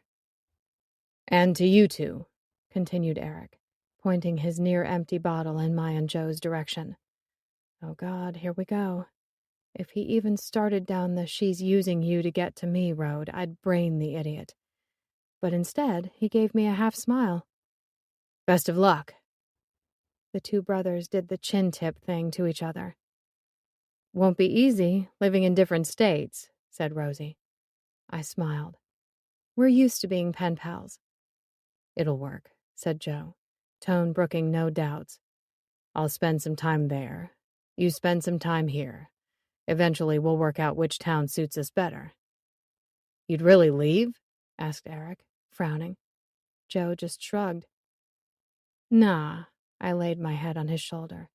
I don't see that happening. He brushed his lips against my forehead. I'm serious, little miss. If you need to be in Seattle, then we'll work it out. You've got your work here. Mine's portable. You've got Val and your folks there. Yeah, but Val loves jumping on a plane and going somewhere, whereas I hate flying with a fiery passion, I said, because blatant truth, it had taken a Valium and a huge serving of self-determination to get me here. I think my parents would like visiting Coeur d'Alene, if maybe someday I decided to move here. We'll see. I want you with me. Another kiss was placed on my face. But don't rush into making a decision. I don't want you regretting anything. We'll figure it out. I smiled, soaking in the scent of him, the feel of his slick suit and thick shoulder beneath my cheek, the brush of his beard against the top of my head. Heaven. Yeah, he whispered. Love you. You do? Without a doubt. Good. I love you more, though, I said, because it's important in relationships, especially those that felt like forever, to show that you were the better person. Ha. He's a no-show. I moved over to the window, standing beside Joe. Mostly patiently, he stood waiting by my office window wearing only boxer briefs. The man was lucky there were so many trees in the neighborhood shielding us. Otherwise, he could have caused a goddamn stampede. Guess he's shy, he said, slinging an arm around my shoulder. He's probably intimidated by the size of your nuts. Maybe if you put pants on? Ha ha. He kissed the tip of my nose. Marty will come out to say hi sooner or later. Have patience. He's a busy squirrel. Joe sat on the edge of my desk, one of the few remaining pieces of furniture left in the apartment. Strong arms slid around my middle, drawing me back between his legs. How you doing with all this? Okay, no freakouts. My gaze tripped over the myriad of boxes containing all of my worldly goods. I was moving to Coeur d'Alene to live in one of the bird-building apartments with my boyfriend. Whoa, my heart double-timed. Mostly no freakouts. Haven't changed your mind? I hummed, leaning back into him. So much warm skin to skate my fingers over. Heavenly. No, I mean, my business can move, no worries. And you and I are solid. Everything is good. I'm still a little anxious, but I love you. Warm lips pressed kisses into my shoulder. So good. Shivers raced up my spine. The man knew things. Deliciously good things. I could help you out with that anxiety. Relax me? I asked in a husky tone. Shame on me, the room still reeked of sex from the last time. Having finished up the bulk of the packing, we seemed to have descended into some crazed competition to see how many times we could do it in my apartment while it was still my apartment. So far, we were both winning. His fingers dug into my hips demandingly. Distract me? Absolutely. Val and her man will be here soon to help carry it all down to your truck. I arched my neck, giving him better access. Though we do still have the mattress. Be a shame not to use it, he mumbled, his hard cock poking into the small of my back. The man was insatiable. But hey, when it came to him, so was I. We were a perfect, lusty match.